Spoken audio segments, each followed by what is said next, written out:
spoke to all Israel in the wilderness east of the Jordan, that is the Arabah, opposite Suph, between Paran and Tephel, Laban, Hazeroth, and Dizahab. It takes 11 days to go from Oreb to Kadesh Barnea by the Mount Seir road. In the 4th year, on the 1st day of the 11th month, Moses proclaimed to the Israelites all that the Lord had commanded him concerning them. This was after he had defeated Sihon, king of the Amorites, who reigned in Heshbon, and at Edrei had defeated Og, king of Bashan, who reigned in Ashtaroth. East of the Jordan, in the territory of Moab, Moses began to expound this law, saying, The Lord our God said to us at Horeb, You have stayed long enough at this mountain. Break camp and advance into the hill country of the Amorites. Go to all the neighboring peoples in the Arabah, in the mountains, in the western foothills, in the Negev, and along the coast to the land of the Canaanites, and to Lebanon, as far as the great river, the Euphrates. See, I have given you this land. Go in and take possession of the land the Lord swore he would give to your fathers, to Abraham, Isaac, and Jacob, and to their descendants after them. At that time I said to you, You are too heavy a burden for me to carry alone. The Lord your God has increased your numbers so that today you are as numerous as the stars in the sky. May the Lord, the God of your ancestors, increase you 1,000 times and bless you as he has promised. But how can I bear your problems and your burdens and your disputes all by myself? Choose some wise, understanding, and respected men from each of your tribes, and I will set them over you. You answered me, What you propose to do is good. So I took the leading men of your tribes, wise and respected men, and appointed them to have authority over you as commanders of thousands, of hundreds, of fifties, and of tens, and as tribal officials. And I charged your judges at that time, Hear the disputes between your people and judge fairly, whether the case is between 2 Israelites or between an Israelite and a foreigner residing among you. Do not show partiality in judging. Hear both small and great alike. Do not be afraid of anyone, for judgment belongs to God. Bring me any case too hard for you, and I will hear it. And at that time I told you everything you were to do. Then as the Lord our God commanded us, we set out from Horeb, and went toward the hill country of the Amorites through all that vast and dreadful wilderness that you have seen, and so we reached Kadesh Barnea. Then I said to you, You have reached the hill country of the Amorites, which the Lord our God is giving us. See, the Lord your God has given you the land. Go up and take possession of it, as the Lord, the God of your ancestors, told you. Do not be afraid, do not be discouraged. Then all of you came to me and said, Let us send men ahead to spy out the land for us and bring back a report about the route we are to take and the towns we will come to. The idea seemed good to me, so I selected 12 of you, 1 man from each tribe. They left and went up into the hill country and came to the valley of Eshcol and explored it, taking with them some of the fruit of the land. They brought it down to us and reported, It is a good land that the Lord our God is giving us. But you were unwilling to go up. You rebelled against the command of the Lord your God. You grumbled in your tents and said, The Lord hates us, so he brought us out of Egypt to deliver us into the hands of the Amorites to destroy us. Where can we go? Our brothers have made our hearts melt in fear. They say, The people are stronger and taller than we are. The cities are large, with walls up to the sky. We even saw the Anakites there. Then I said to you, Do not be terrified, do not be afraid of them. The Lord God who is going before you will fight for you, as he did for you in Egypt, before your very eyes and in the wilderness. There you saw how the Lord your God carried you, as a father carries his son. All the way you went until you reached this place. In spite of this, you did not trust in the Lord your God, who went ahead of you on your journey, in fire by night and in a cloud by day, to search places for you to camp and to show you the way you should go. When the Lord heard what you said, he was angry and solemnly swore, No one from this evil generation shall see the good land I swore to give your ancestors, except Caleb son of Jephunneh. He will see it, and I will give him and his descendants the land he set his feet on, because he followed the Lord wholeheartedly. Because of you, the Lord became angry with me also and said, You shall not enter it either. But your assistant, Joshua son of Nun, will enter it. Encourage him, because he will lead Israel to inherit it. And the little ones that you said would be taken captive, your children who do not yet know good from bad, they will enter the land. I will give it to them, and they will take possession of it.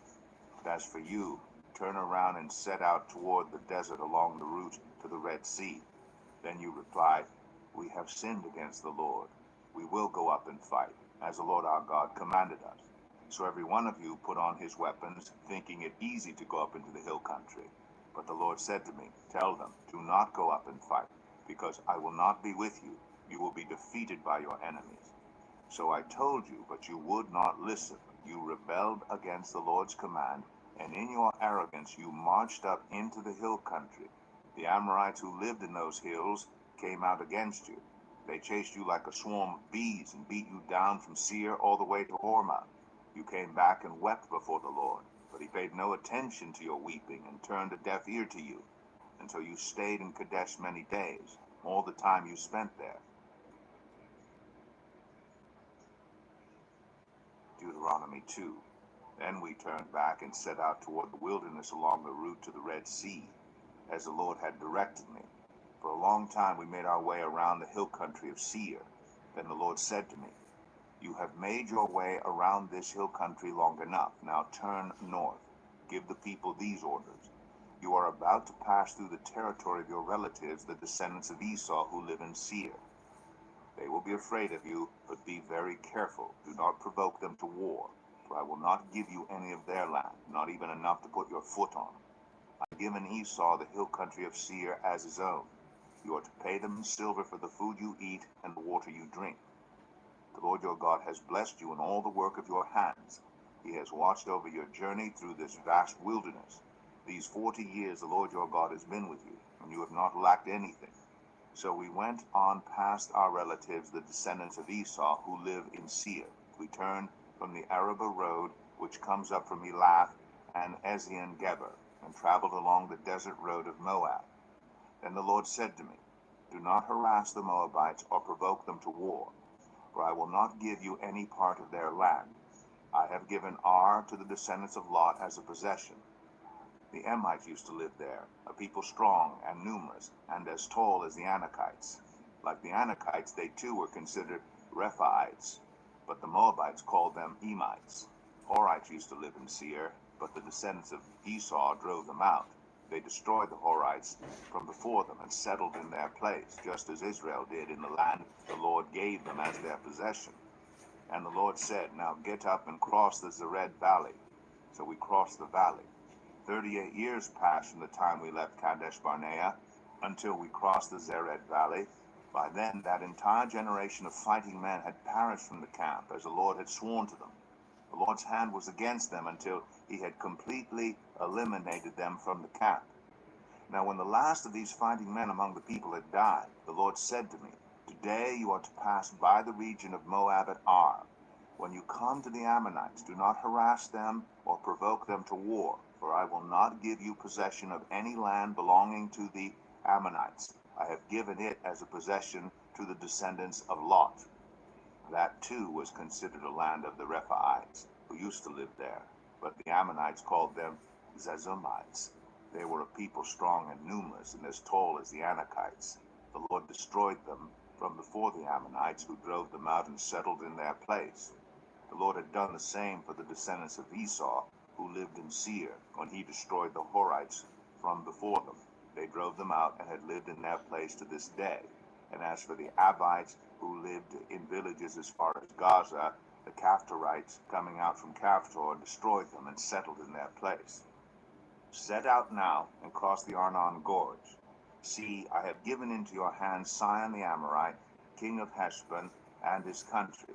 Begin to take possession of it and engage him in battle. This very day I will begin to put the terror and fear of you on all the nations under heaven. They will hear reports of you and will tremble and be in anguish because of you. From the desert of Kedemoth I sent messengers to Sihon, king of Heshbon, offering peace and saying, Let us pass through your country. We will stay on the main road. We will not turn aside to the right or to the left. Sell us food to eat and water to drink for their price in silver. Only let us pass through on foot, as the descendants of Esau who live in Seir and the Moabites who live in Ar did for us, until we cross the Jordan into the land the Lord our God is giving us.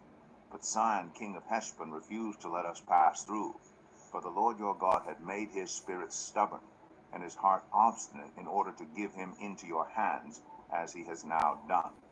The Lord said to me, See, I have begun to deliver Sihon and his country over to you. Now begin to conquer and possess his land. When Sihon and all his army came out to meet us in battle at Jahaz, the Lord our God delivered him over to us, and we struck him down, together with his sons and his whole army. At that time we took all his towns and completely destroyed them, men, women, and children. We left no survivors, but the livestock and the plunder from the towns we had captured we carried off for ourselves. From Aroer on the rim of the Arnon Gorge, and from the town in the gorge, even as far as Gilead, not one town was too strong for us.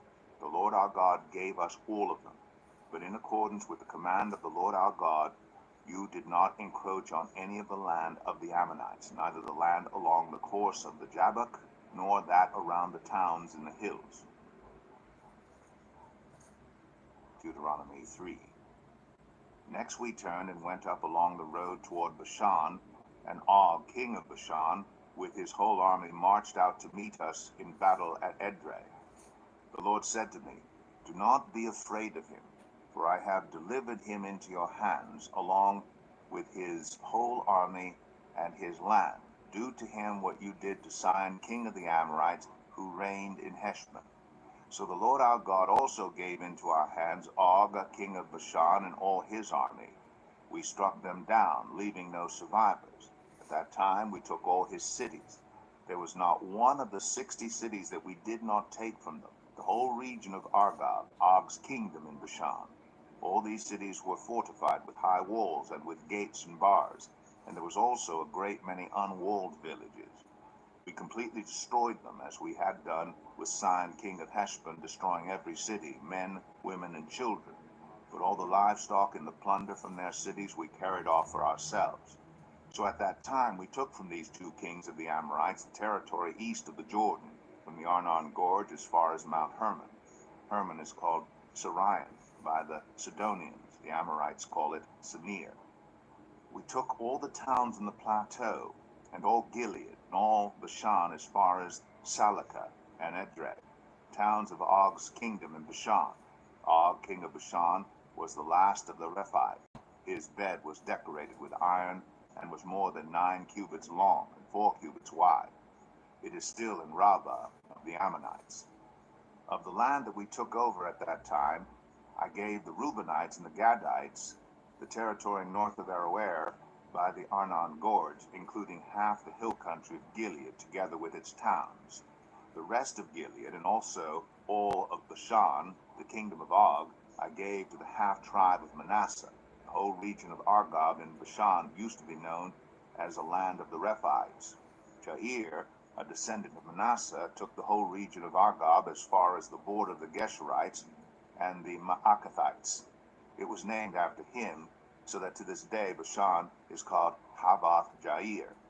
And I gave Gilead to Machir, but to the Reubenites and the Gadites I gave the territory extending from Gilead down to the Arnon Gorge, the middle of the gorge being the border, and out to the Jabbok River, which is the border of the Ammonites.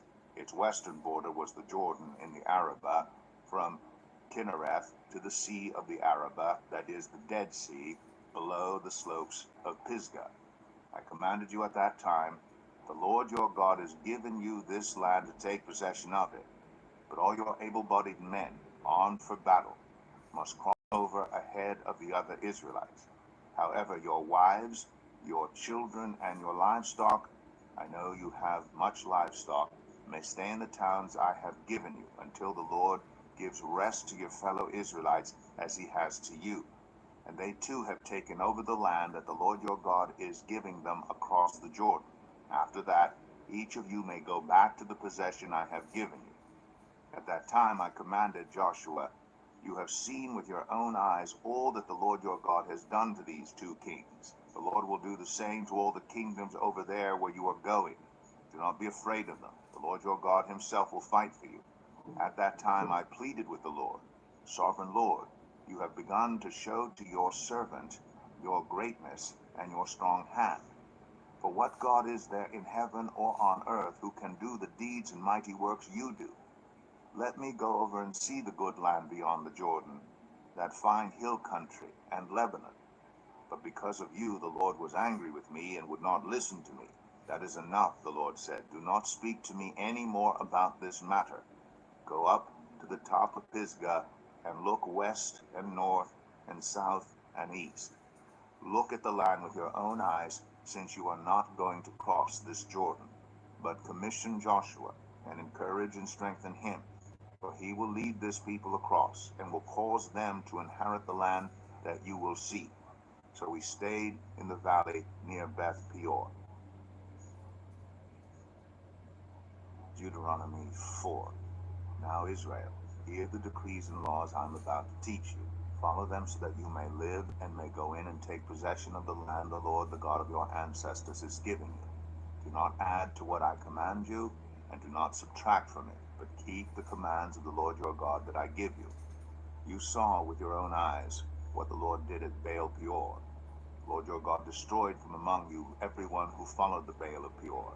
But all of you who held fast to the Lord your God are still alive today. See, I have taught you decrees and laws as the Lord my God commanded me, so that you may follow them in the land you are entering to take possession of it. Observe them carefully, for this will show your wisdom and understanding to the nations, who will hear about all these decrees and say, surely this great nation is a wise and understanding people. What other nation is so great as to have their gods near them the way the Lord our God is near us whenever we pray to him? And what other nation is so great as to have such righteous decrees and laws as this body of laws I am setting before you today? Only be careful and watch yourselves closely so that you do not forget the things your eyes have seen, or let them fade from your heart as long as you live.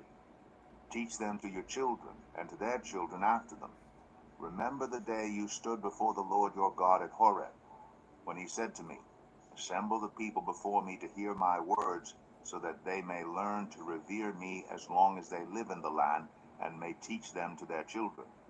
You came near and stood at the foot of the mountain while it blazed with fire to the very heavens, with black clouds and deep darkness. Then the Lord spoke to you out of the fire. You heard the sound of words, but saw no form. There was only a voice. He declared to you his covenant, the 10 Commandments, which he commanded you to follow, and then wrote them on 2 stone tablets. And the Lord directed me at that time to teach you the decrees and laws you are to follow in the land that you are crossing the Jordan to possess. You saw no form of any kind the day the Lord spoke to you at Horeb out of the fire. Therefore watch yourselves very carefully, so that you do not become corrupt and make for yourselves an idol, an image of any shape, whether formed like a man or a woman, or like any animal on earth, or any bird that flies in the air, or like any creature that moves along the ground, or any fish in the waters below. And when you look up to the sky and see the sun, the moon, and the stars, all the heavenly array, do not be enticed into bowing down to them and worshiping things the Lord your God has apportioned to all the nations under heaven. But as for you, the Lord took you and brought you out of the iron smelting furnace, out of Egypt, to be the people of his inheritance, as you now are. The Lord was angry with me because of you, and he solemnly swore that I would not cross the Jordan and enter the good land the Lord your God is giving you as your inheritance. I will die in this land. I will not cross the Jordan. But you are about to cross over and take possession of that good land. Be careful not to forget the covenant of the Lord your God that he made with you. Do not make for yourselves an idol in the form of anything the Lord your God has forbidden. For the Lord your God is a consuming fire, a jealous God. After you have had children and grandchildren, and have lived in the land a long time, if you then become corrupt, and make any kind of idol, doing evil in the eyes of the Lord your God, and arousing his anger, I call the heavens and the earth as witnesses against you this day, that you will quickly perish from the land that you are crossing the Jordan to possess. You will not live there long, but will certainly be destroyed. The Lord will scatter you among the peoples, and only a few of you will survive among the nations to which the Lord will drive you. There you will worship man-made gods of wood and stone, which cannot see or hear or eat or smell. But if from there you seek the Lord your God, you will find him, if you seek him with all your heart and with all your soul. When you are in distress, and all these things have happened to you, then in later days you will return to the Lord your God and obey him. For the Lord your God is a merciful God. He will not abandon or destroy you or forget the covenant with your ancestors, which he confirmed to them by oath. Ask now about the former days long before your time, from the day God created human beings on the earth. Ask from one end of the heavens to the other, has anything so great as this ever happened? Or has anything like it ever been heard of? Has any other people heard the voice of God speaking out of fire, as you have, and lived? Has any God ever tried to take for himself one nation out of another nation, by testings, by signs and wonders, by war, by a mighty hand and an outstretched arm, or by great and awesome deeds, like all the things the Lord your God did for you in Egypt before your very eyes? You were shown these things so that you might know that the Lord is God. Besides him there is no other. From heaven he made you hear his voice to discipline you. On earth he showed you his great fire, and you heard his words from out of the fire. Because he loved your ancestors and chose their descendants after them, he brought you out of Egypt by his presence and his great strength, to drive out before you nations greater and stronger than you, and to bring you into their land, to give it to you for your inheritance, as it is today. Acknowledge and take to heart this day that the Lord is God in heaven above and on the earth below. There is no other. Keep his decrees and commands, which I am giving you today, so that it may go well with you and your children after you, and that you may live long in the land the Lord your God gives you for all time. Then Moses set aside 3 cities east of the Jordan, through which anyone who had killed a person could flee if they had unintentionally killed a neighbor without malice aforethought. They could flee into one of these cities and save their life. The cities were these: Bezer in the wilderness plateau for the Reubenites, Ramoth in Gilead for the Gadites, and Golan in Bashan for the Manassites. This is the law Moses set before the Israelites. These are the stipulations, decrees, and laws Moses gave them when they came out of Egypt and were in the valley near Beth Peor, east of the Jordan, in the land of Sihon, king of the Amorites, who reigned in Heshbon and was defeated by Moses and the Israelites as they came out of Egypt. They took possession of his land and the land of Og, king of Bashan, the 2 Amorite kings east of the Jordan. This land extended from Aroer on the rim of the Arnon Gorge to Mount Sirion, that is Hermon, and included all the Arabah east of the Jordan, as far as the Dead Sea, below the slopes of Pisgah. Deuteronomy 5. Moses summoned all Israel and said, "Hear, Israel, the decrees and laws I declare in your hearing today. Learn them and be sure to follow them. The Lord our God made a covenant with us at Horeb. It was not with our ancestors that the Lord made this covenant, but with us, with all of us who are alive here today. The Lord spoke to you face to face out of the fire on the mountain. At that time I stood between the Lord and you to declare to you the word of the Lord, because you were afraid of the fire and did not go up the mountain." And he said, "I am the Lord your God, who brought you out of Egypt, out of the land of slavery. You shall have no other gods before me. You shall not make for yourself an image in the form of anything in heaven above, or on the earth beneath, or in the waters below. You shall not bow down to them, or worship them. For I, the Lord your God, am a jealous God, punishing the children for the sin of the parents to the 3rd and 4th generation of those who hate me, but showing love to 1,000 generations of those who love me and keep my commandments. You shall not misuse the name of the Lord your God, for the Lord will not hold anyone guiltless who misuses his name. Observe the Sabbath day by keeping it holy, as the Lord your God has commanded you. 6 days you shall labor and do all your work. But the seventh day is a Sabbath to the Lord your God. On it you shall not do any work, neither you, nor your son or daughter, nor your male or female servant, nor your ox, your donkey, or any of your animals, nor any foreigner residing in your towns, so that your male and female servants may rest as you do. Remember that you were slaves in Egypt, and that the Lord your God brought you out of there with a mighty hand and an outstretched arm. Therefore the Lord your God has commanded you to observe the Sabbath day. Honor your father and your mother, as the Lord your God has commanded you, so that you may live long, and that it may go well with you in the land the Lord your God is giving you. You shall not murder, you shall not commit adultery, you shall not steal, you shall not give false testimony against your neighbor, you shall not covet your neighbor's wife, you shall not set your desire on your neighbor's house or land, his male or female servant, his ox or donkey, or anything that belongs to your neighbor. These are the commandments the Lord proclaimed in a loud voice to your whole assembly there on the mountain from out of the fire, the cloud, and the deep darkness. And he added nothing more. And he wrote them on 2 stone tablets and gave them to me. When you heard the voice out of the darkness while the mountain was ablaze with fire, all the leaders of your tribes and your elders came to me, and you said, the Lord our God has shown us his glory and his majesty, and we have heard his voice from the fire. Today we have seen that a person can live even if God speaks with them. But now why should we die? This great fire will consume us, and we will die if we hear the voice of the Lord our God any longer. For what mortal has ever heard the voice of the living God speaking out of fire, as we have, and survived? Go near and listen to all that the Lord our God says. Then tell us whatever the Lord our God tells you. We will listen and obey. The Lord heard you when you spoke to me. And the Lord said to me, I have heard what this people said to you. Everything they said was good. Oh, that their hearts would be inclined to fear me and keep all my commands always, so that it might go well with them and their children forever.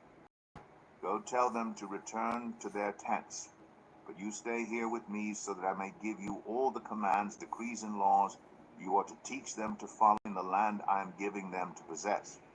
So be careful to do what the Lord your God has commanded you. Do not turn aside to the right or to the left.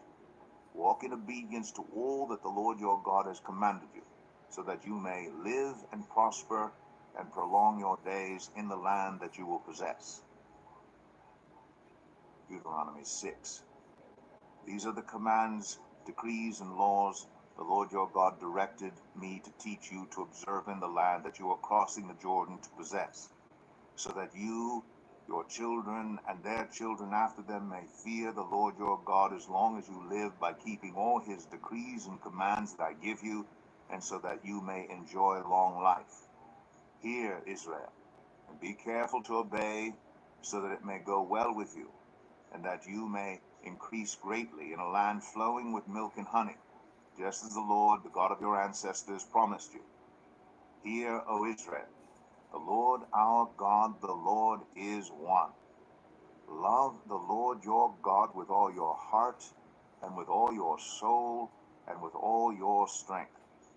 These commandments that I give you today are to be on your hearts. Impress them on your children. Talk about them when you sit at home, and when you walk along the road, when you lie down, and when you get up. Tie them as symbols on your hands, and bind them on your foreheads. Write them on the door frames of your houses and on your gates.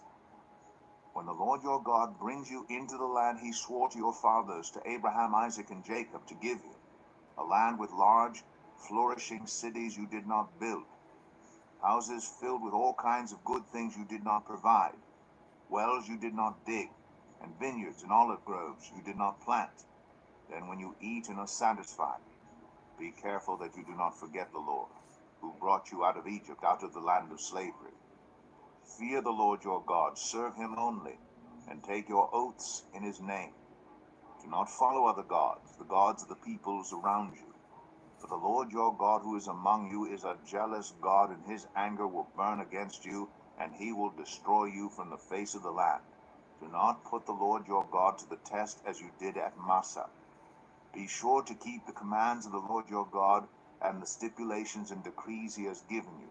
Do what is right and good in the Lord's sight, so that it may go well with you, and you may go in and take over the good land the Lord promised on oath to your ancestors, thrusting out all your enemies before you, as the Lord said. In the future, when your son asks you, what is the meaning of the stipulations, decrees, and laws the Lord our God has commanded you, tell him, we were slaves of Pharaoh in Egypt, but the Lord brought us out of Egypt with a mighty hand. Before our eyes the Lord sent signs and wonders, great and terrible, on Egypt and Pharaoh and his whole household. But he brought us out from there to bring us in and give us the land he promised on oath to our ancestors. The Lord commanded us to obey all these decrees and to fear the Lord our God, so that we might always prosper and be kept alive, as is the case today. And if we are careful to obey all this law before the Lord our God, as he has commanded us, that will be our righteousness.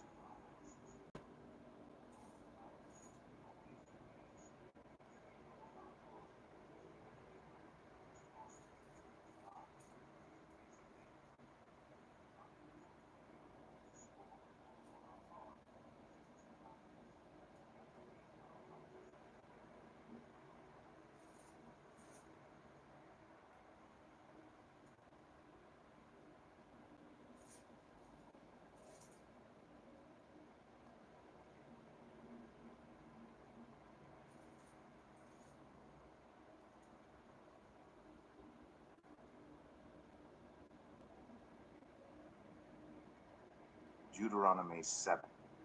When the Lord your God brings you into the land you are entering to possess and drives out before you many nations, the Hittites, Girgashites, Amorites, Canaanites, Perizzites, Hivites, and Jebusites, 7 nations larger and stronger than you.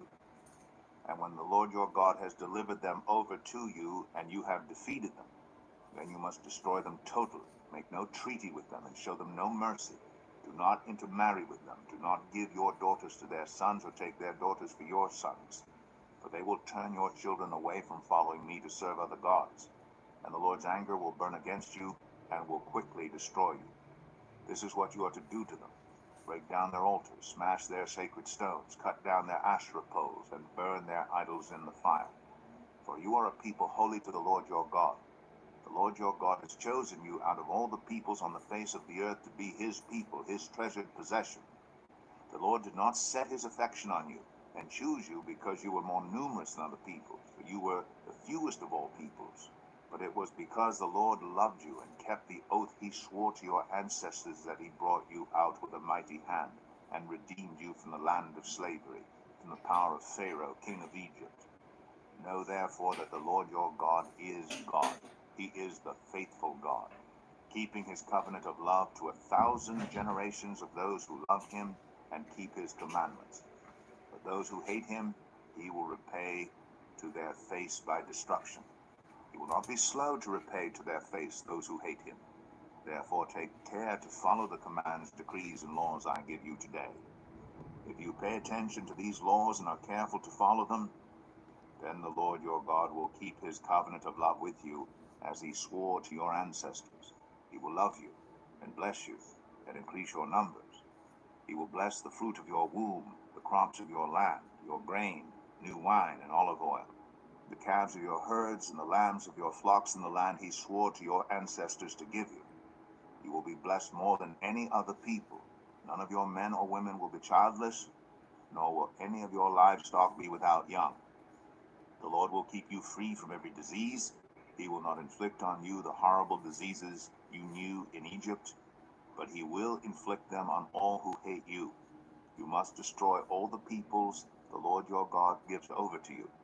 Do not look on them with pity, and do not serve their gods, for that will be a snare to you. You may say to yourselves, these nations are stronger than we are. How can we drive them out? But do not be afraid of them. Remember well what the Lord your God did to Pharaoh and to all Egypt. You saw with your own eyes the great trials, the signs and wonders, the mighty hand and outstretched arm with which the Lord your God brought you out. The Lord your God will do the same to all the peoples you now fear.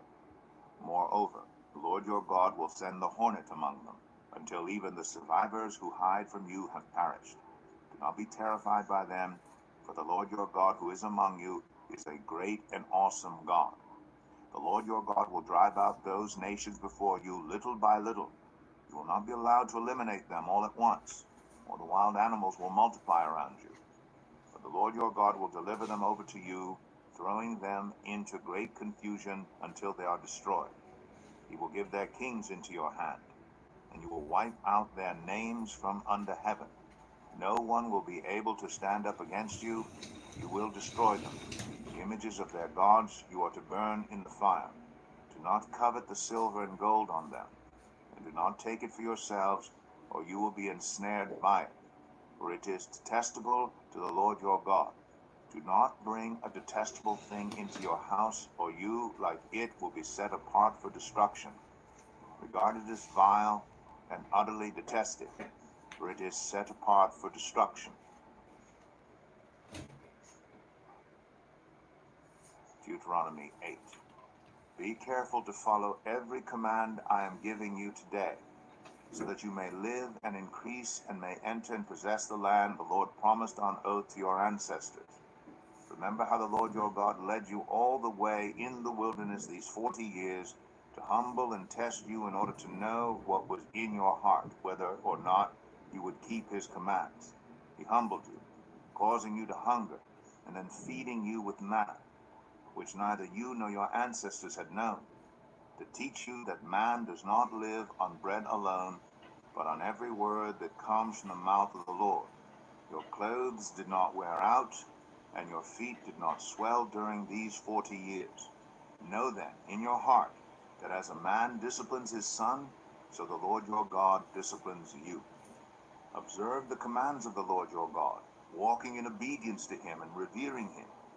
For the Lord your God is bringing you into a good land, a land with brooks, streams, and deep springs gushing out into the valleys and hills, and a land with wheat and barley, vines and fig trees, pomegranates, olive oil, and honey, a land where bread will not be scarce, and you will lack nothing, a land where the rocks are iron, and you can dig copper out of the hills. When you have eaten and are satisfied, praise the Lord your God for the good land he has given you. Be careful that you do not forget the Lord your God, failing to observe his commands, his laws, and his decrees that I am giving you this day. Otherwise, when you eat and are satisfied, when you build fine houses and settle down, and when your herds and flocks grow large, and your silver and gold increase, and all you have is multiplied, then your heart will become proud, and you will forget the Lord your God, who brought you out of Egypt, out of the land of slavery. He led you through the vast and dreadful wilderness, that thirsty and waterless land with its venomous snakes and scorpions. He brought you water out of hard rock. He gave you manna to eat in the wilderness, something your ancestors had never known, to humble and test you, so that in the end it might go well with you. You may say to yourself, my power and the strength of my hands have produced this wealth for me. But remember the Lord your God, for it is he who gives you the ability to produce wealth and so confirms his covenant, which he swore to your ancestors as it is today. If you ever forget the Lord your God and follow other gods and worship and bow down to them, I testify against you today that you will surely be destroyed. Like the nations the Lord destroyed before you, so you will be destroyed for not obeying the Lord your God. Deuteronomy 9. Hear, Israel. You are now about to cross the Jordan to go in and dispossess nations greater and stronger than you, with large cities that have walls up to the sky. The people are strong and tall, Anakites. You know about them, and have heard it said, who can stand up against the Anakites? But be assured today that the Lord your God is the one who goes across ahead of you, like a devouring fire. He will destroy them, he will subdue them before you, and you will drive them out and annihilate them quickly, as the Lord has promised you. After the Lord your God has driven them out before you, do not say to yourself, The Lord has brought me here to take possession of this land because of my righteousness. No, it is on account of the wickedness of these nations that the Lord is going to drive them out before you. It is not because of your righteousness or your integrity that you are going in to take possession of their land, but on account of the wickedness of these nations. The Lord your God will drive them out before you to accomplish what he swore to your fathers, to Abraham, Isaac, and Jacob. Understand then that it is not because of your righteousness that the Lord your God is giving you this good land to possess, for you are a stiff-necked people.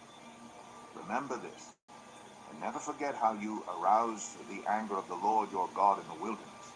From the day you left Egypt until you arrived here, you have been rebellious against the Lord. At Horeb, you aroused the Lord's wrath so that he was angry enough to destroy you. When I went up on the mountain to receive the tablets of stone, the tablets of the covenant that the Lord had made with you, I stayed on the mountain 40 days and 40 nights. I ate no bread and drank no water. The Lord gave me 2 stone tablets inscribed by the finger of God. On them were all the commandments the Lord proclaimed to you, on the mountain, out of the fire, on the day of the assembly. At the end of the 40 days and 40 nights, the Lord gave me the 2 stone tablets, the tablets of the covenant. Then the Lord told me, go down from here at once, because your people whom you brought out of Egypt have become corrupt. They have turned away quickly from what I commanded them, and have made an idol for themselves. And the Lord said to me, I have seen this people, and they are a stiff-necked people indeed. Let me alone, so that I may destroy them, and blot out their name from under heaven. And I will make you into a nation stronger and more numerous than they. So I turned and went down from the mountain while it was ablaze with fire, and the 2 tablets of the covenant were in my hands. When I looked, I saw that you had sinned against the Lord your God. You had made for yourselves an idol cast in the shape of a calf. You had turned aside quickly from the way that the Lord had commanded you. So I took the 2 tablets and threw them out of my hands, breaking them to pieces before your eyes. Then once again I fell prostrate before the Lord for 40 days and 40 nights. I ate no bread and drank no water, because of all the sin you had committed, doing what was evil in the Lord's sight, and so arousing his anger. I feared the anger and wrath of the Lord, but he was angry enough with you to destroy you. But again the Lord listened to me, and the Lord was angry enough with Aaron to destroy him, but at that time I prayed for Aaron too. Also, I took that sinful thing of yours, the calf you had made, and burned it in the fire. And I crushed it and ground it to powder as fine as dust. You made the Lord angry at Taberah, at Massa, and at Kibroth Hattaavah.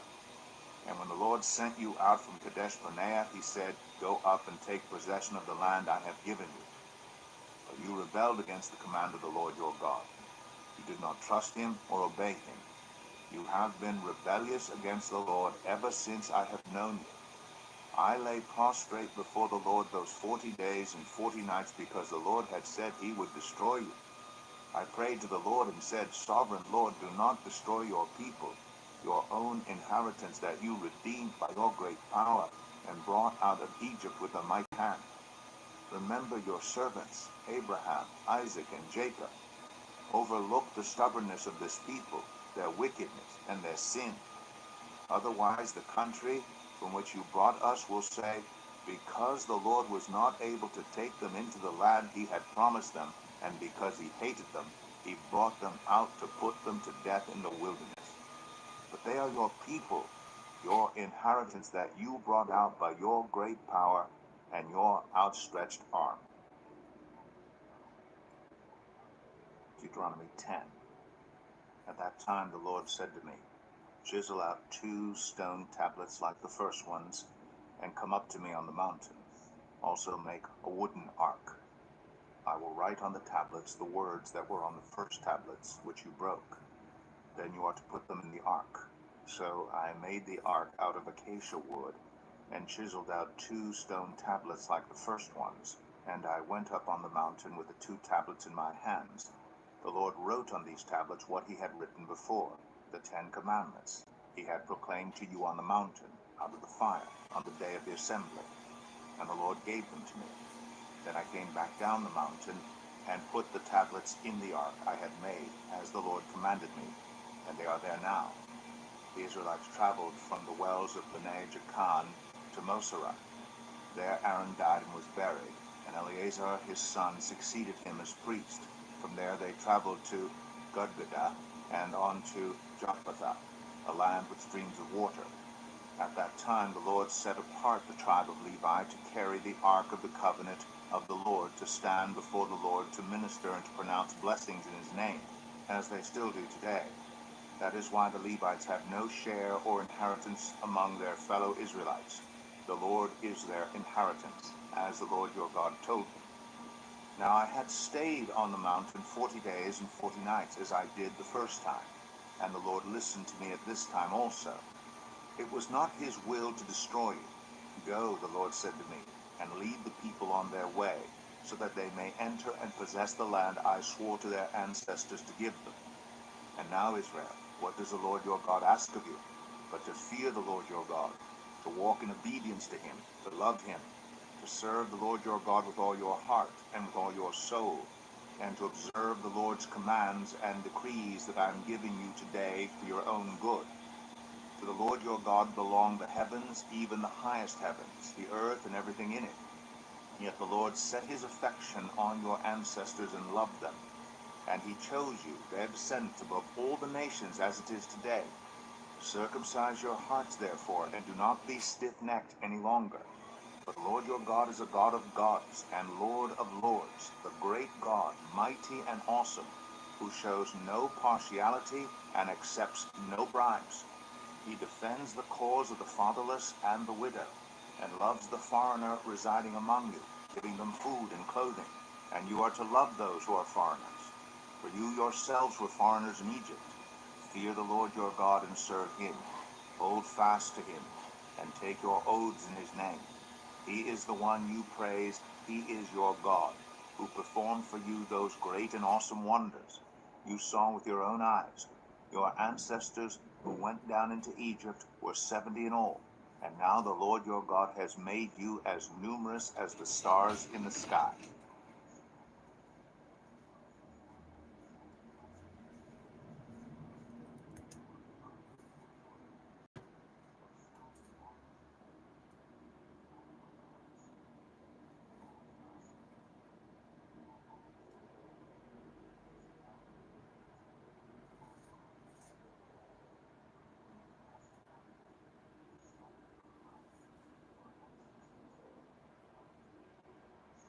Deuteronomy 11.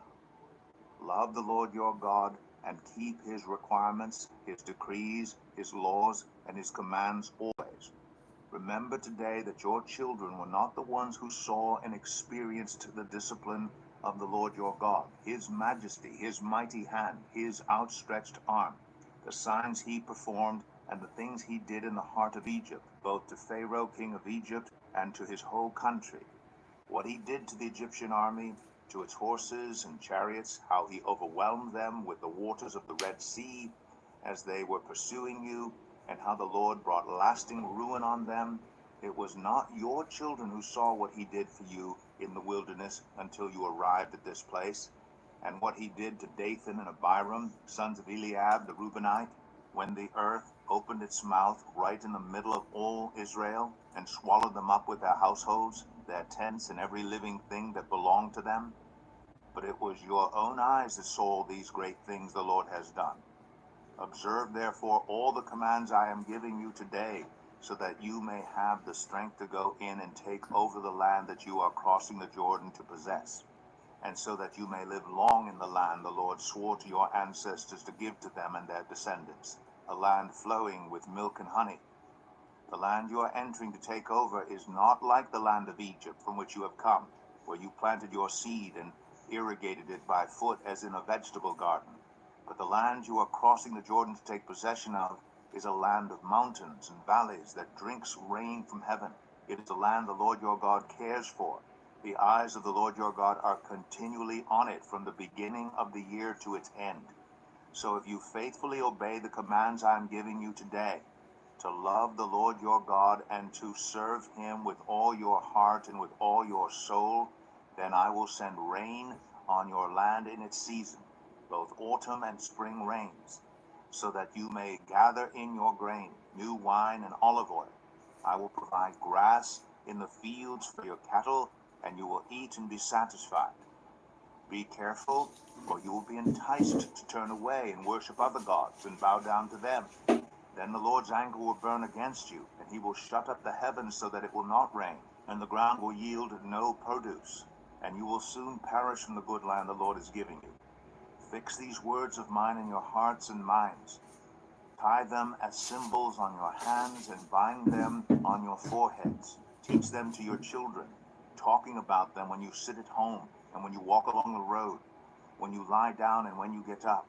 Write them on the door frames of your houses and on your gates, so that your days and the days of your children may be many in the land the Lord swore to give your ancestors, as many as the days that the heavens are above the earth. If you carefully observe all these commands I'm giving you to follow, to love the Lord your God, to walk in obedience to him, and to hold fast to him, then the Lord will drive out all these nations before you, and you will dispossess nations larger and stronger than you. Every place where you set your foot will be yours. Your territory will extend from the desert to Lebanon, and from the Euphrates River to the Mediterranean Sea. No one will be able to stand against you. The Lord your God, as he promised you, will put the terror and fear of you on the whole land wherever you go. See, I am setting before you today a blessing and a curse.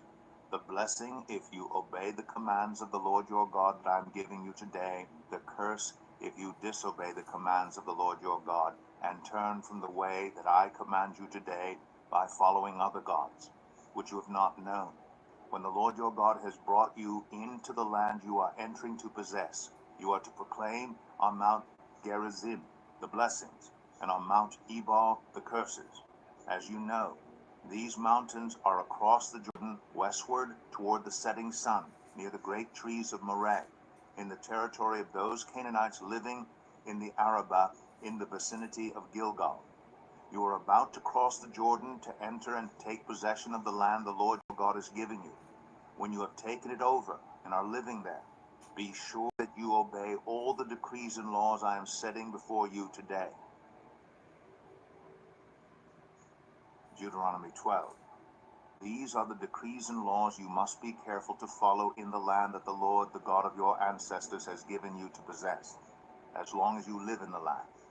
Destroy completely all the places on the high mountains, on the hills, and under every spreading tree where the nations you are dispossessing worship their gods. Break down their altars, smash their sacred stones, and burn their Asherah poles in fire.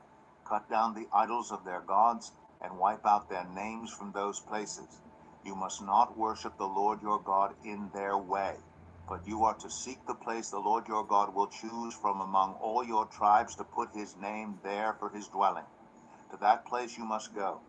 There bring your burnt offerings and sacrifices, your tithes and special gifts, what you have vowed to give, and your free will offerings, and the firstborn of your herds and flocks.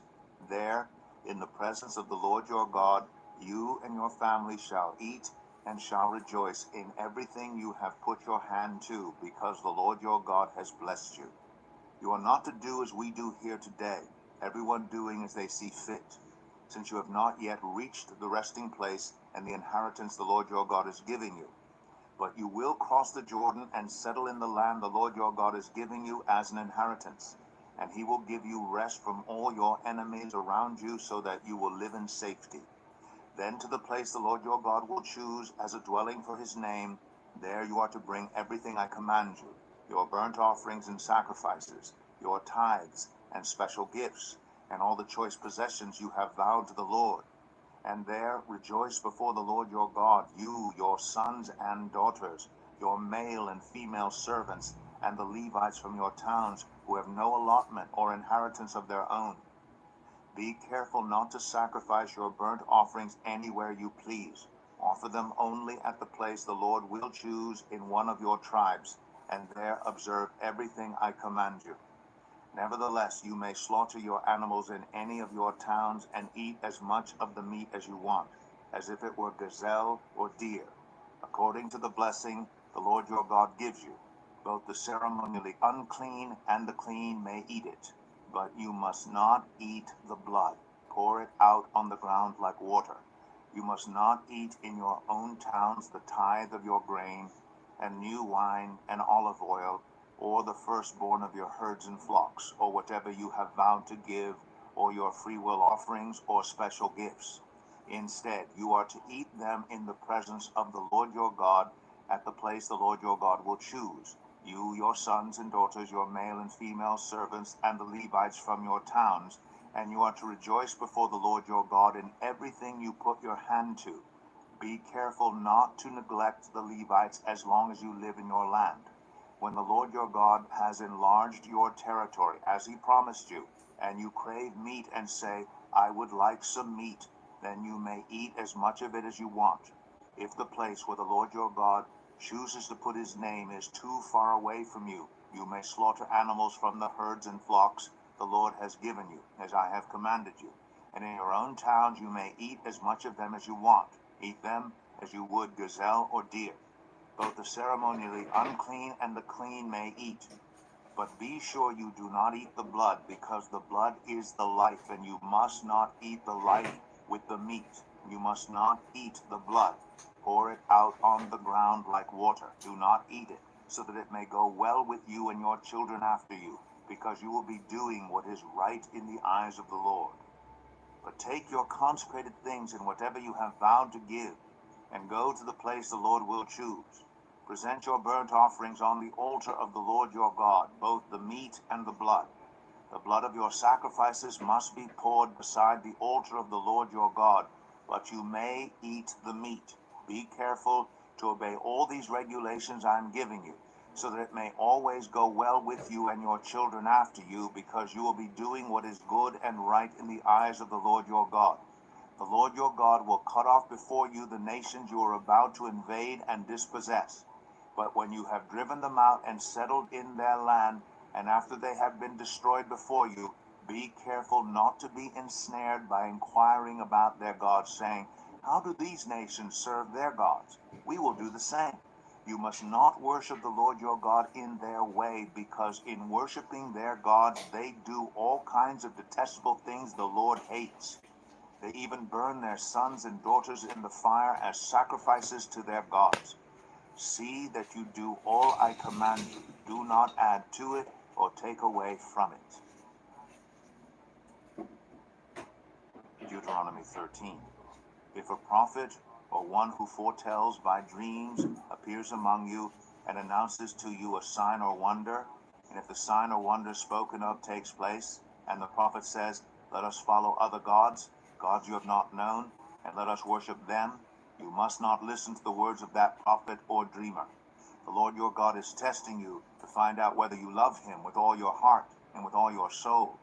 It is the Lord your God you must follow, and him you must revere.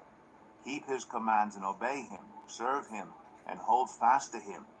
That prophet or dreamer must be put to death for inciting rebellion against the Lord your God, who brought you out of Egypt and redeemed you from the land of slavery.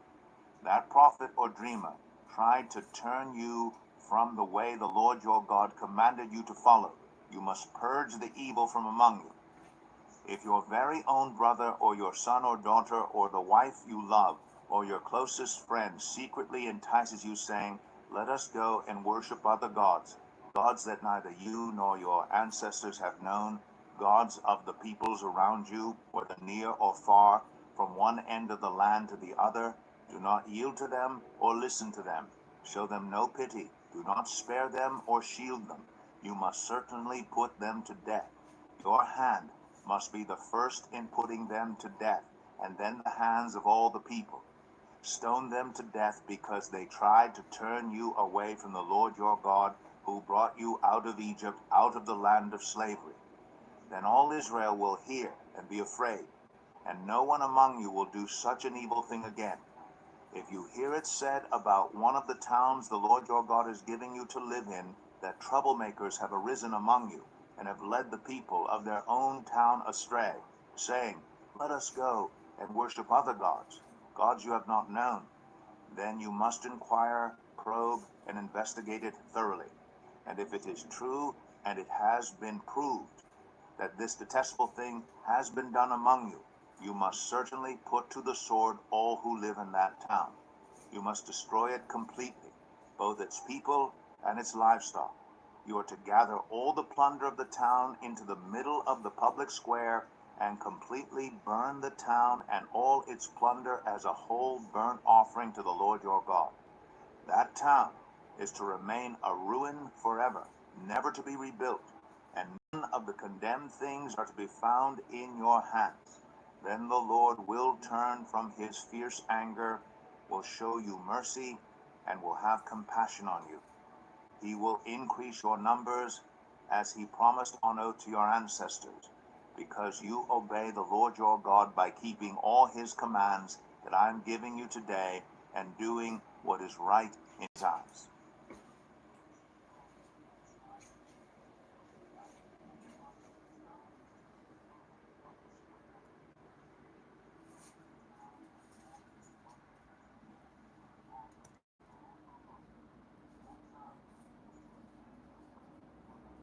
Deuteronomy 14. You are the children of the Lord your God. Do not cut yourselves or shave the front of your heads for the dead, for you are a people holy to the Lord your God. Out of all the peoples on the face of the earth, the Lord has chosen you to be his treasured possession. Do not eat any detestable thing. These are the animals you may eat: the ox, the sheep, the goat, the deer, the gazelle, the roe deer, the wild goat, the ibex, the antelope, and the mountain sheep. You may eat any animal that has a divided hoof and that chews the cud. However, of those that chew the cud or that have a divided hoof, you may not eat the camel, the rabbit, or the hyrax. Although they chew the cud, they do not have a divided hoof. They are ceremonially unclean for you. The pig is also unclean. Although it has a divided hoof, it does not chew the cud. You are not to eat their meat or touch their carcasses. Of all the creatures living in the water, you may eat any that has fins and scales. But anything that does not have fins and scales, you may not eat. For you it is unclean. You may eat any clean bird, but these you may not eat: the eagle, the vulture, the black vulture, the red kite, the black kite, any kind of falcon, any kind of raven, the horned owl, the screech owl, the gull, any kind of hawk, the little owl, the great owl, the white owl, the desert owl, the osprey, the cormorant, the stork, any kind of heron, the hoopoe, and the bat. All flying insects are unclean to you. Do not eat them. But any winged creature that is clean, you may eat. Do not eat anything you find already dead. You may give it to the foreigner residing in any of your towns, and they may eat it, or you may sell it to any other foreigner. But you are a people holy to the Lord your God. Do not cook a young goat in its mother's milk. Be sure to set aside a tenth of all that your fields produce each year. Eat the tithe of your grain, new wine, and olive oil, and the firstborn of your herds and flocks in the presence of the Lord your God at the place he will choose as a dwelling for his name, so that you may learn to revere the Lord your God always. But if that place is too distant, and you have been blessed by the Lord your God and cannot carry your tithe, because the place where the Lord will choose to put his name is so far away, then exchange your tithe for silver, and take the silver with you, and go to the place the Lord your God will choose. Use the silver to buy whatever you like: cattle, sheep, wine, or other fermented drink, or anything you wish. Then you and your household shall eat there in the presence of the Lord your God and rejoice. And do not neglect the Levites living in your towns, for they have no allotment or inheritance of their own. At the end of every 3 years, bring all the tithes of that year's produce and store it in your towns, so that the Levites who have no allotment or inheritance of their own, and the foreigners, the fatherless, and the widows who live in your towns may come and eat and be satisfied, and so that the Lord your God may bless you in all the work of your hands. Deuteronomy 15. At the end of every 7 years you must cancel debts. This is how it is to be done. Every creditor shall cancel any loan they have made to a fellow Israelite. They shall not require payment for anyone among their own people, because the Lord's time for canceling debts has been proclaimed. You may require payment from a foreigner, but you must cancel any debt your fellow Israelite owes you. However, there need be no poor people among you, for in the land the Lord your God is giving you to possess as your inheritance, he will richly bless you.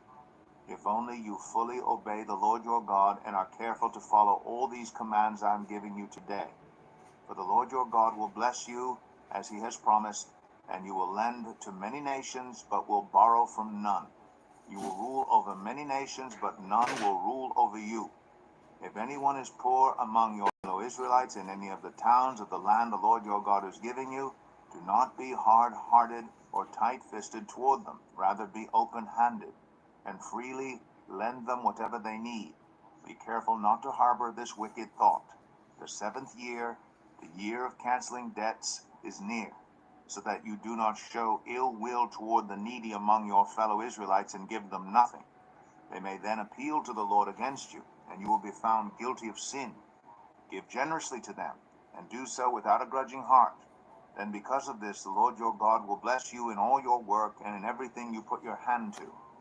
There will always be poor people in the land. Therefore I command you to be open-handed toward your fellow Israelites who are poor and needy in your land. If any people, Hebrew men or women, sell themselves to you and serve you 6 years, in the 7th year you must let them go free. And when you release them, do not send them away empty-handed. Supply them liberally from your flock, your threshing floor, and your winepress. Give to them as the Lord your God has blessed you. Remember that you were slaves in Egypt, and the Lord your God redeemed you. That is why I give you this command today. But if your servant says to you, I do not want to leave you, because he loves you and your family and is well off with you, then take an awl and push it through his earlobe into the door, and he will become your servant for life. Do the same for your female servant. Do not consider it a hardship to set your servant free, because their service to you these 6 years has been worth twice as much as that of a hired hand. And the Lord your God will bless you in everything you do.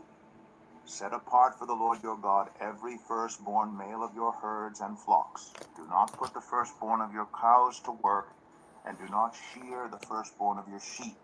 Each year you and your family are to eat them in the presence of the Lord your God at the place he will choose. If an animal has a defect, is lame or blind, or has any serious flaw, you must not sacrifice it to the Lord your God.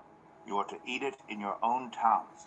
Both the ceremonially unclean and the clean may eat it, as if it were gazelle or deer. But you must not eat the blood. Pour it out on the ground like water. Deuteronomy 16. Observe the month of Aviv, and celebrate the Passover of the Lord your God, because in the month of Aviv he brought you out of Egypt by it. Sacrifice as the Passover to the Lord your God an animal from your flock or herd at the place the Lord will choose as a dwelling for his name. Do not eat it with bread made with yeast, but for 7 days eat unleavened bread, the bread of affliction, because you left Egypt in haste, so that all the days of your life you may remember the time of your departure from Egypt. Let no yeast be found in your possession in all your land for 7 days. Do not let any of the meat you sacrifice on the evening of the first day remain until morning. You must not sacrifice the Passover in any town the Lord your God gives you, except in the place he will choose as a dwelling for his name. There you must sacrifice the Passover in the evening when the sun goes down, on the anniversary of your departure from Egypt. Roast it and eat it at the place the Lord your God will choose. And in the morning return to your tents. For 6 days eat unleavened bread, and on the 7th day hold an assembly to the Lord your God, and do no work. Count off 7 weeks from the time you begin to put the sickle to the standing grain. Then celebrate the festival of weeks to the Lord your God by giving a freewill offering in proportion to the blessings the Lord your God has given you. And rejoice before the Lord your God at the place he will choose as a dwelling for his name. You, your sons and daughters, your male and female servants, the Levites in your towns, and the foreigners, the fatherless, and the widows living among you, remember that you were slaves in Egypt, and follow carefully these decrees. Celebrate the festival of tabernacles for 7 days. After you have gathered the produce of your threshing floor and your winepress, be joyful at your festival, you, your sons and daughters, your male and female servants, and the Levites, the foreigners, the fatherless, and the widows who live in your towns. For 7 days celebrate the festival to the Lord your God at the place the Lord will choose. For the Lord your God will bless you in all your harvest and in all the work of your hands, and your joy will be complete.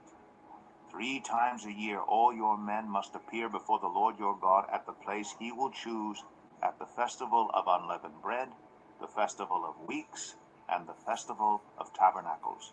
No one should appear before the Lord empty-handed. Each of you must bring a gift in proportion to the way the Lord your God has blessed you. Appoint judges and officials for each of your tribes in every town the Lord your God is giving you, and they shall judge the people fairly. Do not pervert justice or show partiality. Do not accept a bribe, for a bribe blinds the eyes of the wise and twists the words of the innocent. Follow justice and justice alone, so that you may live and possess the land the Lord your God is giving you. Do not set up any wooden Asherah pole beside the altar you built the Lord your God, and do not erect a sacred stone, for these the Lord your God hates. Deuteronomy 17. Do not sacrifice to the Lord your God an ox or a sheep that has any defect or flaw in it, for that would be detestable to him. If a man or woman living among you in one of the towns the Lord gives you is found doing evil in the eyes of the Lord your God in violation of his covenant, and contrary to my command, has worshipped other gods, bowing down to them, or to the sun, or the moon, or the stars in the sky, and this has been brought to your attention, then you must investigate it thoroughly. If it is true, and it has been proved that this detestable thing has been done in Israel, take the man or woman who has done this evil deed to your city gate and stone that person to death. On the testimony of 2 or 3 witnesses, a person is to be put to death, but no one is to be put to death on the testimony of only 1 witness. The hands of the witnesses must be the first in putting that person to death, and then the hands of all the people. You must purge the evil from among you. If cases come before your courts that are too difficult for you to judge, whether bloodshed, lawsuits, or assaults, take them to the place the Lord your God will choose. Go to the Levitical priests and to the judge who is in office at that time. Inquire of them, and they will give you the verdict. You must act according to the decisions they give you at the place the Lord will choose. Be careful to do everything they instruct you to do. Act according to whatever they teach you and the decisions they give you. Do not turn aside from what they tell you, to the right or to the left. Anyone who shows contempt for the judge or for the priest who stands ministering there to the Lord your God is to be put to death. You must purge the evil from Israel. All the people will hear and be afraid and will not be contemptuous again. When you enter the land the Lord your God is giving you, and have taken possession of it, and settled in it, and you say, let us set a king over us like all the nations around us, be sure to appoint over you a king the Lord your God chooses. He must be from among your fellow Israelites. Do not place a foreigner over you, one who is not an Israelite. The king, moreover, must not acquire great numbers of horses for himself, or make the people return to Egypt to get more of them. For the Lord has told you, you are not to go back that way again. He must not take many wives, or his heart will be led astray. He must not accumulate large amounts of silver and gold. When he takes the throne of his kingdom, he is to write for himself on a scroll a copy of this law, taken from that of the Levitical priests. It is to be with him, and he is to read it all the days of his life, so that he may learn to revere the Lord his God and follow carefully all the words of this law and these decrees, and not consider himself better than his fellow Israelites, and turn from the law to the right or to the left, then he and his descendants will reign a long time over his kingdom in Israel. Deuteronomy 18. The Levitical priests, indeed the whole tribe of Levi, are to have no allotment or inheritance with Israel. They shall live on the food offerings presented to the Lord, for that is their inheritance. They shall have no inheritance among their fellow Israelites. The Lord is their inheritance, as he promised them. This is the share due the priests from the people who sacrifice a bull or a sheep, the shoulder, the internal organs, and the meat from the head. You are to give them the first fruits of your grain, new wine, and olive oil, and the first wool from the shearing of your sheep. For the Lord your God has chosen them and their descendants out of all your tribes to stand and minister in the Lord's name always.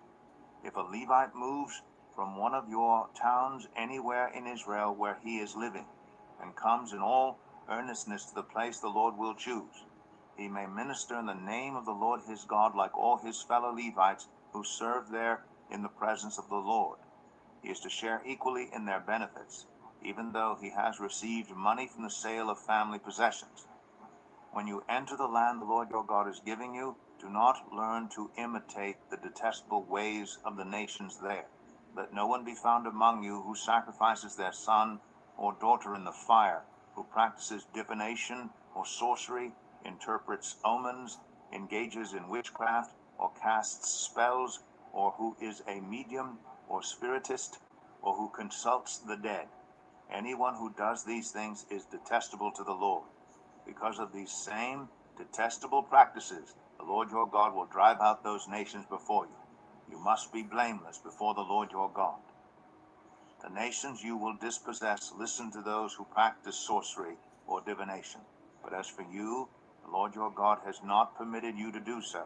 The Lord your God will raise up for you a prophet like me from among you, from your fellow Israelites. You must listen to him. For this is what you asked of the Lord your God at Horeb on the day of the assembly, when you said, Let us not hear the voice of the Lord our God, nor see this great fire any more, or we will die. The Lord said to me, What they say is good. I will raise up for them a prophet like you from among their fellow Israelites, and I will put my words in his mouth. He will tell them everything I commanded. I myself will call to account anyone who does not listen to my words, that the prophet speaks in my name. But a prophet who presumes to speak in my name anything I have not commanded, or a prophet who speaks in the name of other gods, is to be put to death. You may say to yourselves, How can we know when a message has not been spoken by the Lord?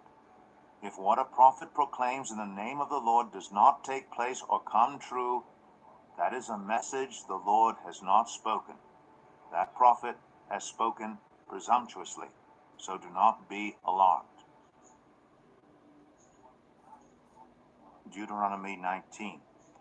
When the Lord your God has destroyed the nations whose land he is giving you, and when you have driven them out and settled in their towns and houses, then set aside for yourselves 3 cities in the land the Lord your God is giving you to possess. Determine the distances involved, and divide into 3 parts the land the Lord your God is giving you as an inheritance, so that a person who kills someone may flee for refuge to one of these cities. This is the rule concerning anyone who kills a person and flees there for safety. Anyone who kills a neighbor unintentionally, without malice aforethought. For instance, a man may go into the forest with his neighbor to cut wood, and as he swings his axe to fell a tree, the head may fly off and hit his neighbor and kill him. That man may flee to one of these cities and save his life. Otherwise, the avenger of blood might pursue him in a rage, overtake him if the distance is too great, and kill him even though he is not deserving of death, since he did it to his neighbor without malice aforethought. This is why I command you to set aside for yourselves 3 cities. If the Lord your God enlarges your territory, as he promised on oath to your ancestors, and gives you the whole land he promised them, because you carefully follow all these laws I command you today, to love the Lord your God, and to walk always in obedience to him, then you are to set aside 3 more cities. Do this so that innocent blood will not be shed in your land, which the Lord your God is giving you as your inheritance, and so that you will not be guilty of bloodshed. But if out of hate someone lies in wait, assaults and kills a neighbor, and then flees to one of these cities, the killer shall be sent for by the town elders, be brought back from the city, and be handed over to the avenger of blood to die. Show no pity. You must purge from Israel the guilt of shedding innocent blood, so that it may go well with you. Do not move your neighbor's boundary stone set up by your predecessors in the inheritance you receive in the land the Lord your God is giving you to possess. One witness is not enough to convict anyone accused of any crime or offense they may have committed. The matter must be established by the testimony of 2 or 3 witnesses. If a malicious witness takes the stand to accuse someone of a crime, the 2 people involved in the dispute must stand in the presence of the Lord before the priests and the judges who are in office at the time. The judges must make a thorough investigation, and if the witness proves to be a liar, giving false testimony against a fellow Israelite, then do to the false witness as that witness intended to do to the other party. You must purge the evil from among you. The rest of the people will hear of this and be afraid, and never again will such an evil thing be done among you. Show no pity. Life for life, eye for eye, tooth for tooth, hand for hand, for foot.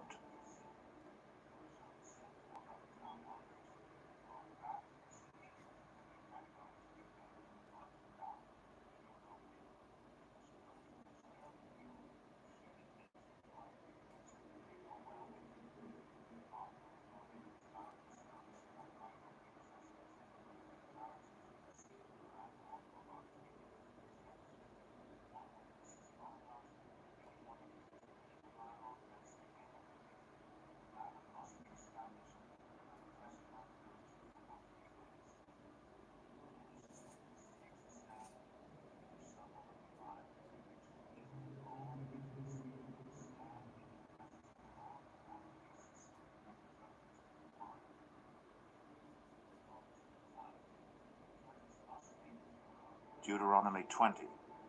When you go to war against your enemies and see horses and chariots and an army greater than yours, do not be afraid of them, because the Lord your God who brought you up out of Egypt will be with you. When you are about to go into battle, the priest shall come forward and address the army. He shall say, Hear, Israel, today you are going into battle against your enemies. Do not be faint-hearted or afraid. Do not panic or be terrified by them. For the Lord your God is the one who goes with you to fight for you against your enemies to give you victory. The officers shall say to the army, Has anyone built a new house and not yet begun to live in it? Let him go home, or he may die in battle, and someone else may begin to live in it. Has anyone planted a vineyard and not begun to enjoy it? Let him go home, or he may die in battle, and someone else enjoy it. Has anyone become pledged to a woman and not married her? Let him go home, or he may die in battle, and someone else marry her. Then the officers shall add, Is anyone afraid or faint-hearted? Let him go home, so that his fellow soldiers will not become disheartened too. When the officers have finished speaking to the army, they shall appoint commanders over it. When you march up to attack a city, make its people an offer of peace. If they accept and open their gates, all the people in it shall be subject to forced labor, and shall work for you. If they refuse to make peace and they engage you in battle, lay siege to that city. When the Lord your God delivers it into your hand, put to the sword all the men in it. As for the women, the children, the livestock, and everything else in the city, you may take these as plunder for yourselves, and you may use the plunder the Lord your God gives you from your enemies. This is how you are to treat all the cities that are at a distance from you and do not belong to the nations nearby. However, in the cities of the nations the Lord your God is giving you as an inheritance, do not leave alive anything that breathes. Completely destroy them, the Hittites, Amorites, Canaanites, Perizzites, Hivites, and Jebusites, as the Lord your God has commanded you. Otherwise they will teach you to follow all the detestable things they do in worshiping their gods, and you will sin against the Lord your God. When you lay siege to a city for a long time, fighting against it to capture it, do not destroy its trees by putting an axe to them, because you can eat their fruit. Do not cut them down. Are the trees people that you should besiege them? However, you may cut down trees that you know are not fruit trees, and use them to build siege works until the city at war with you falls.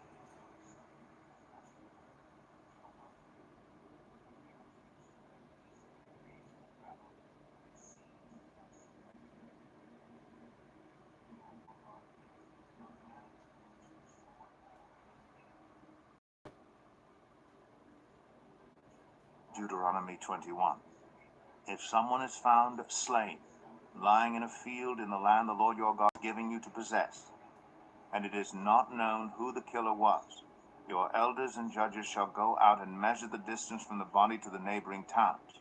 Then the elders of the town nearest the body shall take a heifer that has never been worked and has never worn a yoke, and lead it down to a valley that has not been plowed or planted, and where there is a flowing stream. There in the valley they are to break the heifer's neck. The Levitical priests shall step forward, for the Lord your God has chosen them to minister and to pronounce blessings in the name of the Lord, and to decide all cases of dispute and assault. And all the elders of the town nearest the body shall wash their hands over the heifer whose neck was broken in the valley, and they shall declare, our hands did not shed this blood, nor did our eyes see it done. Accept this atonement for your people Israel, whom you have redeemed, Lord, and do not hold your people guilty of the blood of an innocent person. Then the bloodshed will be atoned for, and you will have purged from yourselves the guilt of shedding innocent blood, since you have done what is right in the eyes of the Lord.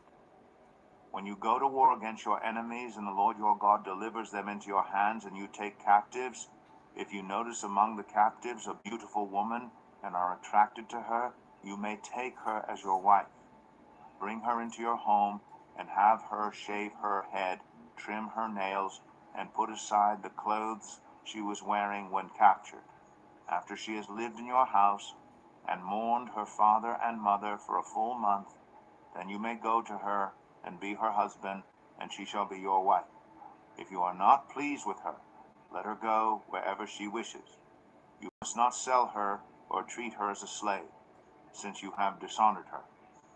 If a man has 2 wives, and he loves one but not the other, and both bear him sons, but the firstborn is the son of the wife he does not love, when he wills his property to his sons, he must not give the rights of the firstborn to the son of the wife he loves in preference to his actual firstborn, the son of the wife he does not love. He must acknowledge the son of his unloved wife as the firstborn by giving him a double share of all he has. That son is the first sign of his father's strength. The right of the firstborn belongs to him. If someone has a stubborn and rebellious son who does not obey his father and mother, and will not listen to them when they discipline him, his father and mother shall take hold of him and bring him to the elders at the gate of his town. They shall say to the elders, this son of ours is stubborn and rebellious. He will not obey us. He is a glutton and a drunkard. Then all the men of his town are to stone him to death. You must purge the evil from among you. All Israel will hear of it and be afraid. If someone guilty of a capital offense is put to death, and their bodies exposed on a pole, you must not leave the body hanging on the pole overnight. Be sure to bury it that same day, because anyone who is hung on a pole is under God's curse. You must not desecrate the land the Lord your God is giving you as an inheritance. Deuteronomy 22. If you see your fellow Israelites' ox or sheep straying, do not ignore it, but be sure to take it back to its owner. If they do not live near you, or if you do not know who owns it, take it home with you and keep it until they come looking for it. Then give it back. Do the same if you find their donkey or cloak or anything else they have lost.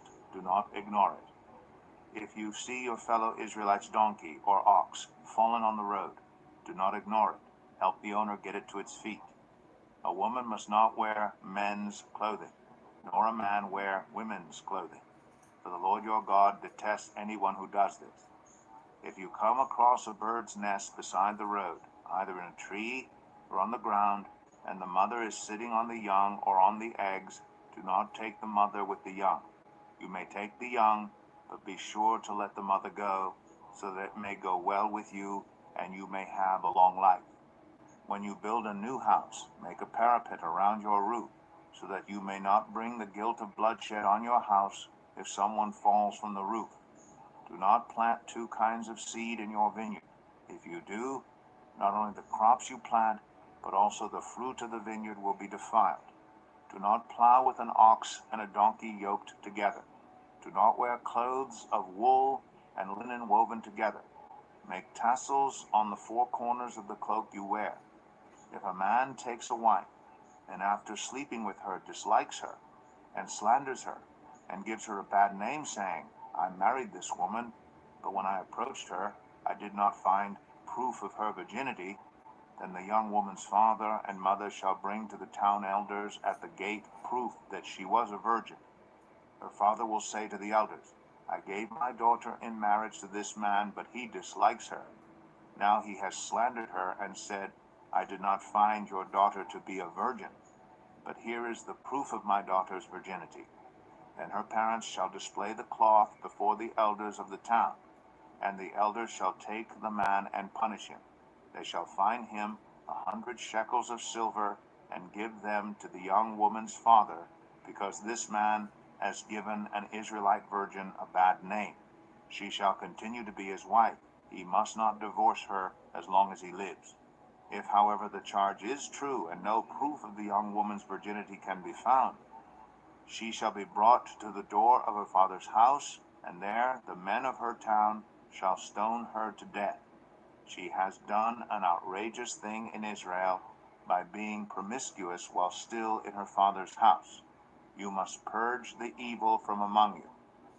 If a man is found sleeping with another man's wife, both the man who slept with her and the woman must die. You must purge the evil from Israel. If a man happens to meet in a town a virgin pledged to be married, and he sleeps with her, you shall take both of them to the gate of that town and stone them to death. The young woman because she was in a town and did not scream for help, and the man because he violated another man's wife. You must purge the evil from among you.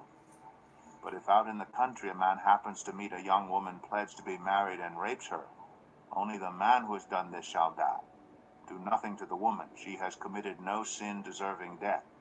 This case is like that of someone who attacks and murders a neighbor. For the man found the young woman out in the country, and though the betrothed woman screamed, there was no one to rescue her. If a man happens to meet a virgin who is not pledged to be married and rapes her, and they are discovered, he shall pay her father 50 shekels of silver. He must marry the young woman, for he has violated her. He can never divorce her as long as he lives. A man is not to marry his father's wife. He must not dishonor his father's bed. Deuteronomy 23. No one who has been emasculated by crushing or cutting may enter the assembly of the Lord. No one born of a forbidden marriage, nor any of their descendants may enter the assembly of the Lord, not even in the 10th generation. No Ammonite or Moabite, or any of their descendants may enter the assembly of the Lord, not even in the 10th generation. For they did not come to meet you with bread and water on your way when you came out of Egypt, and they hired Balaam son of Beor from Pethor in Aram Naharaim to pronounce a curse on you. However, the Lord your God would not listen to Balaam, but turned the curse into a blessing for you, because the Lord your God loves you. Do not seek a treaty of friendship with them as long as you live. Do not despise an Edomite, for the Edomites are related to you. Do not despise an Egyptian, because you resided as foreigners in their country. The 3rd generation of children born to them may enter the assembly of the Lord. When you are encamped against your enemies, keep away from everything impure. If one of your men is unclean because of a nocturnal emission, he is to go outside the camp and stay there. But as evening approaches, he is to wash himself, and at sunset he may return to the camp. Designate a place outside the camp where you can go to relieve yourself. As part of your equipment, have something to dig with, and when you relieve yourself, dig a hole and cover up your excrement. For the Lord your God moves about in your camp to protect you and to deliver your enemies to you. Your camp must be holy, so that he will not see among you anything indecent and turn away from you. If a slave has taken refuge with you, do not hand them over to their master. Let them live among you wherever they like, and in whatever town they choose. Do not oppress them. No Israelite man or woman is to become a shrine prostitute. You must not bring the earnings of a female prostitute or of a male prostitute into the house of the Lord your God to pay any vow, because the Lord your God detests them both. Do not charge a fellow Israelite interest, whether on money or food or anything else that may earn interest.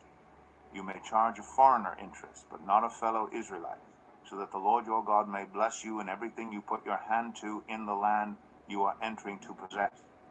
If you make a vow to the Lord your God, do not be slow to pay it, for the Lord your God will certainly demand it of you, and you will be guilty of sin. But if you refrain from making a vow, you will not be guilty. Whatever your lips utter, you must be sure to do, because you made your vow freely to the Lord your God with your own mouth. If you enter your neighbor's vineyard, you may eat all the grapes you want, but do not put any in your basket. If you enter your neighbor's grain field, you may pick kernels with your hands, but you must not put a sickle to their standing grain. Deuteronomy 24. If a man marries a woman who becomes displeasing to him because he finds something indecent about her, and he writes her a certificate of divorce, gives it to her, and sends her from his house, and if after she leaves his house she becomes the wife of another man, and her second husband dislikes her, and writes her a certificate of divorce, gives it to her, and sends her from his house, or if he dies, then her first husband, who divorced her, is not allowed to marry her again after she has been defiled. That would be detestable in the eyes of the Lord. Do not bring sin upon the land the Lord your God is giving you as an inheritance. If a man is recently married, he must not be sent to war or have any other duty laid on him. For 1 year, he is to be free to stay at home and bring happiness to the wife he has married. Do not take a pip in the upper one as security for a debt, because that would be taking a person's livelihood as security. If someone is caught kidnapping a fellow Israelite and treating or selling them as a slave, the kidnapper must die. You must purge the evil from among you. In cases of defiling skin diseases, be very careful to do exactly as the Levitical priests instruct you. You must follow carefully what I have commanded them. Remember what the Lord your God did to Miriam along the way after you came out of Egypt. When you make a loan of any kind to your neighbor, do not go into their house to get what is offered to you as a pledge. Stay outside and let the neighbor to whom you are making the loan bring the pledge out to you. If the neighbor is poor, do not go to sleep with their pledge in your possession. Return their cloak by sunset so that your neighbor may sleep in it. Then they will thank you, and it will be regarded as a righteous act in the sight of the Lord your God. Do not take advantage of a hired worker who is poor and needy, whether that worker is a fellow Israelite or a foreigner residing in one of your towns. Pay them their wages each day before sunset, because they are poor and are counting on it. Otherwise, they may cry to the Lord against you, and you will be guilty of sin. Parents are not to be put to death for their children, nor children put to death for their parents. Each will die for their own sin. Do not deprive the foreigner or the fatherless of justice, or take the cloak of the widow as a pledge. Remember that you were slaves in Egypt, and the Lord your God redeemed you from there. That is why I command you to do this. When you are harvesting in your field, and you overlook a sheaf, do not go back to get it. Leave it for the foreigner, the fatherless, and the widow, so that the Lord your God may bless you in all the work of your hands. When you beat the olives from your trees, do not go over the branches a second time. Leave what remains for the foreigner, the fatherless, and the widow. When you harvest the grapes in your vineyard, do not go over the vines again. Leave what remains for the foreigner, the fatherless, and the widow. Remember that you were slaves in Egypt. That is why I command you to do this. Deuteronomy 25. When people have a dispute, they are to take it to court, and the judges will decide the case, acquitting the innocent and condemning the guilty. If the guilty person deserves to be beaten, the judge shall make them lie down and have them flogged in his presence with the number of lashes the crime deserves. But the judge must not impose more than 40 lashes. If the guilty party is flogged more than that, your fellow Israelite will be degraded in your eyes. Do not muzzle an ox while it is treading out the grain. If brothers are living together and one of them dies without a son, his widow must not marry outside the family. Her husband's brother shall take her and marry her and fulfill the duty of a brother-in-law to her. The first son she bears shall carry on the name of the dead brother, so that his name will not be blotted out from Israel. However, if a man does not want to marry his brother's wife, she shall go to the elders at the town gate and say, "My husband's brother refuses to carry on his brother's name in Israel. He will not fulfill the duty of a brother-in-law to me." Then the elders of his town shall summon him and talk to him. If he persists in saying, "I do not want to marry her," his brother's widow shall go up to him in the presence of the elders, take off one of his sandals, spit in his face, and say, "This is what is done to the man who will not build up his brother's family line. That man's line shall be known in Israel as the family of the unsandaled." If two men are fighting, and the wife of one of them comes to rescue her husband from his assailant, and she reaches out and seizes him by his private parts, you shall cut off her hand. Show her no pity. Do not have two differing weights in your bag, one heavy, one light. Do not have two differing measures in your house, one large, one small. You must have accurate and honest weights and measures, so that you may live long in the land the Lord your God is giving you.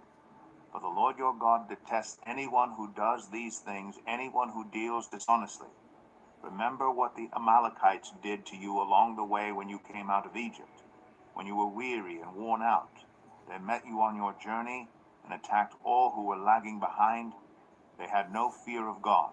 When the Lord your God gives you rest from all the enemies around you in the land he is giving you to possess as an inheritance, you shall blot out the name of Amalek from under heaven.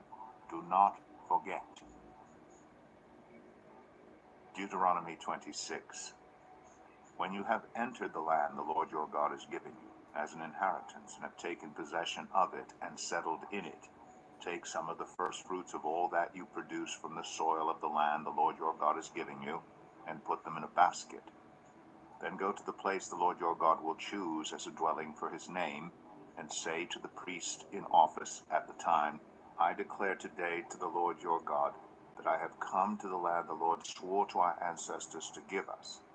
The priest shall take the basket from your hands and set it down in front of the altar of the Lord your God. Then you shall declare before the Lord your God, "My father was a wandering Aramaean, and he went down into Egypt with a few people and lived there and became a great nation, powerful and numerous. But the Egyptians mistreated us and made us suffer, subjecting us to harsh labor. Then we cried out to the Lord, the God of our ancestors, and the Lord heard our voice and saw our misery, toil, and oppression. So the Lord brought us out of Egypt with a mighty hand and an outstretched arm, with great terror and with signs and wonders. He brought us to this place and gave us this land, a land flowing with milk and honey. And now I bring the first fruits of the soil that you, Lord, have given me. Place the basket before the Lord your God and bow down before him. Then you and the Levites and the foreigners residing among you shall rejoice in all the good things the Lord your God has given to you and your household. When you have finished setting aside a tenth of all your produce in the 3rd year, the year of the tithe, you shall give it to the Levite, the foreigner, the fatherless, and the widow, so that they may eat in your towns and be satisfied. Then say to the Lord your God, "I have removed from my house the sacred portion, and have given it to the Levite, the foreigner, the fatherless, and the widow, according to all you commanded. I have not turned aside from your commands, nor have I forgotten any of them. I have not eaten any of the sacred portion while I was in mourning, nor have I removed any of it while I was unclean, nor have I offered any of it to the dead. I have obeyed the Lord my God. I have done everything you commanded me. Look down from heaven, your holy dwelling place, and bless your people Israel, and the land you have given us, as you promised on oath to our ancestors, a land flowing with milk and honey. The Lord your God commands you this day to follow these decrees and laws. Carefully observe them with all your heart and with all your soul. You have declared this day that the Lord is your God, and that you will walk in obedience to him, that you will keep his decrees, commands, and laws, that you will listen to him. And the Lord has declared this day that you are his people, his treasured possession, as he promised, and that you are to keep all his commands. He has declared that he will set you in praise, fame, and honor high above all the nations he has made, and that you will be a people holy to the Lord your God, as he promised. Deuteronomy 27. Moses and the elders of Israel commanded the people, keep all these commands that I give you today. When you have crossed the Jordan into the land the Lord your God is giving you, set up some large stones and coat them with plaster.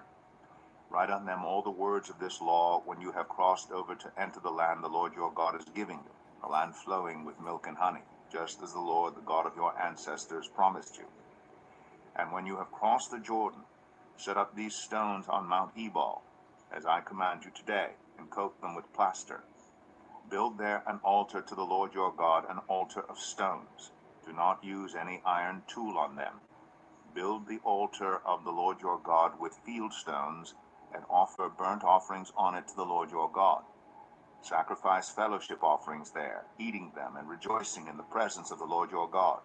And you shall write very clearly all the words of this law on these stones you have set up. Then Moses and the Levitical priests said to all Israel, be silent, Israel, and listen. You have now become the people of the Lord your God. Obey the Lord your God, and follow his commands and decrees that I give you today. On the same day, Moses commanded the people, when you have crossed the Jordan, these tribes shall stand on Mount Gerizim to bless the people: Simeon, Levi, Judah, Issachar, Joseph, and Benjamin. And these tribes shall stand on Mount Ebal to pronounce curses: Reuben, Gad, Asher, Zebulun, Dan, and Naphtali. The Levites shall recite to all the people of Israel in a loud voice, cursed is anyone who makes an idol, a thing detestable to the Lord, the work of skilled hands, and sets it up in secret. Then all the people shall say, Amen. Cursed is anyone who dishonors their father or mother. Then all the people shall say, Amen. Cursed is anyone who moves their neighbor's boundary stone.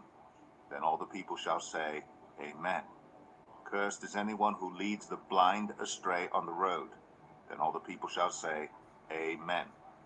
Cursed is anyone who withholds justice from the foreigner, the fatherless, or the widow. Then all the people shall say, Amen. Cursed is anyone who sleeps with his father's wife, for he dishonors his father's bed. Then all the people shall say, Amen. Cursed is anyone who has sexual relations with any animal. Then all the people shall say, Amen. Cursed is anyone who sleeps with his sister, the daughter of his father, or the daughter of his mother. Then all the people shall say, Amen. Cursed is anyone who sleeps with his mother-in-law. Then all the people shall say, Amen. Cursed is anyone who kills their neighbor secretly. Then all the people shall say, Amen. Cursed is anyone who accepts a bribe to kill an innocent person. Then all the people shall say, Amen. Cursed is anyone who does not uphold the words of this law by carrying them out. Then all the people shall say, Amen. Deuteronomy 28. If you fully obey the Lord your God, and carefully follow all his commands I give you today, the Lord your God will set you high above all the nations on earth. All these blessings will come on you and accompany you if you obey the Lord your God. You will be blessed in the city and blessed in the country. The fruit of your womb will be blessed, and the crops of your land, and the young of your livestock, the calves of your herds, and the lambs of your flocks. Your basket and your kneading trough will be blessed. You will be blessed when you come in, and blessed when you go out. The Lord will grant that the enemies who rise up against you will be defeated before you. They will come at you from one direction, but flee from you in seven. The Lord will send a blessing on your barns and on everything you put your hand to. The Lord your God will bless you in the land he is giving you. The Lord will establish you as his holy people, as he promised you on oath, if you keep the commands of the Lord your God and walk in obedience to him. Then all the peoples on earth will see that you are called by the name of the Lord, and they will fear you. The Lord will grant you abundant prosperity in the fruit of your womb, the young of your livestock, and the crops of your ground, in the land he swore to your ancestors to give you. The Lord will open the heavens, the storehouse of his bounty, to send rain on your land in season, and to bless all the work of your hands. You will lend to many nations, but will borrow from none. The Lord will make you the head, not the tail. If you pay attention to the commands of the Lord your God that I give you this day and carefully follow them, you will always be at the top, never at the bottom. Do not turn aside from any of the commands I give you today, to the right or to the left, following other gods and serving them. However, if you do not obey the Lord your God and do not carefully follow all his commands and decrees I am giving you today, all these curses will come on you and overtake you. You will be cursed in the city and cursed in the country. Your basket and your kneading trough will be cursed. The fruit of your womb will be cursed, and the crops of your land, and the calves of your herds, and the lambs of your flocks. You will be cursed when you come in, and cursed when you go out. The Lord will send on you curses, confusion, and rebuke in everything you put your hand to, until you are destroyed, and come to sudden ruin because of the evil you have done in forsaking him.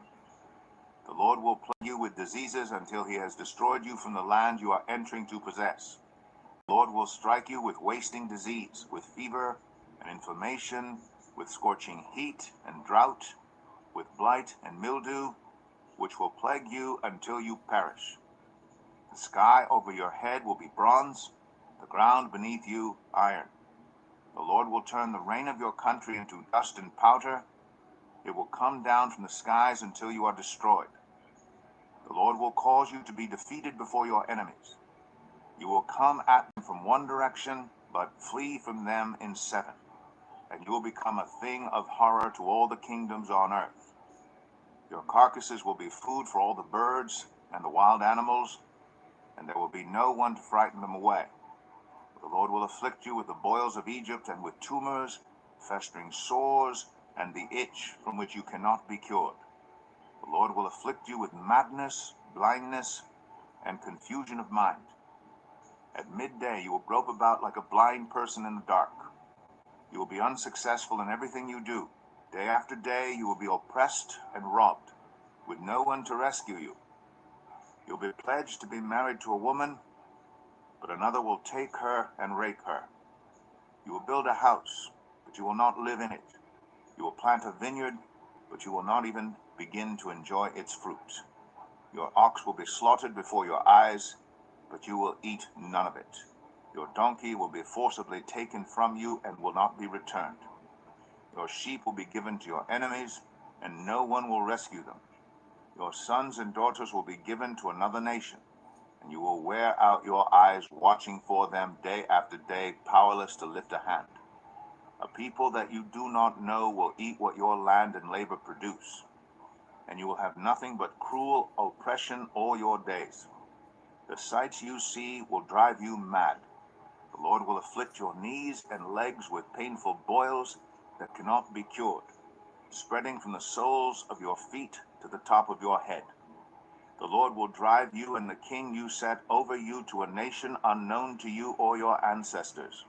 There you will worship other gods, gods of wood and stone. You will become a thing of horror, a byword, and an object of ridicule among all the peoples where the Lord will drive you. You will sow much seed in the field, but you will harvest little, because locusts will devour it. You will plant vineyards and cultivate them, but you will not drink the wine or gather the grapes, because worms will eat them. You will have olive trees throughout your country, but you will not use the oil, because the olives will drop off. You will have sons and daughters, but you will not keep them, because they will go into captivity. Swarms of locusts will take over all your trees and the crops of your land. The foreigners who reside among you will rise above you higher and higher, but you will sink lower and lower. They will lend to you, but you will not lend to them. They will be the head, but you will be the tail. All these curses will come on you.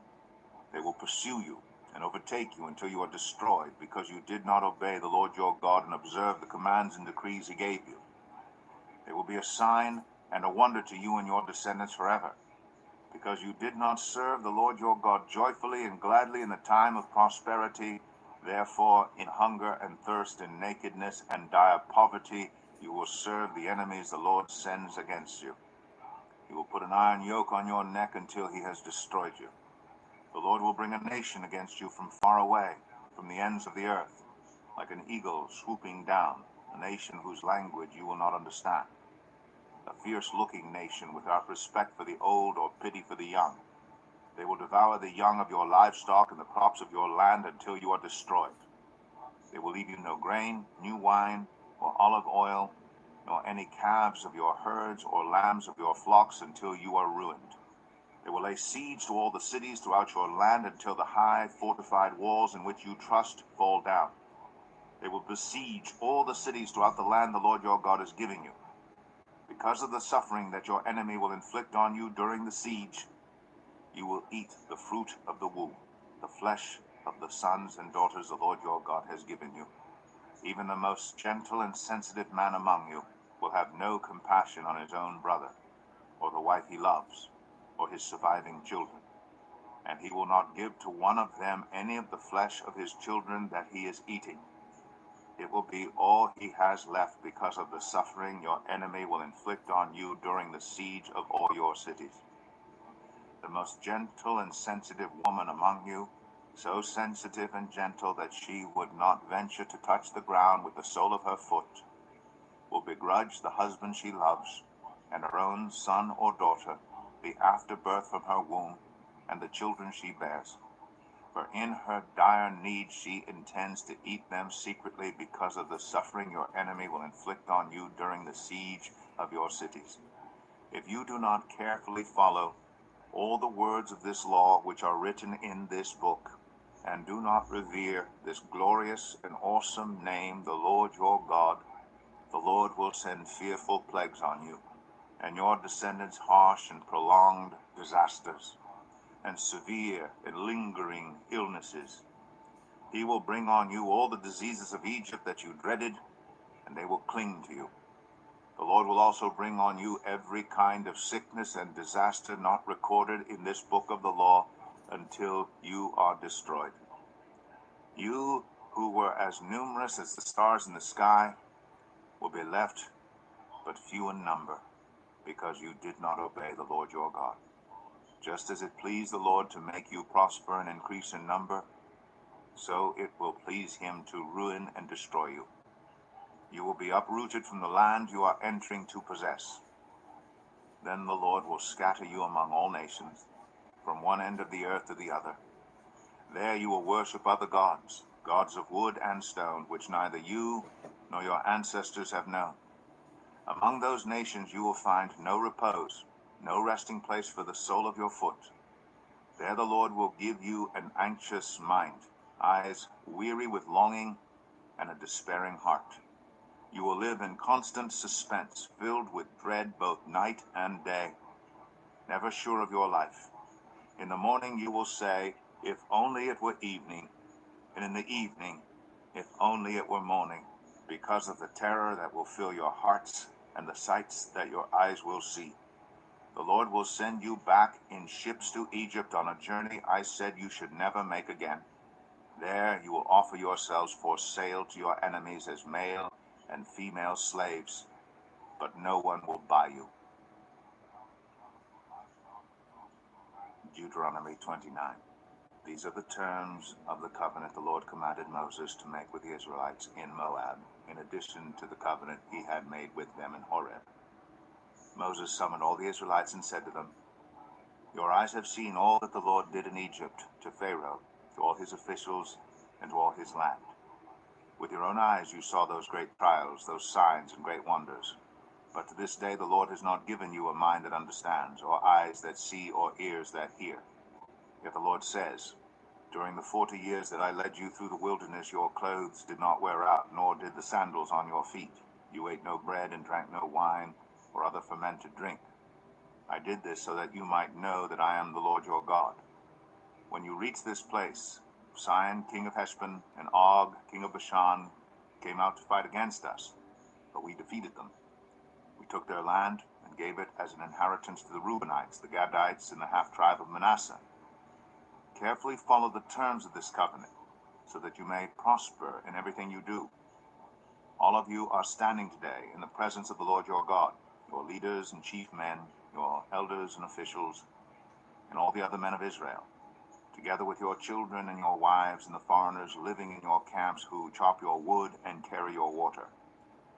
You are standing here in order to enter into a covenant with the Lord your God, the covenant the Lord is making with you this day and sealing with an oath, to confirm you this day as his people, that he may be your God as he promised you, and as he swore to your fathers, Abraham, Isaac, and Jacob. I am making this covenant with its oath not only with you, who are standing here with us today in the presence of the Lord our God, but also with those who are not here today. You yourselves know how we lived in Egypt and how we passed through the countries on the way here.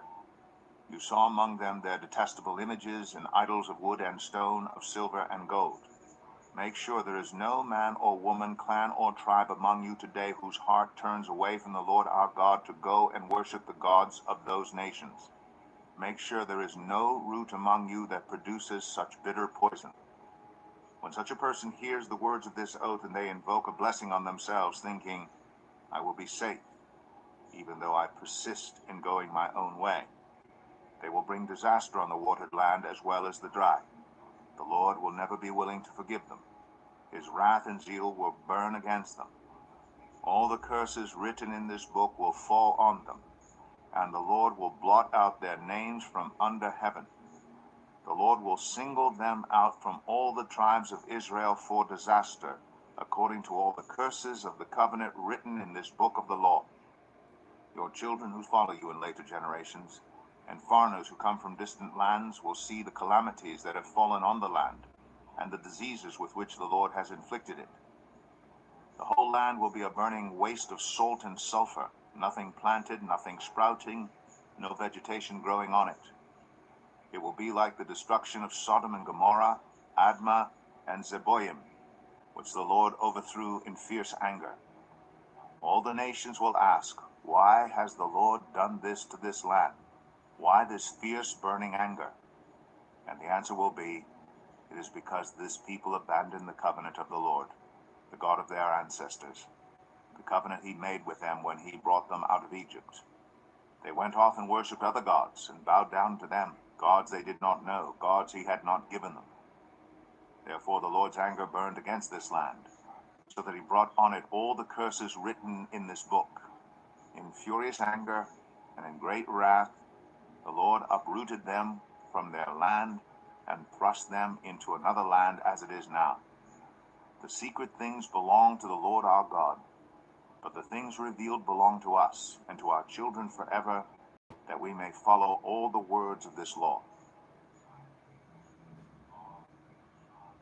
Deuteronomy 30.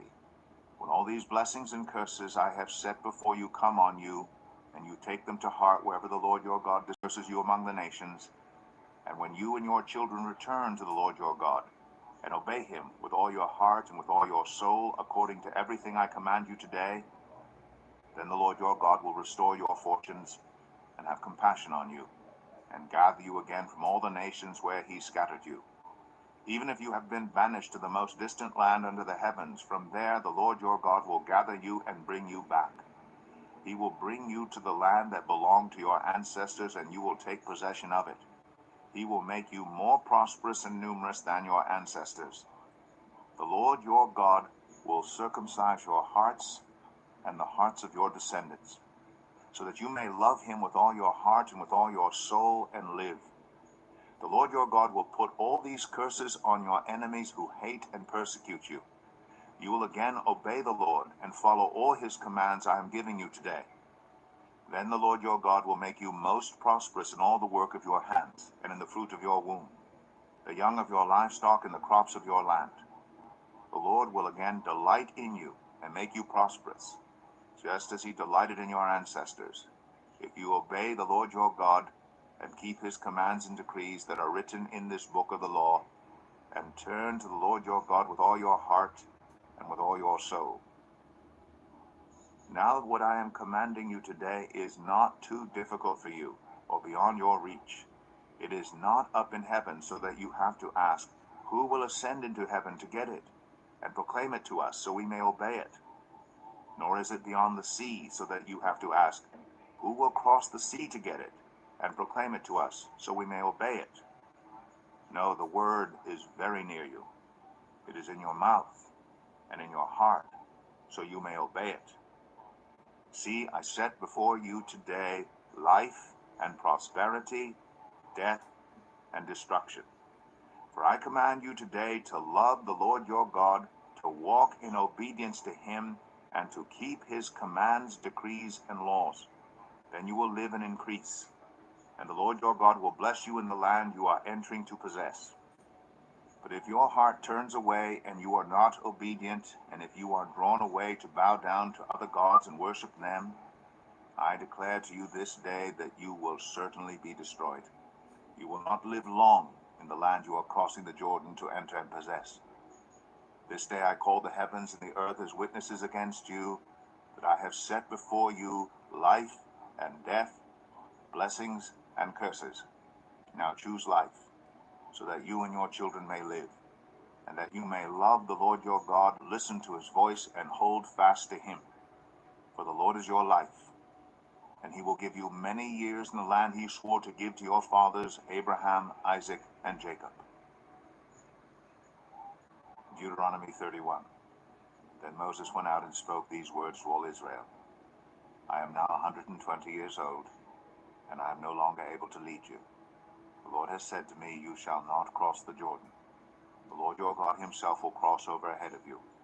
He will destroy these nations before you, and you will take possession of their land. Joshua also will cross over ahead of you, as the Lord said. And the Lord will do to them what he did to Sihon and Og, the kings of the Amorites, whom he destroyed along with their land. The Lord will deliver them to you, and you must do to them all that I have commanded you. Be strong and courageous. Do not be afraid or terrified because of them. For the Lord your God goes with you. He will never leave you nor forsake you. Then Moses summoned Joshua and said to him in the presence of all Israel, be strong and courageous, for you must go with this people into the land that the Lord swore to their ancestors to give them, and you must divide it among them as their inheritance. The Lord himself goes before you and will be with you. He will never leave you nor forsake you. Do not be afraid, do not be discouraged. So Moses wrote down this law and gave it to the Levitical priests, who carried the ark of the covenant of the Lord, and to all the elders of Israel.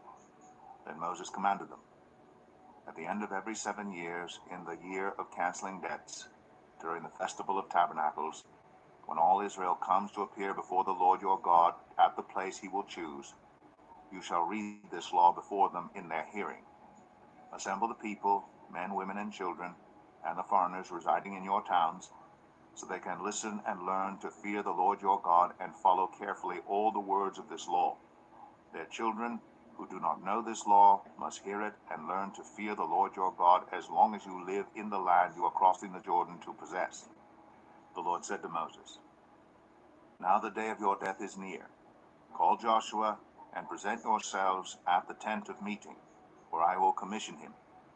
So Moses and Joshua came and presented themselves at the tent of meeting. Then the Lord appeared at the tent in a pillar of cloud, and the cloud stood over the entrance to the tent. And the Lord said to Moses, you are going to rest with your ancestors, and these people will soon prostitute themselves to the foreign gods of the land they are entering. They will forsake me and break the covenant I made with them. And in that day I will become angry with them and forsake them. I will hide my face from them, and they will be destroyed. Many disasters and calamities will come on them, And in that day they will ask, have not these disasters come on us because our God is not with us? And I will certainly hide my face in that day because of all their wickedness in turning to other gods. Now write down this song and teach it to the Israelites and have them sing it, so that it may be a witness for me against them. When I have brought them into the land flowing with milk and honey, the land I promised on oath to their ancestors, and when they eat their fill and thrive, they will turn to other gods and worship them, rejecting me and breaking my covenant. And when many disasters and calamities come on them, this song will testify against them because it will not be forgotten by their descendants. I know what they are disposed to do, even before I bring them into the land I promised them on oath. So Moses wrote down this song that day and taught it to the Israelites.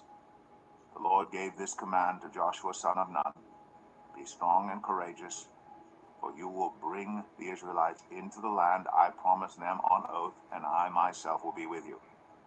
After Moses finished writing in a book the words of this law from beginning to end, he gave this command to the Levites who carried the ark of the covenant of the Lord. Take this book of the law and place it beside the ark of the covenant of the Lord your God. There it will remain as a witness against you. For I know how rebellious and stiff-necked you are. If you have been rebellious against the Lord while I am still alive and with you, how much more will you rebel after I die? Assemble before me all the elders of your tribes and all your officials, so that I can speak these words in their hearing and call the heavens and the earth to testify against them. For I know that after my death you are sure to become utterly corrupt and to turn from the way I have commanded you. In days to come, disaster will fall on you because you will do evil in the sight of the Lord and arouse his anger by what your hands have made. And Moses recited the words of this song from beginning to end in the hearing of the whole assembly of Israel. Deuteronomy 32. Listen, you heavens, and I will speak. Hear, you earth, the words of my mouth. Let my teaching fall like rain, and my words descend like dew, like showers on new grass, like abundant rain on tender plants. I will proclaim the name of the Lord. Oh, praise the greatness of our God. He is the rock, his works are perfect, and all his ways are just. A faithful God who does no wrong, upright and just is he. They are corrupt and not his children. To their shame they are a warped and crooked generation. You repay the Lord, you foolish and unwise people? Is he not your Father, your Creator, who made you and formed you? Remember the days of old. Consider the generations long past. Ask your father, and he will tell you, your elders, and they will explain to you. When the Most High gave the nations their inheritance, when he divided all mankind, he set up boundaries for the peoples according to the number of the sons of Israel. For the Lord's portion is his people, Jacob his allotted inheritance. In a desert land he found him, in a barren and howling waste. He shielded him and cared for him. He guarded him as the apple of his eye. Like an eagle that stirs up its nest and hovers over its young, that spreads its wings to catch them and carries them aloft, the Lord alone led him. No foreign god was with him. He made him ride on the heights of the land and fed him with the fruit of the fields. He nourished him with honey from the rock and with oil from the flinty crag, with curds and milk from herd and flock, and with fattened lambs and goats, with choice rams of Bashan and the finest kernels of wheat. You drank the foaming blood of the grape. Jeshurun grew fat and kicked. Filled with food, they became heavy and sleek. They abandoned the God who made them and rejected the rock Savior. They made him jealous with their foreign gods and angered him with their detestable idols. They sacrificed to false gods, which are not God, gods they had not known, gods that recently appeared, gods your ancestors did not fear. You deserted the rock who fathered you. You forgot the God who gave you birth. The Lord saw this and rejected them because he was angered by his sons and daughters. I will hide my face from them, he said, and see what their end will be. For they are a perverse generation, children who are unfaithful. They made me jealous by what is no God and angered me with their worthless idols. I will make them envious by those who are not a people. I will make them angry by a nation that has no understanding. For a fire will be kindled by my wrath, one that burns down to the realm of the dead below. It will devour the earth and its harvests, and set afire the foundations of the mountains. I will heap calamities on them and spend my arrows against them. I will send wasting famine against them, consuming pestilence and deadly plague. I will send against them the fangs of wild beasts, the venom of vipers that glide in the dust. In the street, the sword will make them childless. In their homes, terror will reign. The young men and young women will perish, the infants and those with gray hair. I said I would scatter them and erase their name from human memory, but I dreaded the taunt of the enemy, lest the adversary misunderstand and say, our hand has triumphed. The Lord has not done all this. They are a nation without sense. There is no discernment in them. If only they were wise, would understand this and discern what their end will be. How could one man chase 1,000, or two put 10,000 to flight, unless their rock had sold them, unless the Lord had given them up? For their rock is not like our rock, as even our enemies concede. Their vine comes from the vine of Sodom, and from the fields of Gomorrah. Their grapes are filled with poison, and their clusters with bitterness. Their wine is the venom of serpents, the deadly poison of cobras. Have I not kept this in reserve, and sealed it in my vaults? It is mine to avenge, I will repay. In due time their foot will slip. Their day of disaster is near, and their doom rushes upon them. The Lord will vindicate his people, and relent concerning his servants. When he sees their strength is gone, and no one is left, slave or free, he will say, now, where are their gods? The rock they took refuge in, the gods who ate the fat of their sacrifices, and drank the wine of their drink offerings. Let them rise up to help you. Let them give you shelter. See now that I myself am he. There is no God besides me. I put to death, and I bring to life. I have wounded, and I will heal, and no one can deliver out of my hand. I lift my hand to heaven and solemnly swear, as surely as I live forever, when I sharpen my flashing sword and my hand grasps it in judgment, I will take vengeance on my adversaries and repay those who hate me.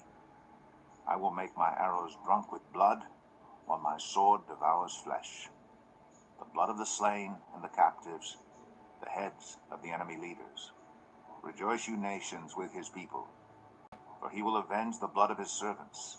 He will take vengeance on his enemies, and make atonement for his land and people. Moses came with Joshua son of Nun, and spoke all the words of this song in the hearing of the people.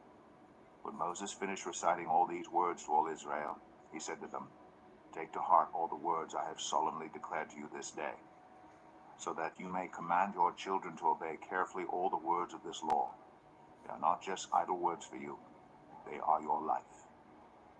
By them you will live long in the land you are crossing the Jordan to possess. On that same day the Lord told Moses, go up into the Abarim range to Mount Nebo in Moab, across from Jericho, and view Canaan, the land I am giving the Israelites as their own possession. There on the mountain that you have climbed, you will die, and be gathered to your people, just as your brother Aaron died on Mount Hor, and was gathered to his people. This is because both of you broke faith with me in the presence of the Israelites at the waters of Meribah, Kadesh, in the desert of Zin, and because you did not uphold my holiness among the Israelites. Therefore, you will see the land only from a distance. You will not enter the land I am giving to the people of Israel. Deuteronomy 33. This is the blessing that Moses, the man of God, pronounced on the Israelites before his death. He said, the Lord came from Sinai and dawned over them from Seir. He shone forth from Mount Paran. He came with myriads of holy ones from the south, from his mountain slopes. Surely it is you who love the people. All the holy ones are in your hand. At your feet they all bow down, and from you receive instruction. The law that Moses gave us, the possession of the assembly of Jacob.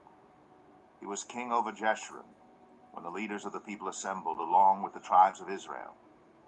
Let Reuben live and not die, nor his people be few. And this he said about Judah. Hear, Lord, the cry of Judah. Bring him to his people. With his own hands he defends his cause. Oh, be his help against his foes. About Levi he said, your Thummim and Urim belong to your faithful servant. You tested him at Massah. You contended with him at the waters of Meribah. He said of his father and mother, I have no regard for them. He did not recognize his brothers or acknowledge his own children, but he watched over your word and guarded your covenant. He teaches your precepts to Jacob and your law to Israel. He offers incense before you and whole burnt offerings on your altar.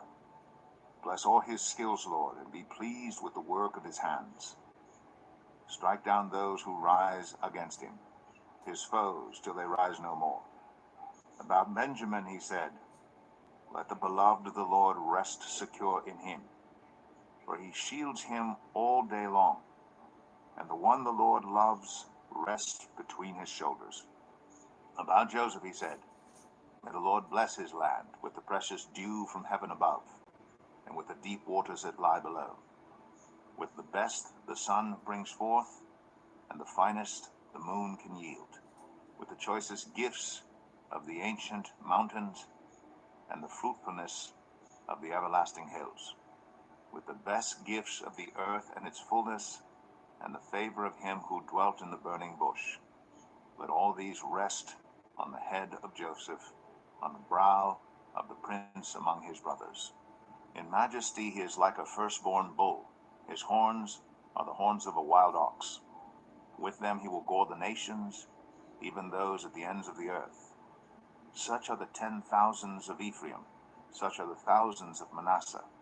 About Zebulun he said, rejoice, Zebulun, in your going out, and you, Issachar, in your tents.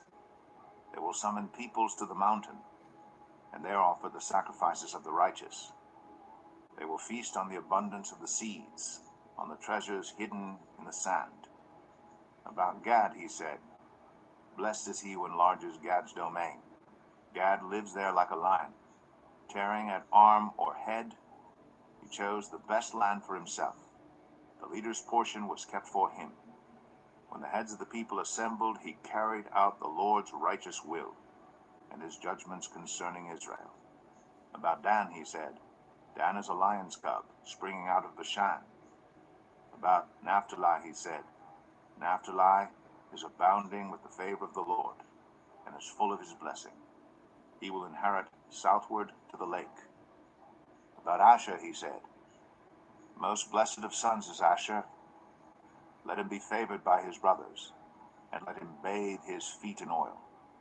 The bolts of your gates will be iron and bronze, and your strength will equal your days. There is no one like the God of Jeshurun, who rides across the heavens to help you, and on the clouds in his majesty. The eternal God is your refuge, and underneath are the everlasting arms. He will drive out your enemies before you, saying, destroy them.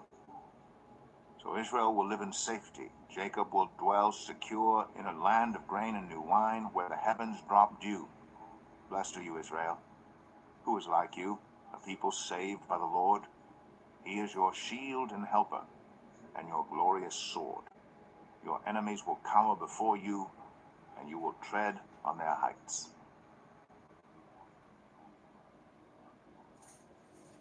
Deuteronomy 34.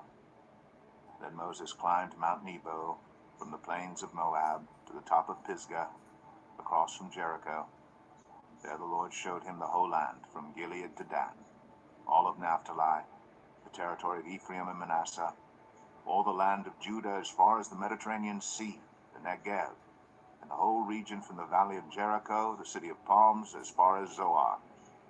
Then the Lord said to him, this is the land I promised on oath to Abraham, Isaac, and Jacob when I said, I will give it to your descendants.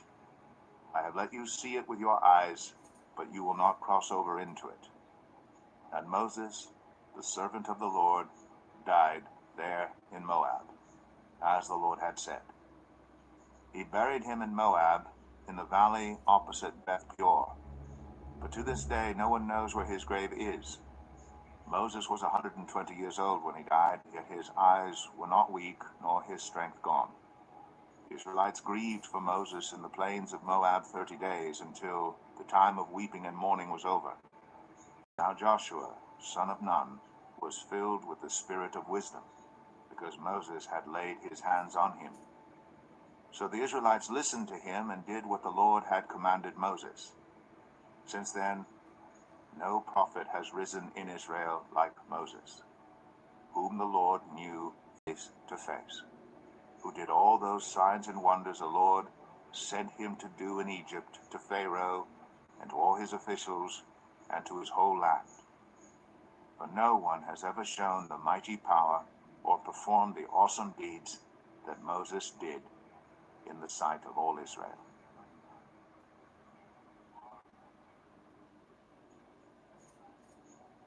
The book of Joshua, chapter 1. After the death of Moses, the servant of the Lord said to Joshua, son of Nun, Moses' aide, Moses, my servant, is dead.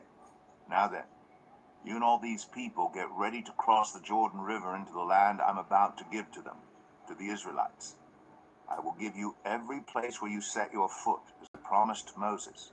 Your territory will extend from the desert to Lebanon, and from the great river, the Euphrates, all the Hittite country, to the Mediterranean Sea in the west.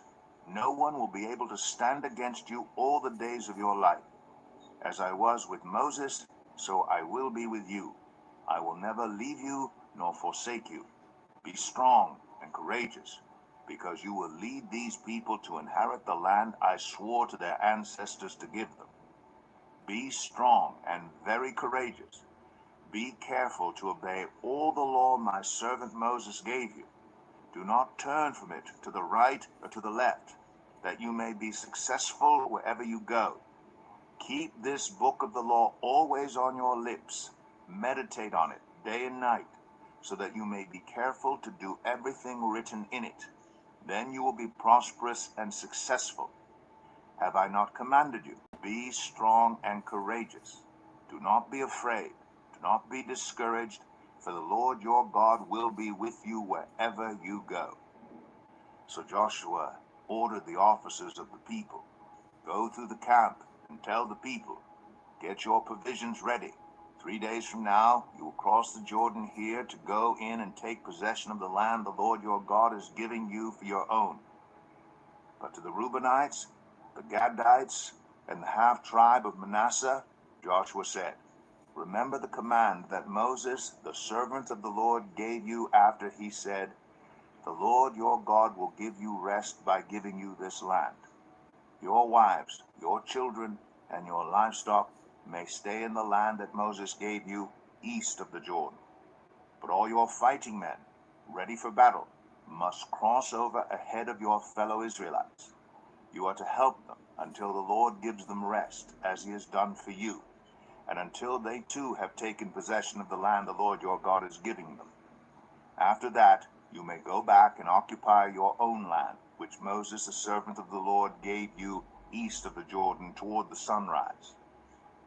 Then they answered Joshua, whatever you have commanded us, we will do, and wherever you send us, we will go. Just as we fully obeyed Moses, so we will obey you. Only may the Lord your God be with you as he was with Moses. Whoever rebels against your word and does not obey it, whatever you may command them, will be put to death. Only be strong and courageous. Joshua 2. Then Joshua son of Nun secretly sent 2 spies from Shittim. Go, look over the land, he said, especially Jericho. So they went and entered the house of a prostitute named Rahab and stayed there. The king of Jericho was told, look, some of the Israelites have come here tonight to spy out the land. So the king of Jericho sent this message to Rahab, bring out the men who came to you and entered your house, because they have come to spy out the whole land. But the woman had taken the 2 men and hidden them. She said, Yes, the men came to me, but I did not know where they had come from. At dusk, when it was time to close the city gate, they left. I don't know which way they went. Go after them quickly. You may catch up with them." But she had taken them up to the roof and hidden them under the stalks of flax she had laid out on the roof. So the men set out in pursuit of the spies on the road that leads to the fords of the Jordan. And as soon as the pursuers had gone out, the gate was shut. Before the spies lay down for the night, she went up on the roof and said to them, "I know that the Lord has given you this land, and that a great fear of you has fallen on us, so that all who live in this country are melting in fear because of you. We have heard how the Lord dried up the water of the Red Sea for you when you came out of Egypt, and what you did to Sihon and Og, the two kings of the Amorites east of the Jordan, whom you completely destroyed. When we heard of it, our hearts melted in fear, and everyone's courage failed because of you. For the Lord your God is God in heaven above and on the earth below. Now then, please swear to me by the Lord that you will show kindness to my family, because I have shown kindness to you. Give me a sure sign that you will spare the lives of my father and mother, my brothers and sisters, and all who belong to them, and that you will save us from death." "Our lives for your lives," the men assured her. "If you don't tell what we are doing, we will treat you kindly and faithfully when the Lord gives us the land." So she let them down by a rope through the window, for the house she lived in was part of the city wall. She said to them, "Go to the hills, so the pursuers will not find you. Hide yourselves there 3 days until they return, and then go on your way." Now the men had said to her, "This oath you made us swear will not be binding on us unless when we enter the land you have tied this scarlet cord in the window through which you let us down, and unless you have brought your father and mother, your brothers and all your family into your house. If any of them go outside your house into the street, their blood will be on their own heads. We will not be responsible. As for those who are in the house with you, their blood will be on our head, if a hand is laid on them. But if you tell what we are doing, we will be released from the oath you made us swear." "Agreed," she replied. "Let it be as you say." So she sent them away, and they departed. And she tied the scarlet cord in the window. When they left, they went into the hills and stayed there 3 days, until the pursuers had searched all along the road and returned without finding them. Then the two men started back.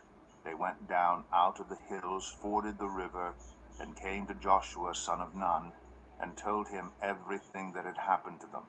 They said to Joshua, "The Lord has surely given the whole land into our hands. All the people are melting in fear because of us." Joshua 3. Early in the morning, Joshua and all the Israelites set out from Shittim and went to the Jordan, where they camped before crossing over. After 3 days, the officers went throughout the camp, giving orders to the people. "When you see the ark of the covenant of the Lord your God, and the Levitical priests carrying it, you are to move out from your positions and follow it. Then you will know which way to go, since you have never been this way before. But keep a distance of about 2,000 cubits between you and the ark. Do not go near it." Joshua told the people, "Consecrate yourselves, for tomorrow the Lord will do amazing things among you." Joshua said to the priests, "Take up the ark of the covenant and pass on ahead of the people." So they took it up and went ahead of them. And the Lord said to Joshua, "Today I will begin to exalt you in the eyes of all Israel, so they may know that I am with you as I was with Moses. Tell the priests who carry the ark of the covenant, when you reach the edge of the Jordan's waters, go and stand in the river." Joshua said to the Israelites, "Come here and listen to the words of the Lord your God. This is how you will know that the living God is among you, and that he will certainly drive out before you the Canaanites, Hittites, Hivites, Perizzites, Girgashites, Amorites, and Jebusites. See, the ark of the covenant of the Lord of all the earth will go into the Jordan ahead of you. Now then, choose 12 men from the tribes of Israel, one from each tribe. And as soon as the priests who carry the ark of the Lord of all the earth, set foot in the Jordan, its waters flowing downstream will be cut off and stand up in a heap. So when the people broke camp to cross the Jordan, the priests carrying the Ark of the Covenant went ahead of them. Now the Jordan is at flood stage all during harvest. Yet, as soon as the priests who carried the ark reached the Jordan and their feet touched the water's edge, the water from upstream stopped flowing. It piled up in a heap a great distance away at a town called Adam in the vicinity of Zarethan, while the water flowing down to the Sea of the Arabah, that is the Dead Sea, was completely cut off. So the people crossed over opposite Jericho. The priests who carried the Ark of the Covenant of the Lord stopped in the middle of the Jordan and stood on dry ground, while all Israel passed by until the whole nation had completed the crossing on dry ground. Joshua 4. When the whole nation had finished crossing the Jordan, the Lord said to Joshua, "Choose 12 men from among the people, one from each tribe, and tell them to take up 12 stones from the middle of the Jordan, from right where the priests are standing, and carry them over with you, and put them down at the place where you stay tonight." So Joshua called together the 12 men he had appointed from the Israelites, one from each tribe, and said to them, "Go over before the ark of the Lord your God into the middle of the Jordan. Each of you is to take up a stone on his shoulder according to the number of the tribes of the Israelites, to serve as a sign among you. In the future, when your children ask you, 'What do these stones mean?' tell them that the flow of the Jordan was cut off before the Ark of the Covenant of the Lord. When it crossed the Jordan, the waters of the Jordan were cut off. These stones are to be a memorial to the people of Israel forever." So the Israelites did as Joshua commanded them. They took 12 stones from the middle of the Jordan according to the number of the tribes of the Israelites, as the Lord had told Joshua, and they carried them over with them to their camp, where they put them down. Joshua set up the 12 stones that had been in the middle of the Jordan at the spot where the priests who carried the Ark of the Covenant had stood, and they are there to this day. Now the priests who carried the ark remained standing in the middle of the Jordan until everything the Lord had commanded Joshua was done by the people, just as Moses had directed Joshua. The people hurried over, and as soon as all of them had crossed, the ark of the Lord and the priests came to the other side while the people watched. The men of Reuben, Gad, and the half-tribe of Manasseh crossed over, ready for battle, in front of the Israelites, as Moses had directed them. About 40,000 armed for battle crossed over before the Lord to the plains of Jericho for war. That day the Lord exalted Joshua in the sight of all Israel, and they stood in awe of him all the days of his life, just as they stood in awe of Moses. And the Lord said to Joshua, "Command the priests carrying the Ark of the Covenant law to come up out of the Jordan." So Joshua commanded the priests, "Come up out of the Jordan." And the priests came up out of the river, carrying the Ark of the Covenant of the Lord. No sooner had they set their feet upon the dry ground than the waters of the Jordan returned to their place, and ran at flood stage as before. On the 10th day of the first month, the people went up from the Jordan and camped at Gilgal, on the eastern border of Jericho. And Joshua set up at Gilgal the 12 stones they had taken out of the Jordan. He said to the Israelites, "In the future, when your descendants ask their parents, 'What do these stones mean?' tell them, 'Israel crossed the Jordan on dry ground. For the Lord your God dried up the Jordan before you until you had crossed over. The Lord your God did to the Jordan what he had done to the Red Sea, when he dried it up before us until we had crossed over. He did this so that all the peoples of the earth might know that the hand of the Lord is powerful, and so that you might always fear the Lord your God." Joshua 5. Now when all the Amorite kings west of the Jordan, all the Canaanite kings along the coast heard how the Lord had dried up the Jordan before the Israelites until they had crossed over, their hearts melted in fear, and they no longer had the courage to face the Israelites. At that time the Lord said to Joshua, make flint knives, and circumcise the Israelites again. So Joshua made flint knives and circumcised the Israelites at Gibeath Araloth. Now this is why he did so. All those who came out of Egypt, all the men of military age, died in the wilderness on the way after leaving Egypt. All the people that came out had been circumcised, but all the people born in the wilderness during the journey from Egypt had not. The Israelites had moved about in the wilderness 40 years until all the men who were of military age when they left Egypt had died, since they had not obeyed the Lord. For the Lord had sworn to them that they would not see the land he had solemnly promised their ancestors to give us, a land flowing with milk and honey. So he raised up their sons in their place, and these were the ones Joshua circumcised. They were still uncircumcised because they had not been circumcised on the way.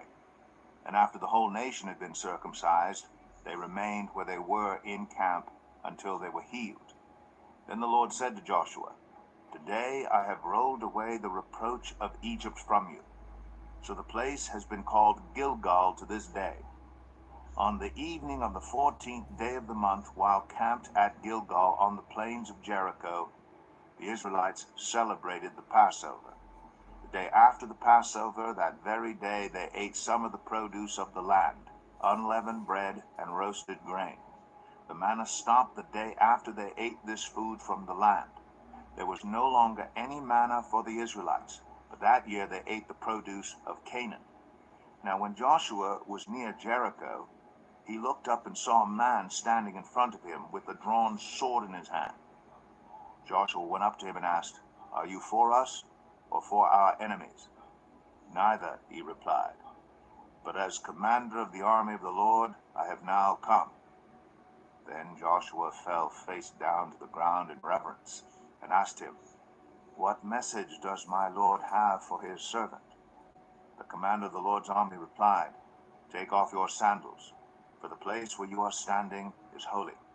And Joshua did so. Joshua 6. Now the gates of Jericho were securely barred because of the Israelites. No one went out, and no one came in.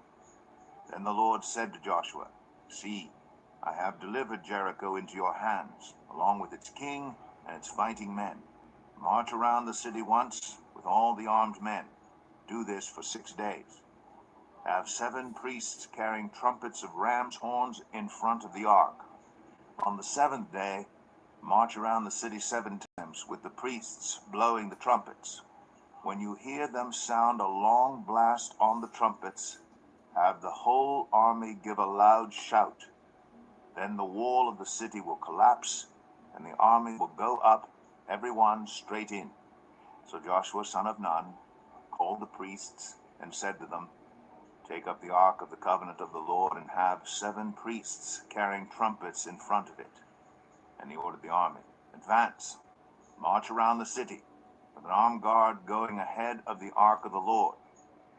When Joshua had spoken to the people, the 7 priests carrying the 7 trumpets before the Lord went forward, blowing their trumpets, and the ark of the Lord's covenant followed them. The armed guard marched ahead of the priests, who blew the trumpets, and the rear guard followed the ark. All this time the trumpets were sounding. But Joshua had commanded the army, "Do not give a war cry, do not raise your voices, do not say a word until the day I tell you to shout. Then shout." So he had the ark of the Lord carried around the city, circling it once. Then the army returned to camp and spent the night there. Joshua got up early the next morning, and the priests took up the ark of the Lord. The 7 priests carrying the 7 trumpets went forward, marching before the ark of the Lord and blowing the trumpets. The armed men went ahead of them, and the rear guard followed the ark of the Lord, while the trumpets kept sounding. So on the 2nd day they marched around the city once and returned to the camp. They did this for 6 days. On the 7th day they got up at daybreak and marched around the city 7 times in the same manner, except that on that day they circled the city 7 times. The 7th time around, when the priests sounded the trumpet blast, Joshua commanded the army, "Shout, for the Lord has given you the city. The city and all that is in it are to be devoted to the Lord. Only Rahab the prostitute and all who are with her in her house shall be spared, because she hid the spies we sent. But keep away from the devoted things, so that you will not bring about your own destruction by taking any of them. Otherwise you will make the camp of Israel liable to destruction and bring trouble on it. All the silver and gold and the articles of bronze and iron are sacred to the Lord and must go into his treasury. When the trumpet sounded, the army shouted, and at the sound of the trumpet, when the men gave a loud shout, the wall collapsed. So everyone charged straight in, and they took the city. They devoted the city to the Lord and destroyed with the sword every living thing in it, men and women, young and old, cattle, sheep, and donkeys. Joshua said to the 2 men who had spied out the land, "Go into the prostitute's house and bring her out and all who belong to her, in accordance with your oath to her." So the young men who had done the spying went in and brought out Rahab, her father and mother, her brothers and sisters, and all who belonged to her. They brought out her entire family and put them in a place outside the camp of Israel. Then they burned the whole city and everything in it. But they put the silver and gold and the articles of bronze and iron into the treasury of the Lord's house. But Joshua spared Rahab the prostitute with her family and all who belonged to her, because she hid the men Joshua had sent as spies to Jericho, and she lives among the Israelites to this day. At that time Joshua pronounced this solemn oath: "Cursed before the Lord is the one who undertakes to rebuild this city, Jericho. At the cost of his firstborn son, he will lay its foundations. At the cost of his youngest, he will set up its gates." So the Lord was with Joshua, and his fame spread throughout the land. Joshua 7. But the Israelites were unfaithful in regard to the devoted things.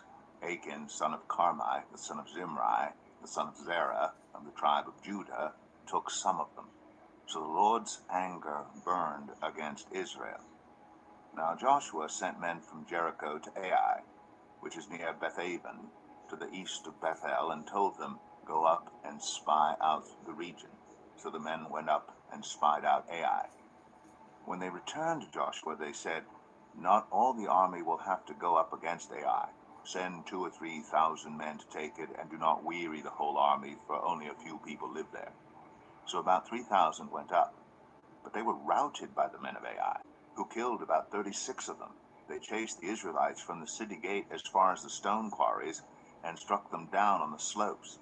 At this the hearts of the people melted in fear and became like water. Then Joshua tore his clothes and fell face down to the ground before the ark of the Lord, remaining there till evening. The elders of Israel did the same, and sprinkled dust on their heads. And Joshua said, "Alas, sovereign Lord, why did you ever bring this people across the Jordan to deliver us into the hands of the Amorites to destroy us? If only we had been content to stay on the other side of the Jordan. Pardon your servant, Lord. What can I say now that Israel has been routed by its enemies? The Canaanites and the other people of the country will hear about this, and they will surround us and wipe out our name from the earth. What then will you do for your own great name?" The Lord said to Joshua, "Stand up. What are you doing down on your face? Israel has sinned. They have violated my covenant, which I commanded them to keep. They have taken some of the devoted things. They have stolen. They have lied. They have put them with their own possessions.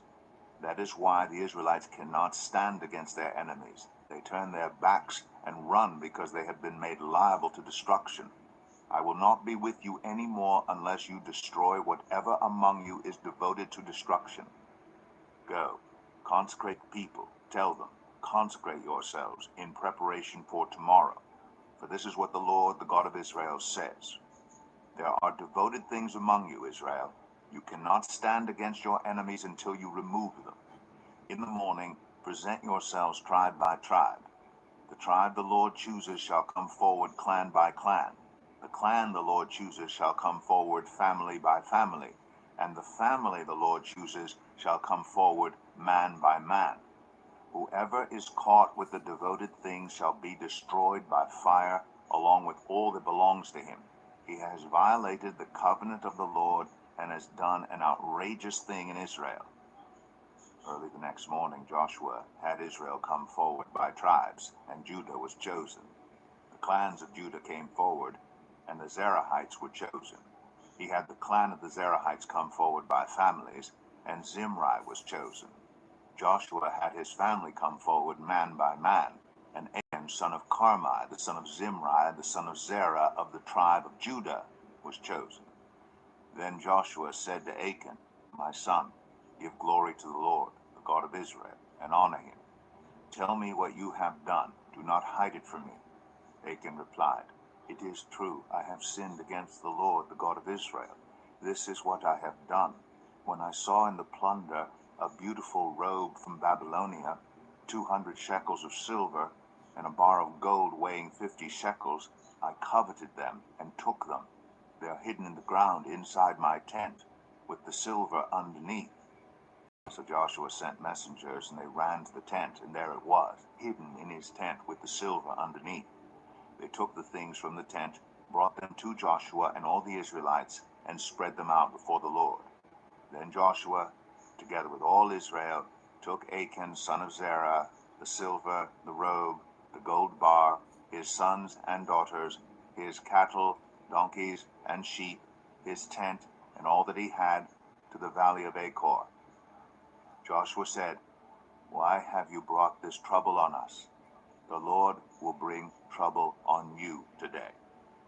Then all Israel stoned him, and after they had stoned the rest, they burned them. Over Achan they heaped up a large pile of rocks, which remains to this day. Then the Lord turned from his fierce anger. Therefore that place has been called the Valley of Achor ever since. Joshua 8. Then the Lord said to Joshua, "Do not be afraid, do not be discouraged. Take the whole army with you, and go up and attack Ai. For I have delivered into your hands the king of Ai, his people, his city, and his land.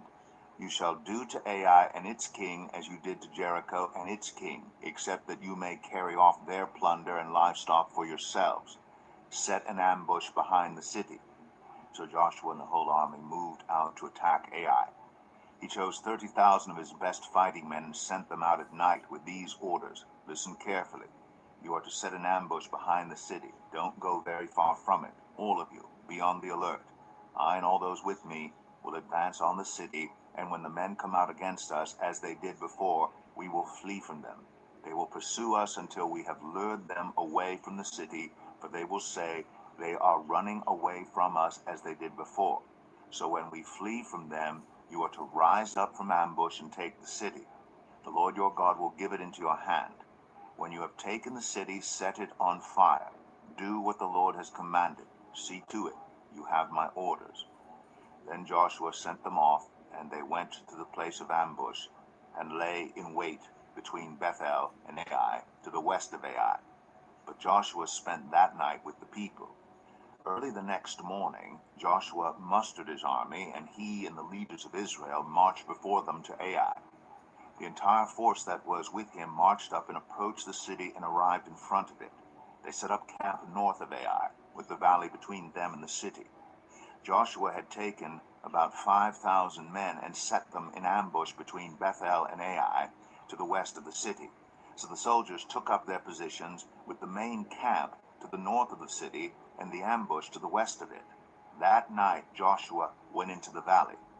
When the king of Ai saw this, he and all the men of the city hurried out early in the morning to meet Israel in battle at a certain place overlooking the Arabah. But he did not know that an ambush had been set against him behind the city. Joshua and all Israel let themselves be driven back before them, and they fled toward the wilderness. All the men of Ai were called to pursue them, and they pursued Joshua and were lured away from the city. Not a man remained in Ai or Bethel who did not go after Israel. They left the city open and went in pursuit of Israel. Then the Lord said to Joshua, "Hold out toward Ai the javelin that is in your hand, for into your hand I will deliver the city." So Joshua held out toward the city the javelin that was in his hand. As soon as he did this, the men in the ambush rose quickly from their position and rushed forward. They entered the city and captured it and quickly set it on fire. The men of Ai looked back and saw the smoke of the city rising up into the sky, but they had no chance to escape in any direction.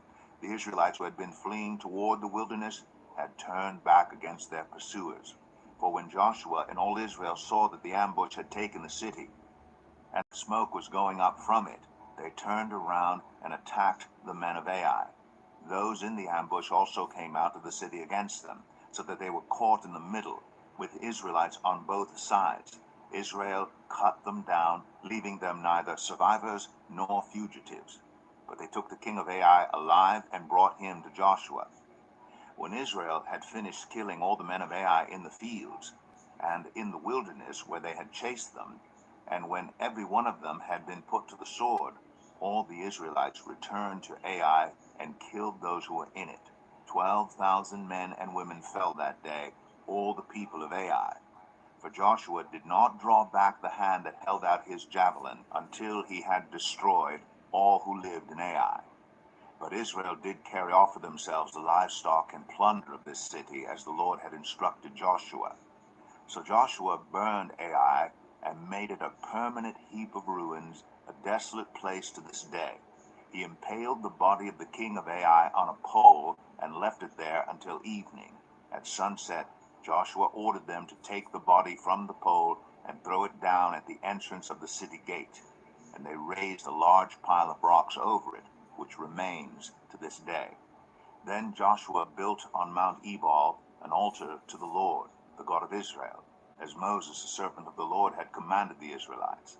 He built it according to what is written in the book of the law of Moses, an altar of uncut stones, on which no iron tool had been used. On it they offered to the Lord burnt offerings and sacrificed fellowship offerings. There, in the presence of the Israelites, Joshua wrote on stones a copy of the law of Moses. All the Israelites, with their elders, officials, and judges, were standing on both sides of the Ark of the Covenant of the Lord, facing the Levitical priests who carried it. Both the foreigners living among them and the native-born were there. Half of the people stood in front of Mount Gerizim, and half of them in front of Mount Ebal, as Moses, the servant of the Lord, had formerly commanded when he gave instructions to bless the people of Israel. Afterward, Joshua read all the words of the law, the blessings and the curses, just as it is written in the book of the law. There was not a word of all that Moses had commanded that Joshua did not read to the whole assembly of Israel, including the women and children and the foreigners who lived among them. Joshua 9. Now when all the kings west of the Jordan heard about these things, the kings in the hill country and the western foothills and along the entire coast of the Mediterranean Sea as far as Lebanon, the kings of the Hittites, Amorites, Canaanites, Perizzites, Hivites, and Jebusites, they came together to wage war against Joshua and Israel. However, when the people of Gibeon heard what Joshua had done to Jericho and Ai, they resorted to a ruse. They went as a delegation whose donkeys were loaded with worn-out sacks and old wineskins cracked and mended. They put worn and patched sandals on their feet and wore old clothes. All the bread of their food supply was dry and moldy. Then they went to Joshua in the camp at Gilgal and said to him and the Israelites, "We have come from a distant country. Make a treaty with us." The Israelites said to the Hivites, "But perhaps you live near us, so how can we make a treaty with you?" "We are your servants," they said to Joshua. But Joshua asked, "Who are you, and where do you come from?" They answered, "Your servants have come from a very distant country, because of the fame of the Lord your God. We have heard reports of him, all that he did in Egypt, and all that he did to the two kings of the Amorites east of the Jordan, Sihon, king of Heshbon, and Og, king of Bashan, who reigned in Ashtoreth.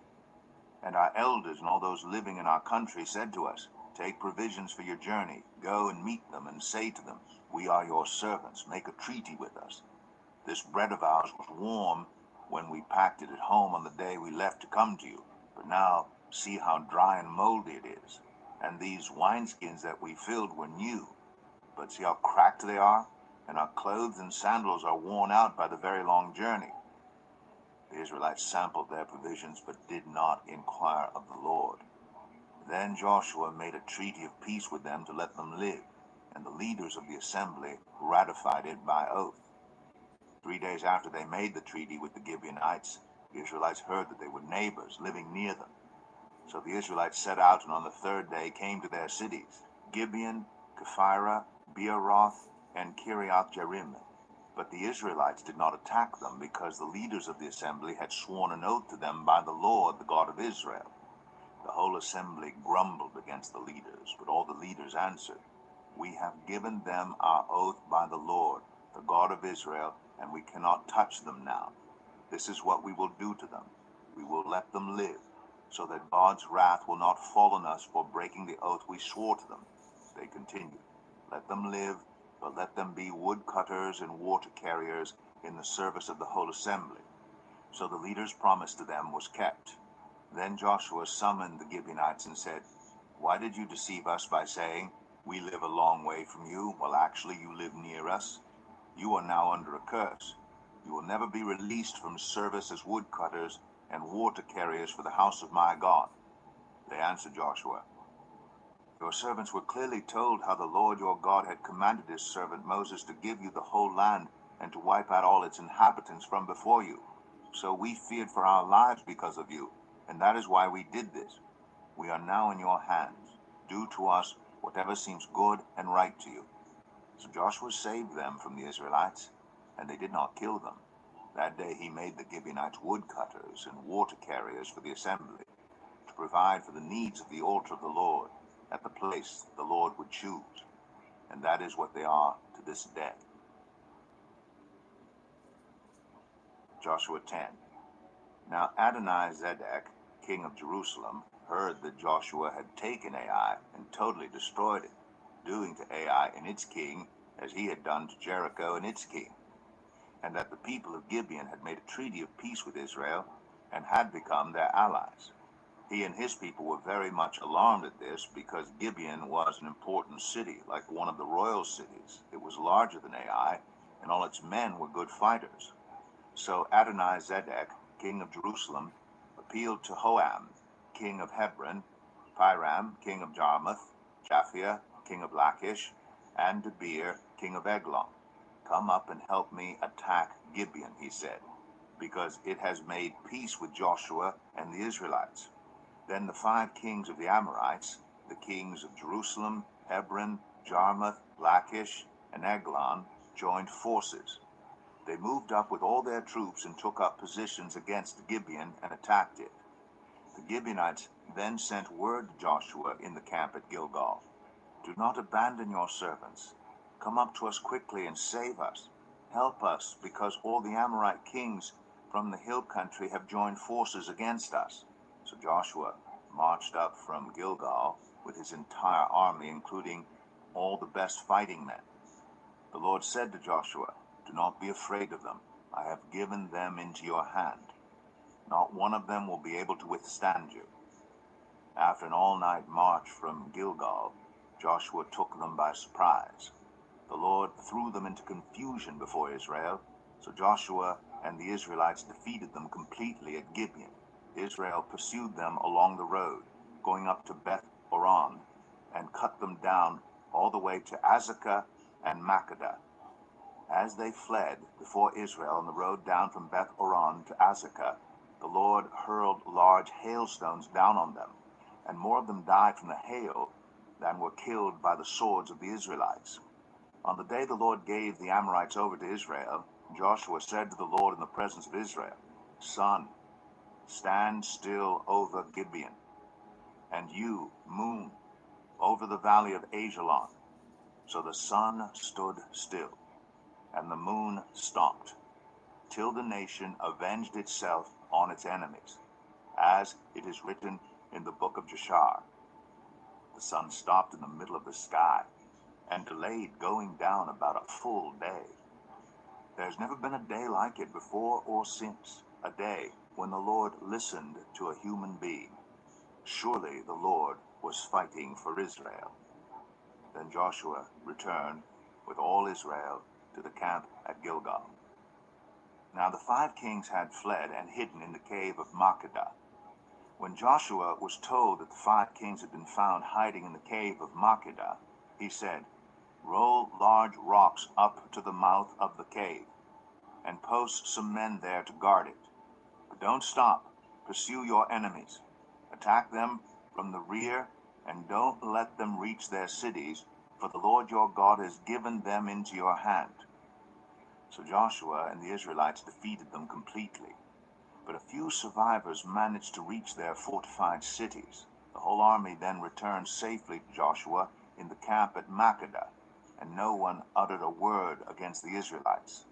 Joshua said, "Open the mouth of the cave and bring those 5 kings out to me." So they brought the 5 kings out of the cave, the kings of Jerusalem, Hebron, Jarmuth, Lachish, and Eglon. When they had brought these kings to Joshua, he summoned all the men of Israel and said to the army commanders who had come with him, "Come here and put your feet on the necks of these kings." So they came forward and placed their feet on their necks. Joshua said to them, "Do not be afraid, do not be discouraged. Be strong and courageous. This is what the Lord will do to all the enemies you are going to fight." Then Joshua put the kings to death and exposed their bodies on 5 poles, and they were left hanging on the poles until evening. At sunset, Joshua gave the order, and they took them down from the poles and threw them into the cave where they had been hiding. At the mouth of the cave, they placed large rocks which are there to this day. That day Joshua took Makkedah. He put the city and its king to the sword and totally destroyed everyone in it. He left no survivors, and he did to the king of Makkedah as he had done to the king of Jericho. Then Joshua and all Israel with him moved on from Makkedah to Libnah and attacked it. The Lord also gave that city and its king into Israel's hand. The city and everyone in it Joshua put to the sword. He left no survivors there, and he did to its king as he had done to the king of Jericho. Then Joshua and all Israel with him moved on from Libnah to Lachish. He took up positions against it and attacked it. The Lord gave Lachish into Israel's hands, and Joshua took it on the 2nd day. The city and everyone in it he put to the sword, just as he had done to Libnah. Meanwhile Oram, king of Gezer, had come up to help Lachish, but Joshua defeated him and his army until no survivors were left. Then Joshua and all Israel with him moved on from Lachish to Eglon. They took up positions against it and attacked it. They captured it that same day and put it to the sword and totally destroyed everyone in it, just as they had done to Lachish. Then Joshua and all Israel with him went up from Eglon to Hebron and attacked it. They took the city and put it to the sword, together with its king, its villages, and everyone in it. They left no survivors. Just as at Eglon, they totally destroyed it and everyone in it. Then Joshua and all Israel with him turned around and attacked Debir. They took the city, its king, and its villages, and put them to the sword. Everyone in it they totally destroyed. They left no survivors. They did to Debir and its king as they had done to Libnah and its king and to Hebron. So Joshua subdued the whole region, including the hill country, the Negev, the western foothills, and the mountain slopes, together with all their kings. He left no survivors. He totally destroyed all who breathed, just as the Lord, the God of Israel, had commanded. Joshua subdued them from Kadesh Barnea to Gaza, and from the whole region of Goshen to Gibeon. All these kings and their lands Joshua conquered in one campaign, because the Lord, the God of Israel, fought for Israel. Then Joshua returned with all Israel to camp at Gilgal. Joshua 11.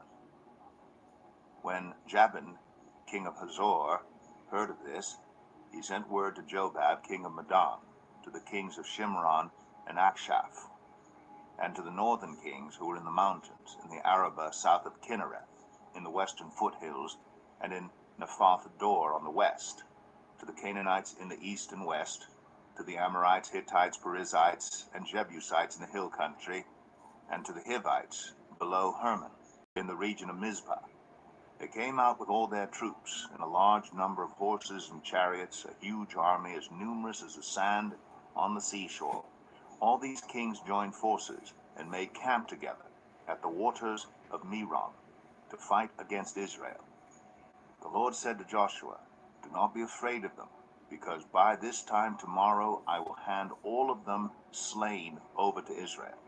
You are to hamstring their horses and burn their chariots." So Joshua and his whole army came against them suddenly at the waters of Merom and attacked them, and the Lord gave them into the hand of Israel. They defeated them and pursued them all the way to Greater Sidon, to Mizraphoth Maim, and to the valley of Mizpah on the east, until no survivors were left. Joshua did to them as the Lord had directed. He hamstrung their horses and burned their chariots. At that time Joshua turned back and captured Hazor, and put its king to the sword. Hazor had been the head of all these kingdoms.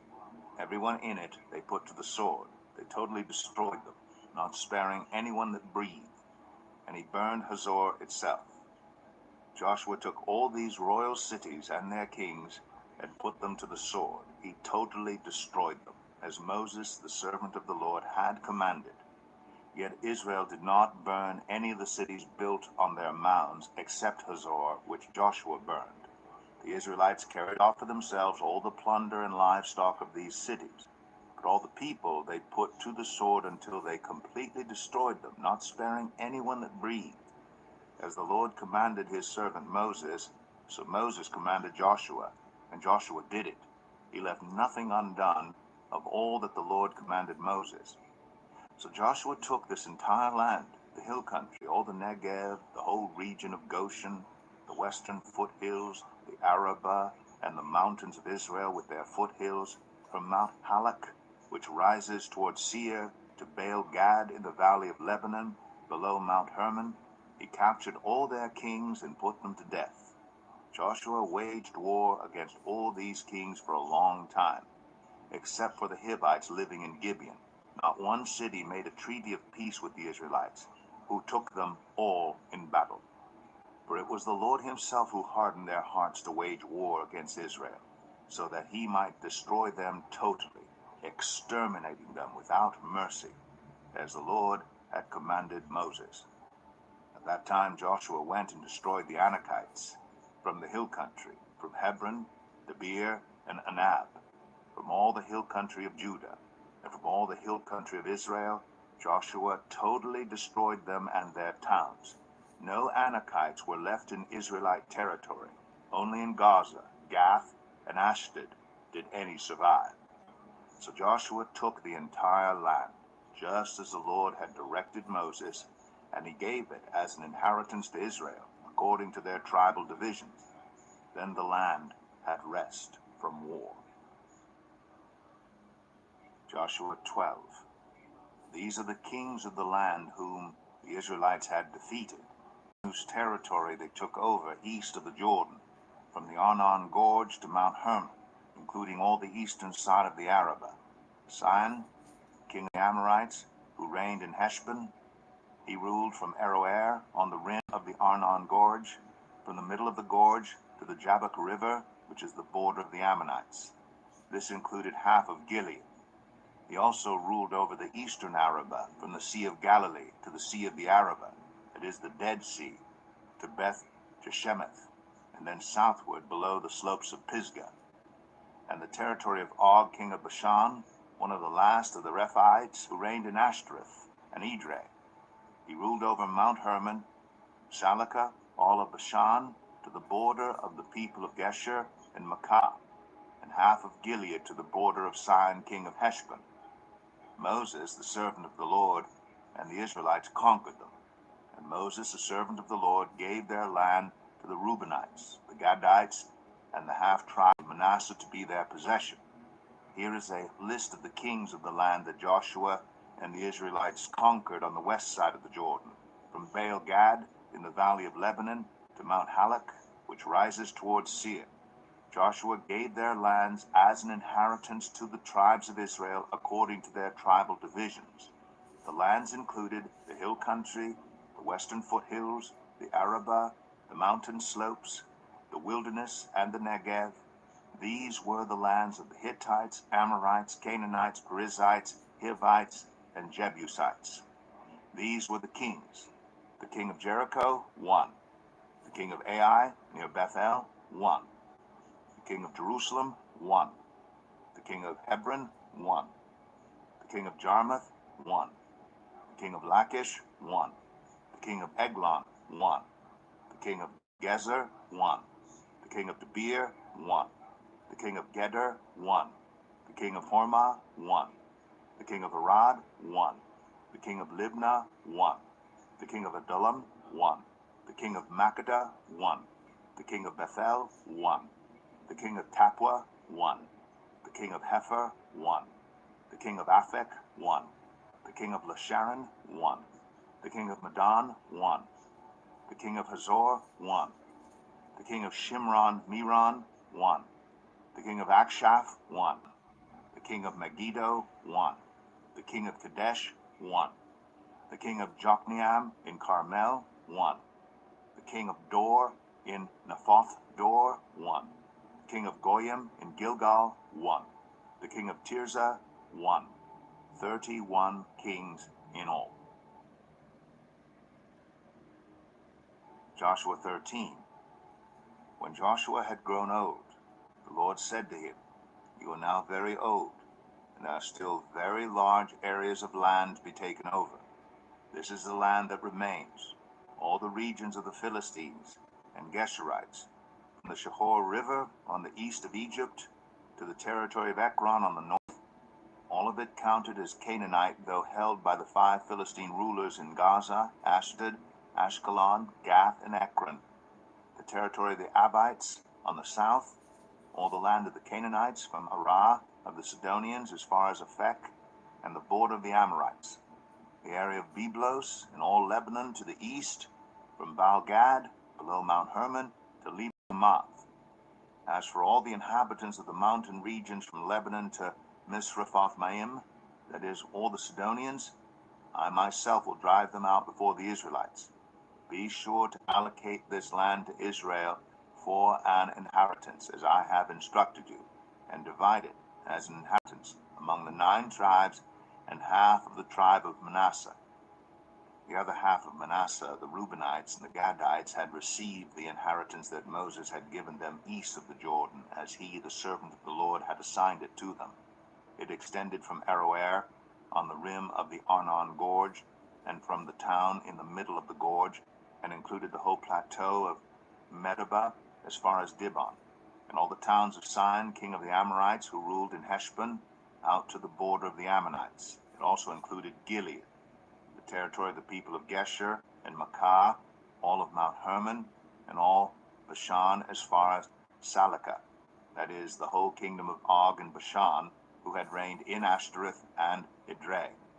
He was the last of the Rephaites. Moses had defeated them and taken over their land. But the Israelites did not drive out the people of Geshur and Makkah, so they continue to live among the Israelites to this day. But to the tribe of Levi he gave no inheritance, since the food offerings presented to the Lord, the God of Israel, are their inheritance, as he promised them. This is what Moses had given to the tribe of Reuben, according to its clans.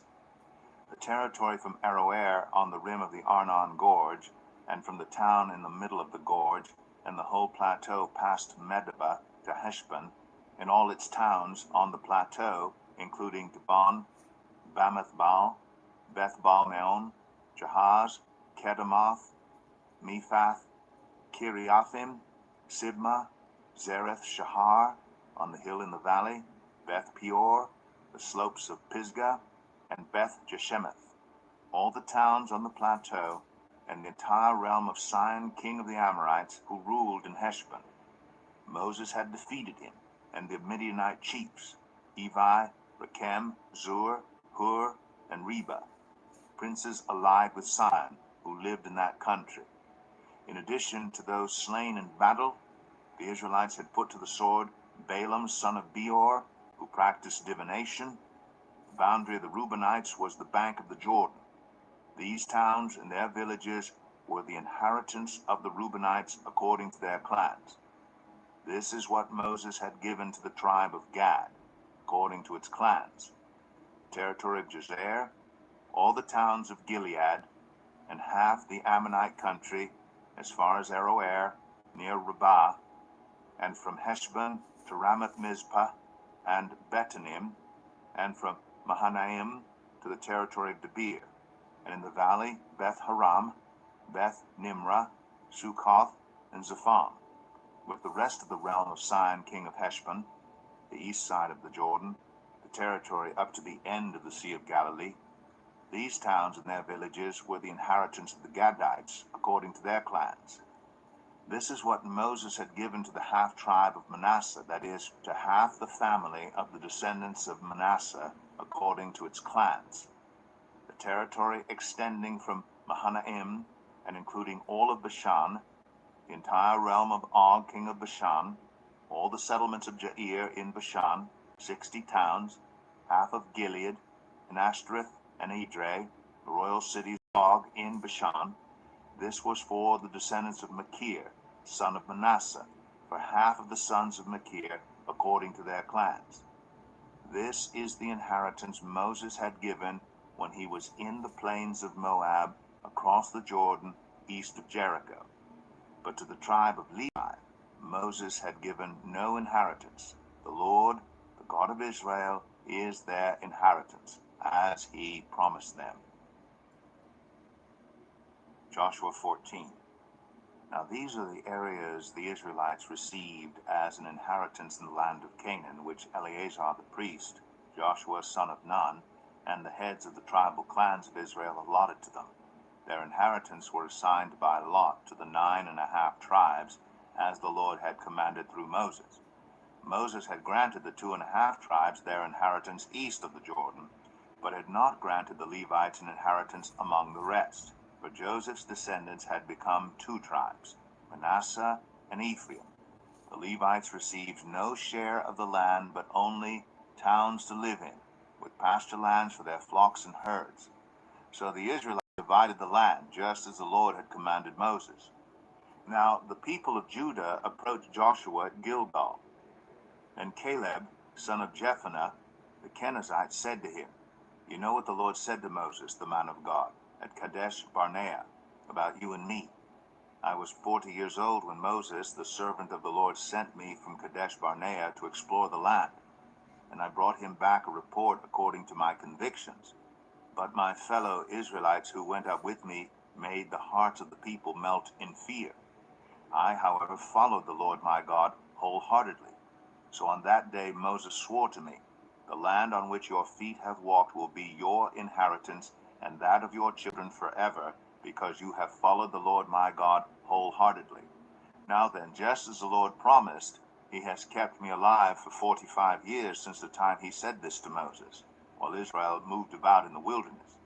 So here I am today, 85 years old. I am still as strong today as the day Moses sent me out. I'm just as vigorous to go out to battle now as I was then. Now, give me this hill country that the Lord promised me that day.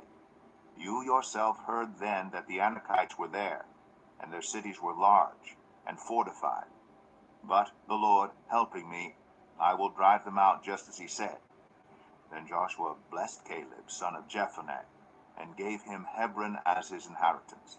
So Hebron has belonged to Caleb, son of Jephunneh, the Kenizzite, ever since, because he followed the Lord, the God of Israel, wholeheartedly. Hebron used to be called Kiriath Arba, after Arba, who was the greatest man among the Anakites. Then the land had rest from war. Joshua 15. The allotment for the tribe of Judah according to its clans extended down to the territory of Edom, to the desert of Zin, in the extreme south. Their southern boundary started from the bay at the southern end of the Dead Sea, crossed south of Scorpion Pass, continued on to Zin, and went over to the south of Kadesh Barnea. Then it ran past Hezron, up to Adar, and curved around to Karka. It then passed along Asmon, and joined the Wadi of Egypt. ending at the Mediterranean Sea. This is their southern boundary. The eastern boundary is the Dead Sea, as far as the mouth of the Jordan. The northern boundary started from the bay of the sea at the mouth of the Jordan, went up to Beth Hoglah, and continued north to Beth Arabah, to the stone of Bohan, son of Reuben.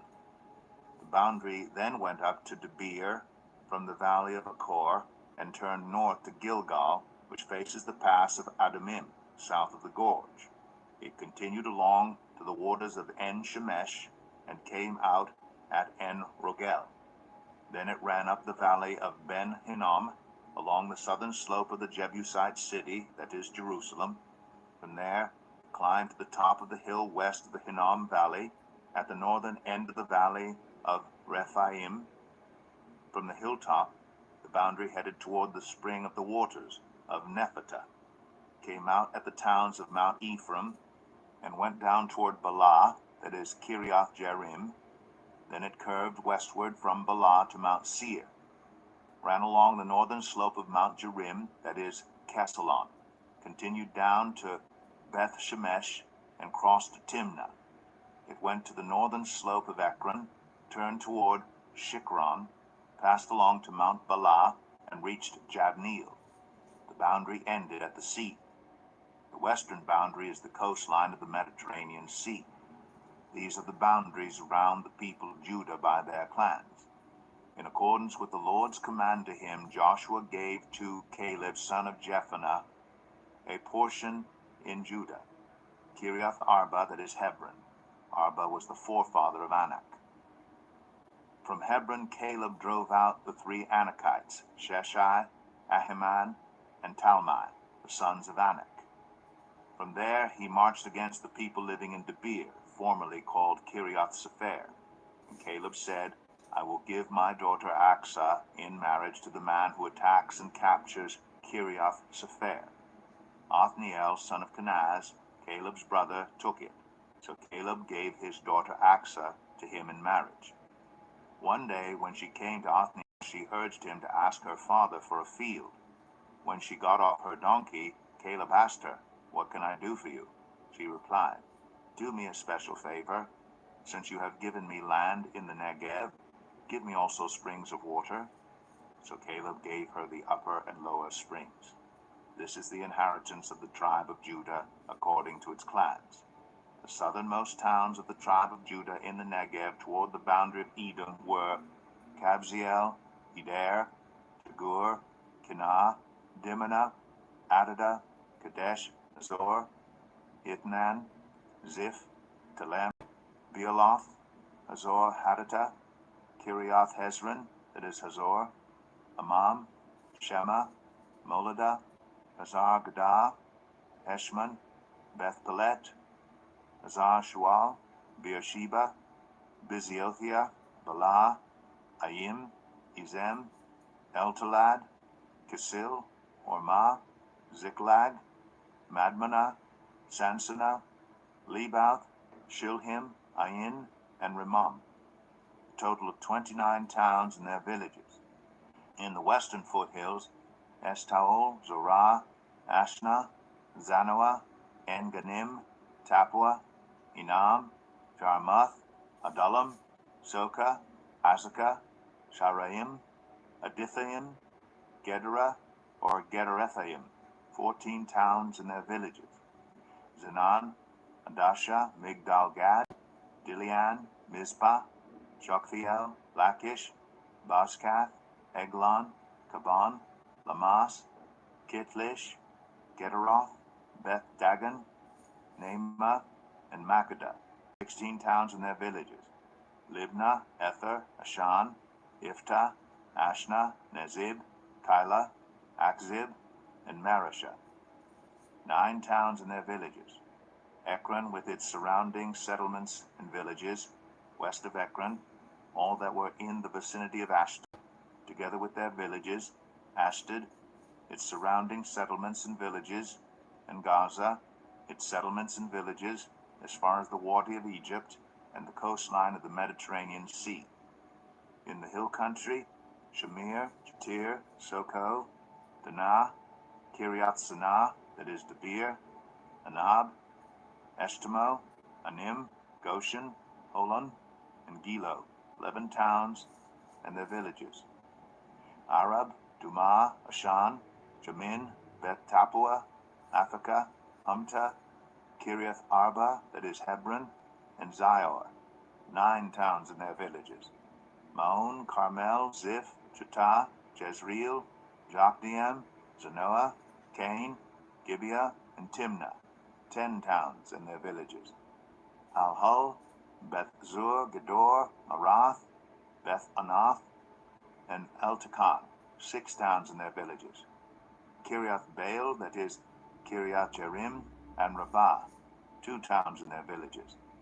In the wilderness, Beth Arabah, Medin, Sekakah, Nibsham, the city of Salt, and En-Gedi, 6 towns and their villages.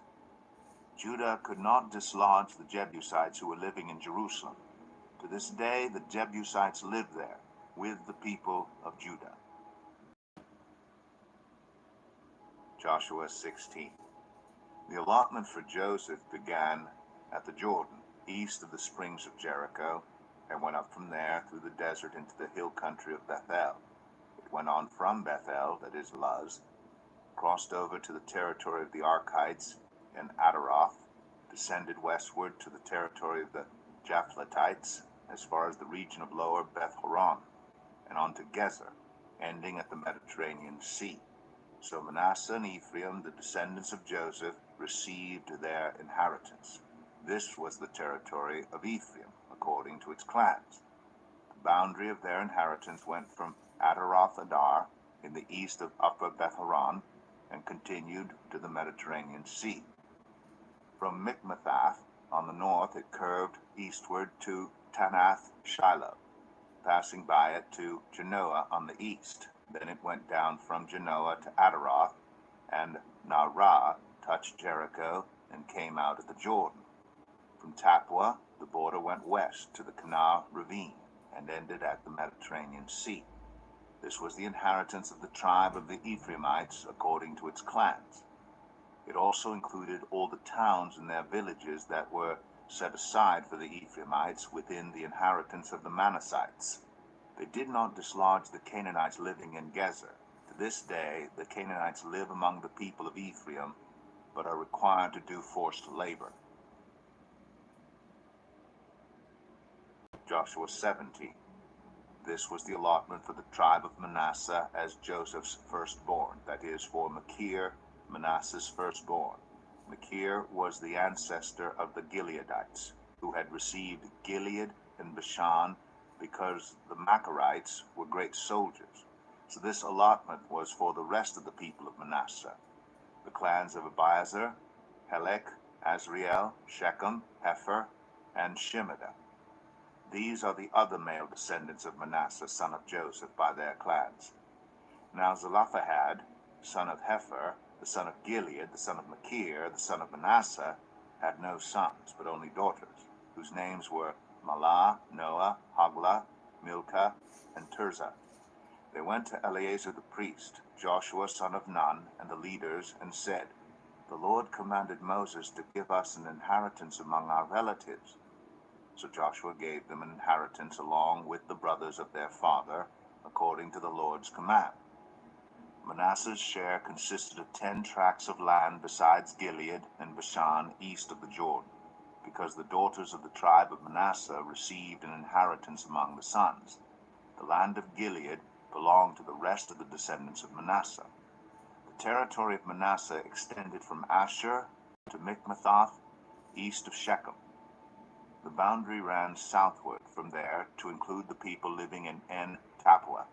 Manasseh had the land of Tapua, but Tapua itself, on the boundary of Manasseh, belonged to the Ephraimites. Then the boundary continued south to the Canal ravine. There were towns belonging to Ephraim lying among the towns of Manasseh, but the boundary of Manasseh was the northern side of the ravine and ended at the Mediterranean Sea. On the south, the land belonged to Ephraim. On the north, to Manasseh. The territory of Manasseh reached the Mediterranean Sea and bordered Asher on the north and Issachar on the east. Within Issachar, and Asher. Manasseh also had Beth-shan, Ibleam, and the people of Dor, Endor, Tanakh, and Megiddo, together with their surrounding settlements. The third in the list is Naphoth. Yet the Manassites were not able to occupy these towns, for the Canaanites were determined to live in that region. However, when the Israelites grew stronger, they subjected the Canaanites to forced labor, but did not drive them out completely. The people of Joseph said to Joshua, "Why have you given us only one allotment and one portion for an inheritance? We are a numerous people, and the Lord has blessed us abundantly." "If you are so numerous," Joshua answered, "and if the hill country of Ephraim is too small for you, go up into the forest and clear land for yourselves there in the land of the Perizzites and Rephaites." The people of Joseph replied, "The hill country is not enough for us, and all the Canaanites who live in the plain have chariots fitted with iron, both those in Beth-shan and its settlements, and those in the valley of Jezreel." But Joshua said to the tribes of Joseph, to Ephraim and Manasseh, "You are numerous and very powerful. You will have not only one allotment, but the forested hill country as well. Clear it, and its farthest limits will be yours. Though the Canaanites have chariots fitted with iron, and though they are strong, you can drive them out." Joshua 18. The whole assembly of Israel gathered at Shiloh, and set up the tent of meeting there. The country was brought under their control, but there were still 7 Israelite tribes who had not yet received their inheritance. So Joshua said to the Israelites, "How long will you wait before you begin to take possession of the land that the Lord, the God of your ancestors, has given you? Appoint 3 men from each tribe. I will send them out to make a survey of the land, and to write a description of it, according to the inheritance of each. Then they will return to me. You are to divide the land into 7 parts. Judah is to remain in its territory on the south, and the tribes of Joseph in their territory on the north. After you have written descriptions of the 7 parts of the land, bring them here to me, and I will cast lots for you in the presence of the Lord our God. The Levites, however, do not get a portion among you, because the priestly service of the Lord is their inheritance. And Gad, Reuben, and the half-tribe of Manasseh have already received their inheritance on the east side of the Jordan. Moses, the servant of the Lord, gave it to them." As the men started on their way to map out the land, Joshua instructed them, "Go and make a survey of the land and write a description of it. Then return to me, and I will cast lots for you here at Shiloh in the presence of the Lord." So the men left and went through the land. They wrote its description on a scroll, town by town, in 7 parts, and returned to Joshua in the camp at Shiloh. Joshua then cast lots for them in Shiloh, in the presence of the Lord. And there he distributed the land to the Israelites according to their tribal divisions. The first lot came up for the tribe of Benjamin according to its clans. Their allotted territory lay between the tribes of Judah and Joseph. On the north side, their boundary began at the Jordan, passed the northern slope of Jericho, and headed west into the hill country, coming out at the wilderness of Beth-aven. From there, it crossed to the south slope of Luz, that is Bethel, and went down to Adaroth-adar, on the hill south of Lower Beth-oran. From the hill facing Beth-oran on the south, the boundary turned south along the western side and came out at Kiriath-baal, that is Kiriath-jearim, a town of the people of Judah. This was the western side. The southern side began at the outskirts of Kiriath-jearim on the west, and the boundary came out at the spring of the waters of Nephtoah. The boundary went down to the foot of the hill facing the valley of Beth Hinnom, north of the valley of Rephaim. It continued down the Hinnom valley, along the southern slope of the Jebusite city, and so to En Rogel. It then curved north, went to En Shemesh, continued to Galiloth, which faces the pass of Adamim, and ran down to the stone of Boan, son of Reuben. It continued to the northern slope of Beth Araba, and on down into the Araba. It then went to the northern slope of Beth Hoglah, and came out at the northern bay of the Dead Sea, at the mouth of the Jordan in the south. This was the southern boundary. The Jordan formed the boundary on the eastern side. These were the boundaries that marked out the inheritance of the clans of Benjamin on all sides. The tribe of Benjamin, according to its clans, had the following towns: Jericho, Beth Hoglah, Emek, Keziz, Beth Araba, Zemaraim, Bethel, Avim, Parah, Ophrah, Kephar Ammonai, Ophni, and Geba, 12 towns and their villages: Gibeon, Ramah, Beeroth, Mizpah, Kephirah, Moza, Rakem, Irpeel, Terah, Zelah, Haleph, the Jebusite city, that is Jerusalem, Gibeah, and Kiriath, 14 towns and their villages. This was the inheritance of Benjamin for its clans. Joshua 19. The second lot came out for the tribe of Simeon according to its clans. Their inheritance lay within the territory of Judah. It included Beersheba or Sheba, Moladah, Hazar, Shual, Bala, Ezem, El-Talad, Bethul, Ormah, Ziklag, Beth Markaboth, Hazar Susa, Beth Lebaoth, and Sharuim, 13 towns and their villages: Ain, Rimmon, Ether, and Ashan, 4 towns and their villages, and all the villages around these towns as far as Balath Beer, Ramah in the Negev. This was the inheritance of the tribe of the Simeonites according to its clans. The inheritance of the Simeonites was taken from the share of Judah because Judah's portion was more than they needed. So the Simeonites received their inheritance within the territory of Judah. The third lot came up for Zebulun according to its clans. The boundary of their inheritance went as far as Sarid. Going west, it ran to Maralah, touched Dabasheth, and extended to the ravine near Jokneam. It turned east from Sarid toward the sunrise to the territory of Kisloth Tabor, and went on to Dabaroth and up to Japhia. Then it continued eastward to Gath Hepher and Eth Kazim. It came out at Rimmon and turned toward Neah. There the boundary went round on the north to Hanathon and ended at the valley of Ifta-el. Included were Katath, Nahalal, Shimron, Idalah, and Bethlehem. These were the 12 towns and their villages. These towns and their villages were the inheritance of Zebulun according to its clans. The fourth lot came out for Issachar according to its clans. Their territory included Jezreel, Kesaloth, Shunem, Hapharaim, Shion, Anaharath, Rabith, Kishion, Ebez, Remeth, En-Ganim, En-Hadah, and Beth Pazez. The boundary touched Tabor, Shahazimah, and Beth Shemesh, and ended at the Jordan. There were 16 towns and their villages.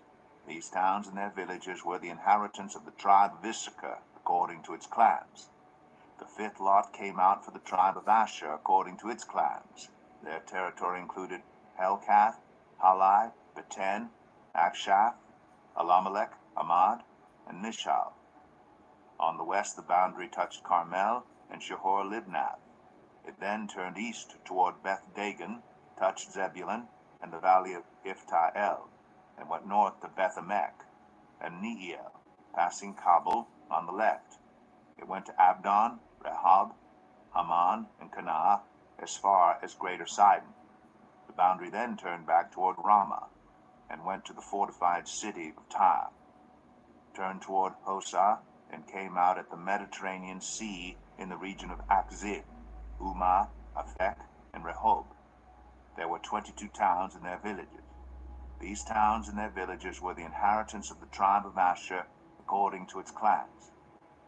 The sixth lot came out for Naphtali according to its clans. Their boundary went from Haleph and the large tree in Zananim, passing Adamai Nekeb and Jabneel to Lakum, and ending at the Jordan. The boundary ran west through Aznoth Tabor and came out at Hukok. It touched Zebulun on the south, Asher on the west, and the Jordan on the east. The fortified towns were Ziddim, Zer, Hamath, Rakath, Kinnereth, Adamah, Ramah, Hazor, Kadesh, Edrei, En-Hazor, Iron, Migdal El, Horem, Beth Anath, and Beth Shemesh. There were 19 towns and their villages. Those towns and their villages were the inheritance of the tribe of Naphtali, according to its clans. The seventh lot came out for the tribe of Dan, according to its clans.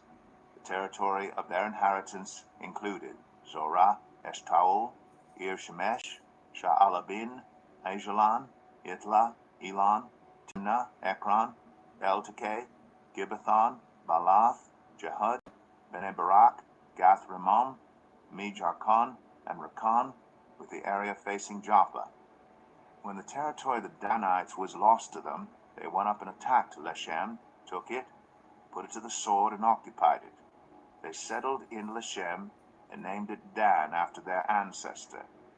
These towns and their villages were the inheritance of the tribe of Dan according to its clans. When they had finished dividing the land into its allotted portions, the Israelites gave Joshua son of Nun an inheritance among them, as the Lord had commanded. They gave him the town he asked for, Timnath-Serah, in the hill country of Ephraim, and he built up the town and settled there. These were the territories that Eleazar the priest, Joshua son of Nun, and the heads of the tribal clans of Israel assigned by lot at Shiloh in the presence of the Lord at the entrance to the tent of meeting. And so they finished dividing the land. Joshua 20. Then the Lord said to Joshua, "Tell the Israelites to designate the cities of refuge, as I instructed you through Moses, so that anyone who kills a person accidentally and unintentionally may flee there and find protection from the avenger of blood. When they flee to one of these cities, they are to stand in the entrance of the city gate and state their case before the elders of that city. Then the elders are to admit the fugitive into their city and provide a place to live among them. If the avenger of blood comes in pursuit, the elders must not surrender the fugitive, because the fugitive killed their neighbor unintentionally and without malice aforethought. They are to stay in that city until they have stood trial before the assembly and until the death of the high priest who is serving at that time. Then they may go back to their own home in the town from which they fled." So they set apart Kadesh in Galilee in the hill country of Naphtali, Shechem in the hill country of Ephraim, and Kiriath Arba, that is Hebron, in the hill country of Judah. East of the Jordan, on the other side from Jericho, they designated Bezer in the wilderness on the plateau in the tribe of Reuben, Ramoth and Gilead in the tribe of Gad, and Golan in Bashan in the tribe of Manasseh. Any of the Israelites or any foreigner residing among them who killed someone accidentally could flee to these designated cities and not be killed by the avenger of blood prior to standing trial before the assembly. Joshua 21.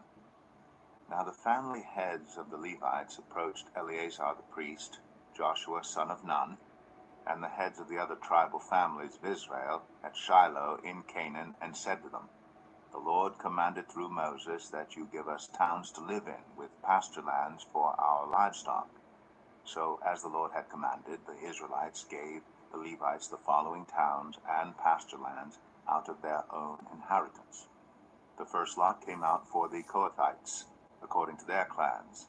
The Levites, who were descendants of Aaron the priest, were allotted 13 towns from the tribe of Judah, Simeon, and Benjamin. The rest of Kohath's descendants were allotted 10 towns from the clans of the tribes of Ephraim, Dan, and half of Manasseh. The descendants of Gershon were allotted 13 towns from the clans of the tribes of Issachar, Asher, Naphtali, and the half-tribe of Manasseh in Bashan. The descendants of Merari, according to their clans, received 12 towns from the tribes of Reuben, Gad, and Zebulun. So the Israelites allotted to the Levites these towns and their pasture lands, as the Lord had commanded through Moses.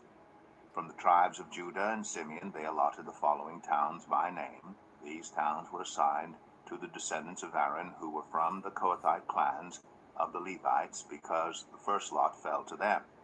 They gave them Kiriath Arba, that is Hebron, with its surrounding pasture land in the hill country of Judah. Arba was the forefather of Anak. but the fields and villages around the city they had given to Caleb, son of Jephunneh, as his possessions. So to the descendants of Aaron the priest they gave Hebron, a city of refuge for one accused of murder, Libnah, Jatir, Eshtemoa, Elon, Debir, Ain, Jetah, and Beth Shemesh, together with their pasture lands, 9 towns from these 2 tribes. And from the tribe of Benjamin they gave them Gibeon, Geba, Anathoth, and Almon, together with their pasture lands, 4 towns. The total number of towns for the priests, the descendants of Aaron, came to 13, together with their pasture lands. The rest of the Kohathite clans of the Levites were allotted towns from the tribe of Ephraim. In the hill country of Ephraim, they were given Shechem, a city of refuge for one accused of murder, and Gezer, Kibzaim, and Beth Horon, together with their pasture lands, 4 towns. Also from the tribe of Dan they received Eltekeh, Gibbethon, Ajalon, and Gath-Rimmon, together with their pasture lands, 4 towns. From half the tribe of Manasseh they received Tanakh and Gath-Rimmon, together with their pasture lands, 2 towns. All these 10 towns and their pasture lands were given to the rest of the Kohathite clans. The Levite clans of the Gershonites were given, from the half-tribe of Manasseh, Golan in Bashan, a city of refuge for one accused of murder, and Be-Eshtera, together with their pasture lands, 2 towns. From the tribe of Issachar, Zion, Daberath, Jarmuth, and En-Ganim, together with their pasture lands, 4 towns. From the tribe of Asher, Mishal, Abdon, Helkath, and Rehob, together with their pasture lands, 4 towns. From the tribe of Naphtali, Kadesh in Galilee, a city of refuge for one accused of murder, Hamath Dor, and Kartan, together with their pasture lands, 3 towns. The total number of towns of the Gershonite clans came to 13, together with their pasture lands. The Merarite clans, the rest of the Levites, were given from the tribe of Zebulun, Jokneam, Karta, Dimnah, and Nahalal, together with their pasture lands, 4 towns. From the tribe of Reuben, Bezer, Jahaz, Kedemoth, and Mephath, together with their pasture lands, 4 towns. From the tribe of Gad, Ramoth in Gilead, a city of refuge for one accused of murder, Mahanaim, Heshbon, and Jazer, together with their pasture lands, 4 towns in all. The total number of towns allotted to the Merarite clans, who were the rest of the Levites, came to 12. The towns of the Levites in the territory held by the Israelites were 48 in all, together with their pasture lands. Each of these towns had pasture lands surrounding it. This was true for all these towns. So the Lord gave Israel all the land he had sworn to give their ancestors, and they took possession of it and settled there. The Lord gave them rest on every side, just as he had sworn to their ancestors. Not one of their enemies withstood them. The Lord gave all their enemies into their hands. Not one of all the Lord's good promises to Israel failed. Every one was fulfilled. Joshua 22.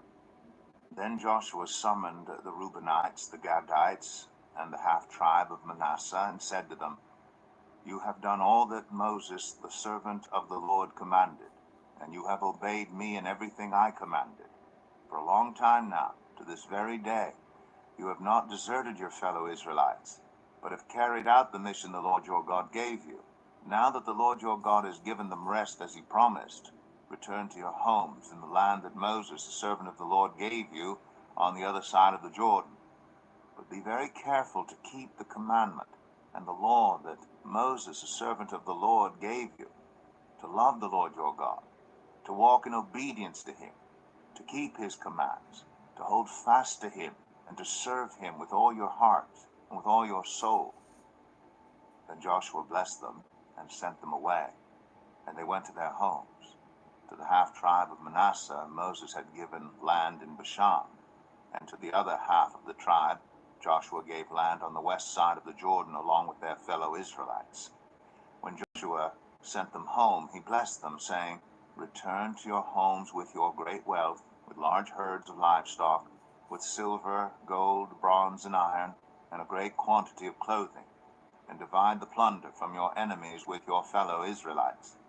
So the Reubenites, the Gadites, and the half-tribe of Manasseh left the Israelites at Shiloh in Canaan to return to Gilead, their own land, which they had acquired in accordance with the command of the Lord through Moses. When they came to Galiloth, near the Jordan in the land of Canaan, the Reubenites, the Gadites, and the half-tribe of Manasseh built an imposing altar there by the Jordan. And when the Israelites heard that they had built the altar on the border of Canaan at Galiloth, near the Jordan on the Israelites' side, the whole assembly of Israel gathered at Shiloh to go to war against them. So the Israelites sent Phinehas, son of Eleazar, the priest, to the land of Gilead, to Reuben, Gad, and the half-tribe of Manasseh. With him they sent 10 of the chief men, one from each of the tribes of Israel, each the head of a family division among the Israelite clans. When they went to Gilead, to Reuben, Gad, and the half-tribe of Manasseh, they said to them, "The whole assembly of the Lord says, how could you break faith with the God of Israel like this? How could you turn away from the Lord and build yourselves an altar in rebellion against him now? Was not the sin of Peor enough for us? Up to this very day we have not cleansed ourselves from that sin, even though a plague fell on the community of the Lord. And are you now turning away from the Lord? If you rebel against the Lord today, tomorrow he will be angry with the whole community of Israel. If the land you possess is defiled, come over to the Lord's land, where the Lord's tabernacle stands, and share the land with us. But do not rebel against the Lord or against us by building an altar for yourselves other than the altar of the Lord our God. When Achan, son of Zerah, was unfaithful in regard to the devoted things, did not wrath come on the whole community of Israel? He was not the only one who died for his sin." Then Reuben, Gad, and the half-tribe of Manasseh replied to the heads of the clans of Israel, "The mighty one, God, the Lord, the mighty one, God, the Lord, he knows. And let Israel know, if this has been in rebellion or disobedience to the Lord, do not spare us this day. If we have built our own altar to turn away from the Lord and to offer burnt offerings and grain offerings or to sacrifice fellowship offerings on it, may the Lord himself call us to account. No, we did it for fear that someday your descendants might say to ours, 'What do you have to do with the Lord, the God of Israel? The Lord has made the Jordan a boundary between us and you, you Reubenites and Gadites. You have no share in the Lord. So your descendants might cause ours to stop fearing the Lord.' That is why we said, 'Let us get ready and build an altar,' but not for burnt offerings or sacrifices. On the contrary, it is to be a witness between us and you and the generations that follow, that we will worship the Lord at his sanctuary with our burnt offerings, sacrifices, and fellowship offerings. Then in the future, your descendants will not be able to say to ours, 'You have no share in the Lord.'" And we said, "If they ever say this to us or to our descendants, we will answer, 'Look at the replica of the Lord's altar, which our ancestors built, not for burnt offerings and sacrifices, but as a witness between us and you.' Far be it from us to rebel against the Lord and turn away from him today by building an altar for burnt offerings, grain offerings, and sacrifices, other than the altar of the Lord our God that stands before his tabernacle." When Phinehas the priest and the leaders of the community, the heads of the clans of the Israelites, heard what Reuben, Gad, and Manasseh had to say, they were pleased. And Phinehas, son of Eleazar, the priest, said to Reuben, Gad, and Manasseh, "Today we know that the Lord is with us, because you have not been unfaithful to the Lord in this matter. Now you have rescued the Israelites from the Lord's hands." Then Phinehas, son of Eleazar, the priest, and the leaders returned to Canaan from their meeting with the Reubenites and Gadites in Gilead, and reported to the Israelites. They were glad to hear the report, and praised God. And they talked no more about going to war against them to devastate the country where the Reubenites and Gadites lived. And the Reubenites and the Gadites gave the altar this name, "A witness between us, that the Lord is God." Joshua 23. After a long time had passed, and the Lord had given Israel rest from all their enemies around them, Joshua, by then a very old man, summoned all Israel, their elders, leaders, judges, and officials, and said to them, I am very old. You yourselves have seen everything the Lord your God has done to all these nations for your sake. It was the Lord your God who fought for you. Remember how I have allotted as an inheritance for your tribes all the land of the nations that remain, the nations I conquered, between the Jordan and the Mediterranean Sea in the west. The Lord your God himself will push them out for your sake.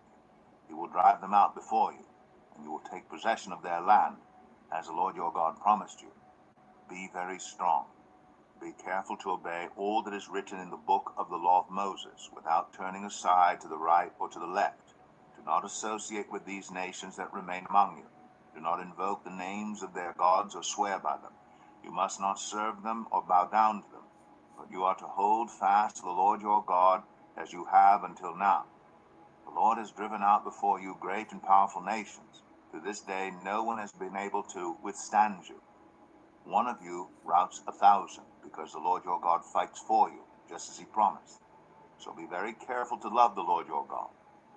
But if you turn away and ally yourselves with the survivors of these nations that remain among you, and if you intermarry with them and associate with them, then you may be sure that the Lord your God will no longer drive out these nations before you. Instead, they will become snares and traps for you, whips on your backs and thorns in your eyes, until you perish from this good land, which the Lord your God has given you. Now I am about to go the way of all the earth. You know with all your heart and soul that not one of all the good promises the Lord your God gave you has failed. Every promise has been fulfilled. Not one has failed. But just as all the good things the Lord your God has promised you have come to you, so he will bring on you all the evil things he has threatened, until the Lord your God has destroyed you from this good land he has given you. If you violate the covenant of the Lord your God, which he commanded you, and go and serve other gods and bow down to them, the Lord's anger will burn against you, and you will quickly perish from the good land he has given you. Joshua 24. Then Joshua assembled all the tribes of Israel at Shechem. He summoned the elders, leaders, judges, and officials of Israel, and they presented themselves before God. Joshua said to all the people, This is what the Lord, the God of Israel, says. Long ago, your ancestors, including Terah, the father of Abraham and Nahor, lived beyond the Euphrates River and worshipped other gods. But I took your father Abraham from the land beyond the Euphrates and led him throughout Canaan and gave him many descendants. I gave him Isaac, and to Isaac I gave Jacob and Esau. I assigned the hill country of Seir to Esau, but Jacob and his family went down to Egypt. Then I sent Moses and Aaron, and I afflicted the Egyptians by what I did there, and I brought you out. When I brought your people out of Egypt, you came to the sea, and the Egyptians pursued them with chariots and horsemen as far as the Red Sea. But they cried to the Lord for help, and he put darkness between you and the Egyptians. He brought the sea over them and covered them. You saw with your own eyes what I did to the Egyptians. Then you lived in the wilderness for a long time. I brought you to the land of the Amorites, who lived east of the Jordan. They fought against you, but I gave them into your hands. I destroyed them from before you, and you took possession of their land. When Balak, son of Zippor, the king of Moab, prepared to fight against Israel, he sent for Balaam, son of Beor, to put a curse on you. But I would not listen to Balaam. So he blessed you again and again, and I delivered you out of his hand. Then you crossed the Jordan and came to Jericho. The citizens of Jericho fought against you, as did also the Amorites, Perizzites, Canaanites, Hittites, Girgashites, Hivites, and Jebusites. But I gave them into your hands. I sent the hornet ahead of you, which drove them out before you. Also the 2 Amorite kings. You did not do it with your own sword and bow. So I gave you a land on which you did not toil, and cities you did not build. And you live in them, and eat from vineyards and olive groves that you did not plant. Now fear the Lord and serve him with all faithfulness. Throw away the gods your ancestors worshipped beyond the Euphrates River and in Egypt, and serve the Lord. But if serving the Lord seems undesirable to you, then choose for yourselves this day whom you will serve, whether the gods your ancestors served beyond the Euphrates, or the gods of the Amorites, in whose land you are living. But as for me and my household, we will serve the Lord. Then the people answered, Far be it from us to forsake the Lord to serve other gods. It was the Lord our God himself who brought us and our parents up out of Egypt, from that land of slavery, and performed those great signs before our eyes. He protected us on our entire journey, and among all the nations through which we traveled. And the Lord drove out before us all the nations, including the Amorites who lived in the land. We too will serve the Lord because he is our God. Joshua said to the people, You are not able to serve the Lord. He is a holy God. He is a jealous God. He will not forgive your rebellion and your sins. If you forsake the Lord and serve foreign gods, he will turn and bring disaster on you and make an end of you after he has been good to you. But the people said to Joshua, No, we will serve the Lord. Then Joshua said, You are witnesses against yourselves that you have chosen to serve the Lord. Yes, we are witnesses, they replied. Now then, said Joshua, throw away the foreign gods that are among you, and yield your hearts to the Lord, the God of Israel. And the people said to Joshua, We will serve the Lord our God and obey him. On that day, Joshua made a covenant for the people, and there at Shechem he reaffirmed for them decrees and laws. And Joshua recorded these things in the book of the law of God. Then he took a large stone and set it up there under the oak near the holy place of the Lord. See, he said to all the people, this stone will be a witness against us. It has heard all the words the Lord has said to us. It will be a witness against you if you are untrue to your God. Then Joshua dismissed the people, each to their own inheritance. After these things, Joshua, son of Nun, the servant of the Lord, died at the age of 110. And they buried him in the land of his inheritance in Timnath-serah, in the hill country of Ephraim, north of Mount Gash. Israel served the Lord throughout the lifetime of Joshua and of the elders who outlived him and who had experienced everything the Lord had done for Israel. And Joseph's bones, which the Israelites had brought up from Egypt, were buried at Shechem in the tract of land that Jacob bought for 100 pieces of silver from the sons of Hamor, the father of Shechem. This became the inheritance of Joseph's descendants. And Eleazar, son of Aaron, died and was buried at Gibeah, which had been allotted to his son Phinehas in the hill country of Ephraim.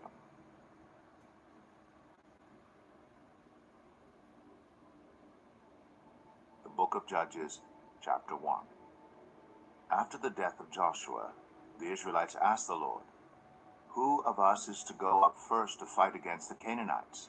The Lord answered, Judah shall go up. I have given the land into their hands. The men of Judah then said to the Simeonites, their fellow Israelites, Come up with us into the territory allotted to us to fight against the Canaanites. We in turn will go with you into yours. So the Simeonites went with them.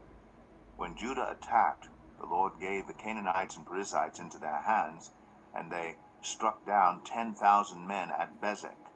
It was there that they found Adoni-Bezek and fought against him, putting to rout the Canaanites and Perizzites. Adoni-Bezek fled, but they chased him and caught him and cut off his thumbs and big toes. Then Adoni-Bezek said, 70 kings with their thumbs and big toes cut off have picked up scraps under my table. Now God has paid me back for what I did to them. They brought him to Jerusalem, and he died there. The men of Judah attacked Jerusalem also, and took it. They put the city to the sword, and set it on fire. After that, Judah went down to fight against the Canaanites living in the hill country, the Negev, and the western foothills. They advanced against the Canaanites living in Hebron, formerly called Kiriath Arba, and defeated Sheshai, Ahiman, and Talmai. From there they advanced against the people living in Debir, formerly called Kiriath Sepher. And Caleb said, I will give my daughter Achsah in marriage to the man who attacks and captures Kiriath Sepher. Othniel, son of Kenaz, Caleb's younger brother, took it. So Caleb gave his daughter Achsah to him in marriage. One day when she came to Othniel, she urged him to ask her father for a field. When she got off her donkey, Caleb asked her, What can I do for you? She replied, Do me a special favor. Since you have given me land in the Negev, give me also springs of water. So Caleb gave her the upper and lower springs. The descendants of Moses' father-in-law, the Kenite, went up from the city of palms with the people of Judah to live among the inhabitants of the desert of Judah in the Negev near Arad. Then the men of Judah went with the Simeonites, their fellow Israelites, and attacked the Canaanites living in Zephath, and they totally destroyed the city. Therefore it was called Hormah. Judah also took Gaza, Ashkelon, and Ekron, each city with its territory. The Lord was with the men of Judah. They took possession of the hill country, but they were unable to drive the people from the plains because they had chariots fitted with iron. As Moses had promised, Hebron was given to Caleb, who drove from it the 3 sons of Anak. The Benjamites, however, did not drive out the Jebusites who were living in Jerusalem. To this day the Jebusites live there with the Benjamites. Now the tribes of Joseph attacked Bethel, and the Lord was with them. When they sent men to spy out Bethel, formerly called Luz, the spies saw a man coming out of the city, and they said to him, Show us how to get into the city, and we will see that you are treated well. So he showed them, and they put the city to the sword, but spared the man and his whole family. He then went to the land of the Hittites, where he built a city and called it Luz, which is its name to this day. But Manasseh did not drive out the people of Bethshan, or Tanakh, or Dor, or Ibleam, or Megiddo, and their surrounding settlements, for the Canaanites were determined to live in that land. When Israel became strong, they pressed the Canaanites into forced labor, but never drove them out completely. Nor did Ephraim drive out the Canaanites living in Gezer, but the Canaanites continued to live there among them. Neither did Zebulun drive out the Canaanites living in Kitron or Nahalol.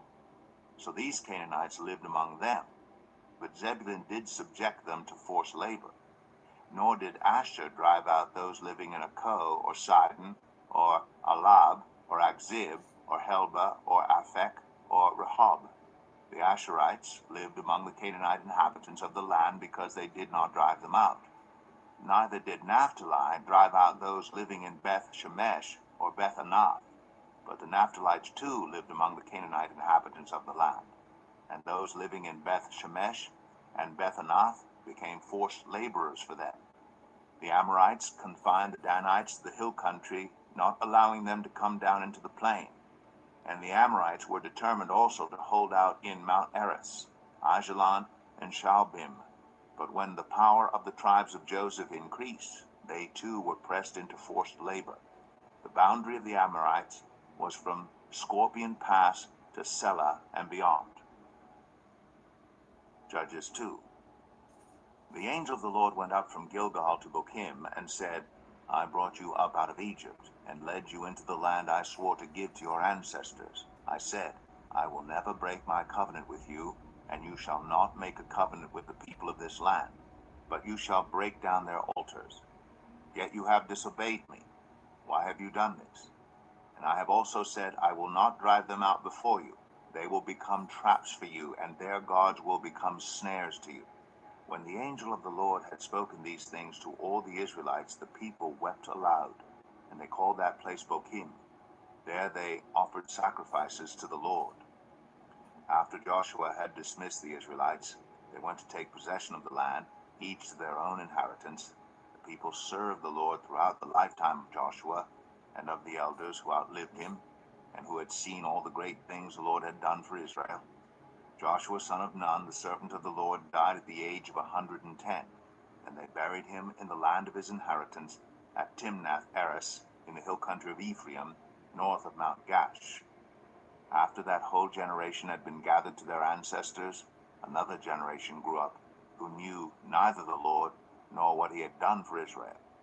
Then the Israelites did evil in the eyes of the Lord, and served the Baals.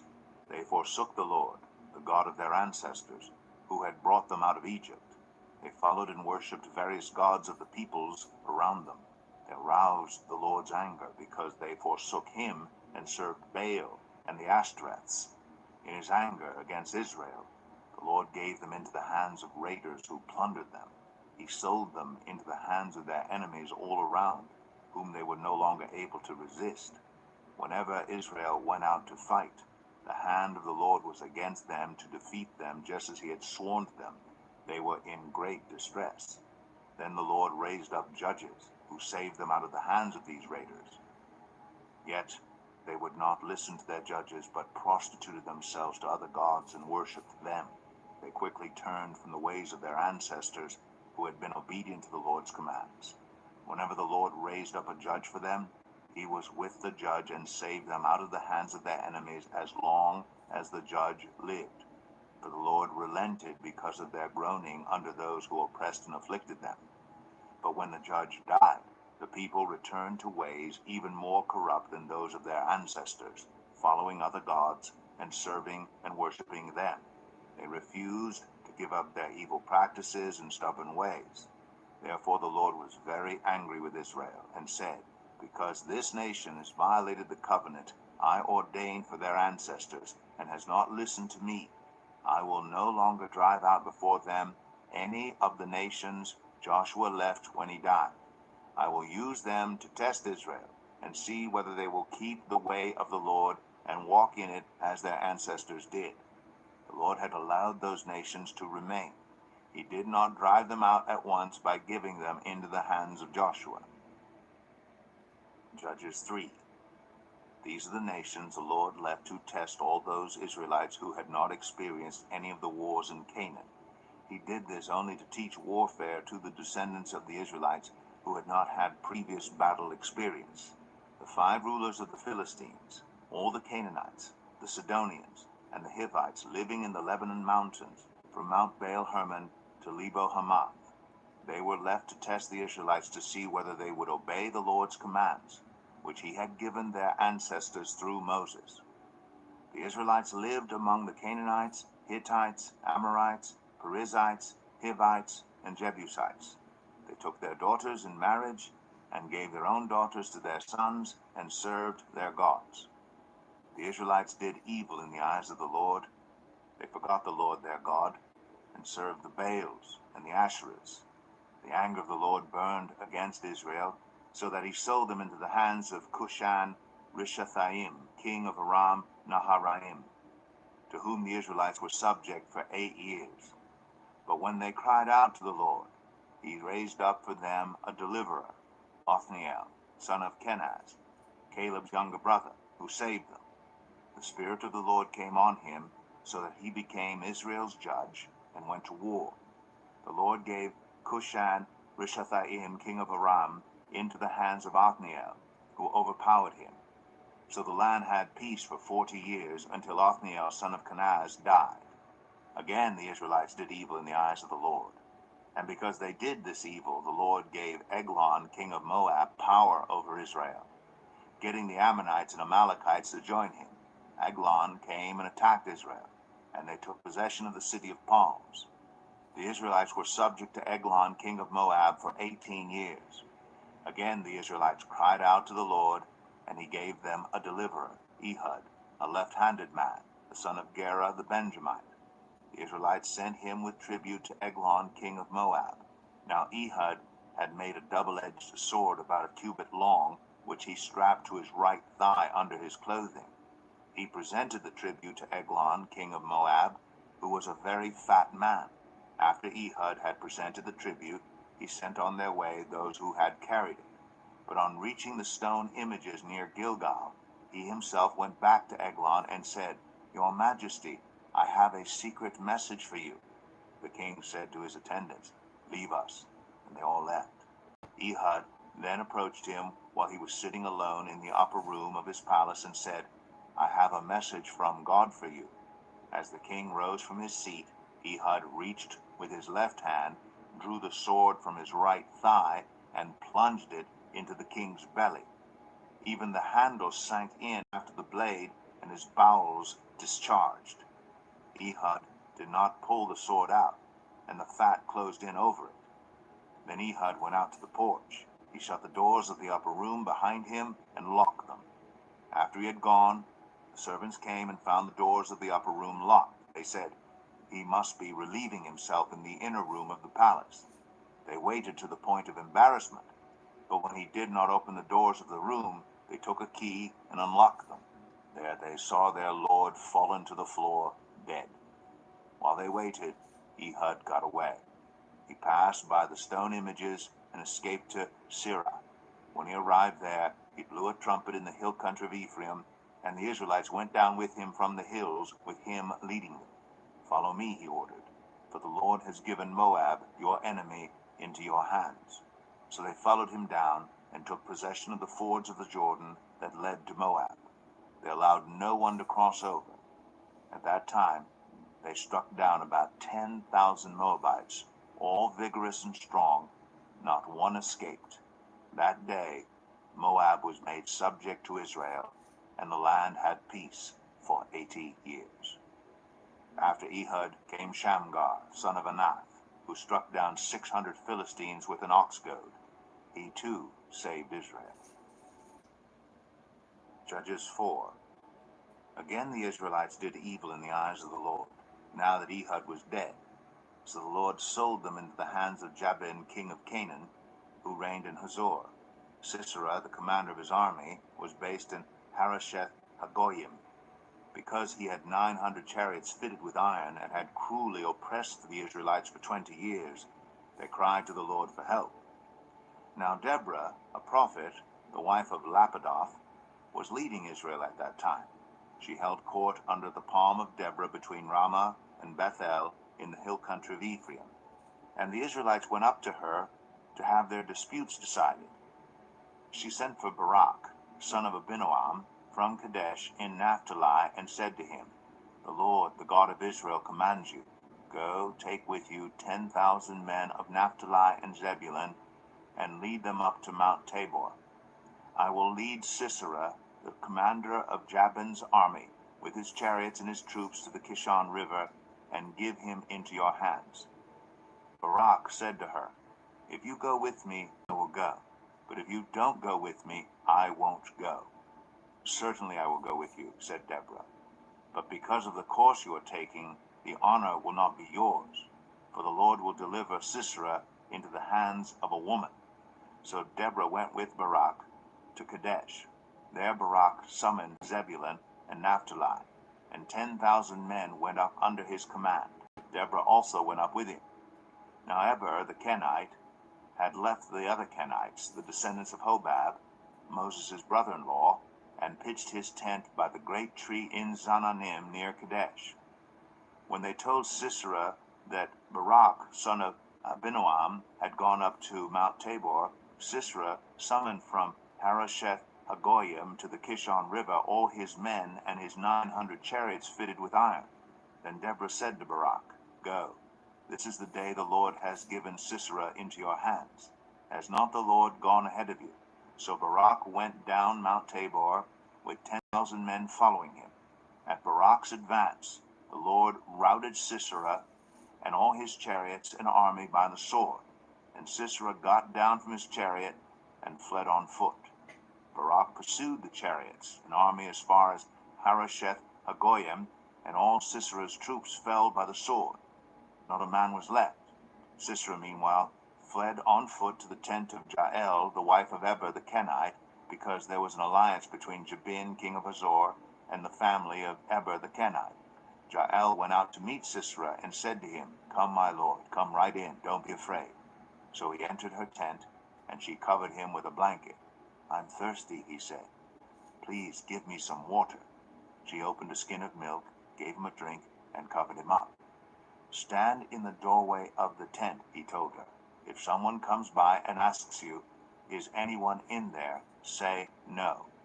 But Jael, Eber's wife, picked up a tent peg and a hammer and went quietly to him while he lay fast asleep, exhausted.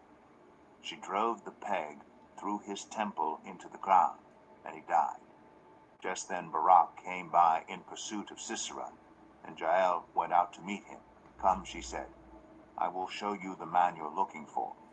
So he went in with her, and there lay Sisera with the tent peg through his temple, dead. On that day God subdued Jabin, king of Canaan, before the Israelites, and the hand of the Israelites pressed harder and harder against Jabin, king of Canaan, until they destroyed him. Judges 5. On that day, Deborah and Barak, son of Abinoam, sang this song. When the princes in Israel take the lead, when the people willingly offer themselves, praise the Lord. Hear this, you kings. Listen, you rulers. I, even I, will sing to the Lord. I will praise the Lord, the God of Israel, in song. When you, Lord, went out from Seir, when you marched from the land of Edom, the earth shook, the heavens poured, the clouds poured down water, the mountains quaked before the Lord, the one of Sinai, before the Lord, the God of Israel.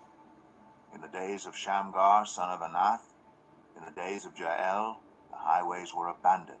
Travelers took to winding paths. Villagers in Israel would not fight.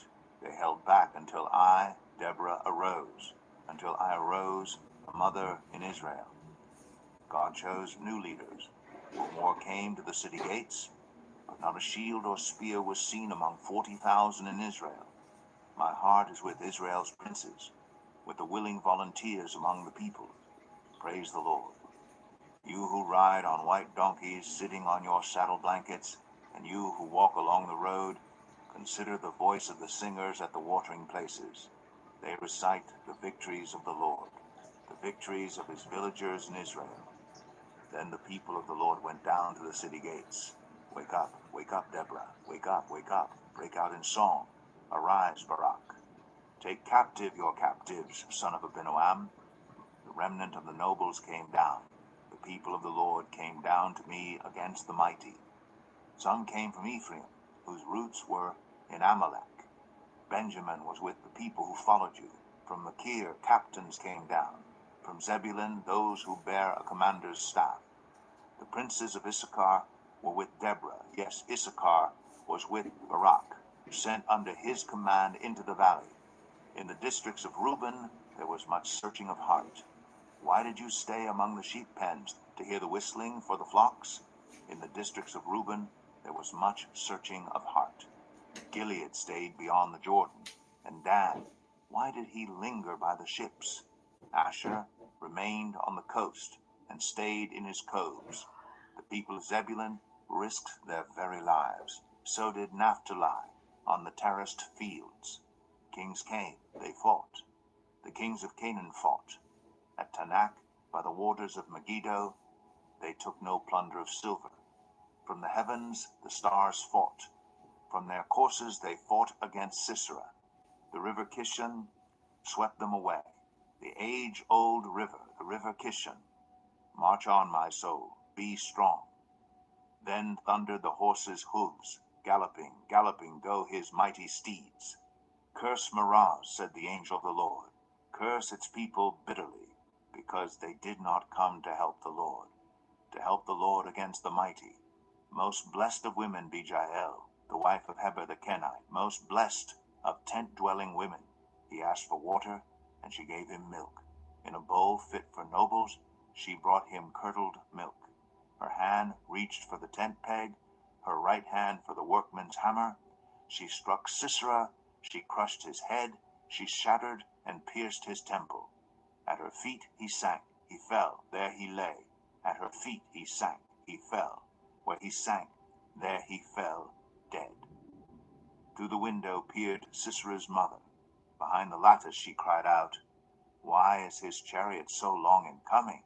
Why is the clatter of his chariots delayed? The wisest of her ladies answer her, Indeed, she keeps saying to herself, Are they not finding and dividing the spoils, a woman or two for each man? Colorful garments as plunder for Sisera, colorful garments embroidered, highly embroidered garments for my neck, all this as plunder? So may all your enemies perish, Lord. But may all who love you be like the sun when it rises in its strength, Then the land had peace 40 years. Judges 6. The Israelites did evil in the eyes of the Lord, and for 7 years he gave them into the hands of the Midianites. Because the power of Midian was so oppressive, the Israelites prepared shelters for themselves in mountain clefts, caves, and strongholds. Whenever the Israelites planted their crops, the Midianites, Amalekites, and other eastern peoples invaded the country. They camped on the land and ruined the crops all the way to Gaza, and did not spare a living thing for Israel, neither sheep, nor cattle, nor donkeys. They came up with their livestock and their tents like swarms of locusts. It was impossible to count them or their camels. They invaded the land to ravage it. Midian so impoverished the Israelites that they cried out to the Lord for help. When the Israelites cried out to the Lord because of Midian, he sent them a prophet who said, "This is what the Lord, the God of Israel, says. I brought you up out of Egypt, out of the land of slavery. I rescued you from the hand of the Egyptians, and I delivered you from the hand of all your oppressors. I drove them out before you and gave you their land. I said to you, I am the Lord your God. Do not worship the gods of the Amorites in whose land you live. But you have not listened to me." The angel of the Lord came and sat down under the oak in Ophrah that belonged to Joash the Abiezrite, where his son Gideon was threshing wheat in a winepress to keep it from the Midianites. When the angel of the Lord appeared to Gideon, he said, "The Lord is with you, mighty warrior." "Pardon me, my Lord," Gideon replied. "But if the Lord is with us, why has all this happened to us? Where are all his wonders that our ancestors told us about when they said, 'Did not the Lord bring us up out of Egypt?' But now the Lord has abandoned us and given us into the hand of Midian." The Lord turned to him and said, "Go in the strength you have and save Israel out of Midian's hand. Am I not sending you?" "Pardon me, my Lord," Gideon replied, "but how can I save Israel? My clan is the weakest in Manasseh, and I am the least in my family." The Lord answered, "I will be with you, and you will strike down all the Midianites, leaving none alive." Gideon replied, "If now I have found favor in your eyes, give me a sign that it is really you talking to me. Please do not go away until I come back and bring my offering and set it before you." And the Lord said, "I will wait until you return." Gideon went inside, prepared a young goat, and from an ephah of flour he made bread without yeast. Putting the meat in a basket and its broth in a pot, he brought them out and offered them to him under the oak. The angel of God said to him, "Take the meat and the unleavened bread, place them on this rock, and pour out the broth." And Gideon did so.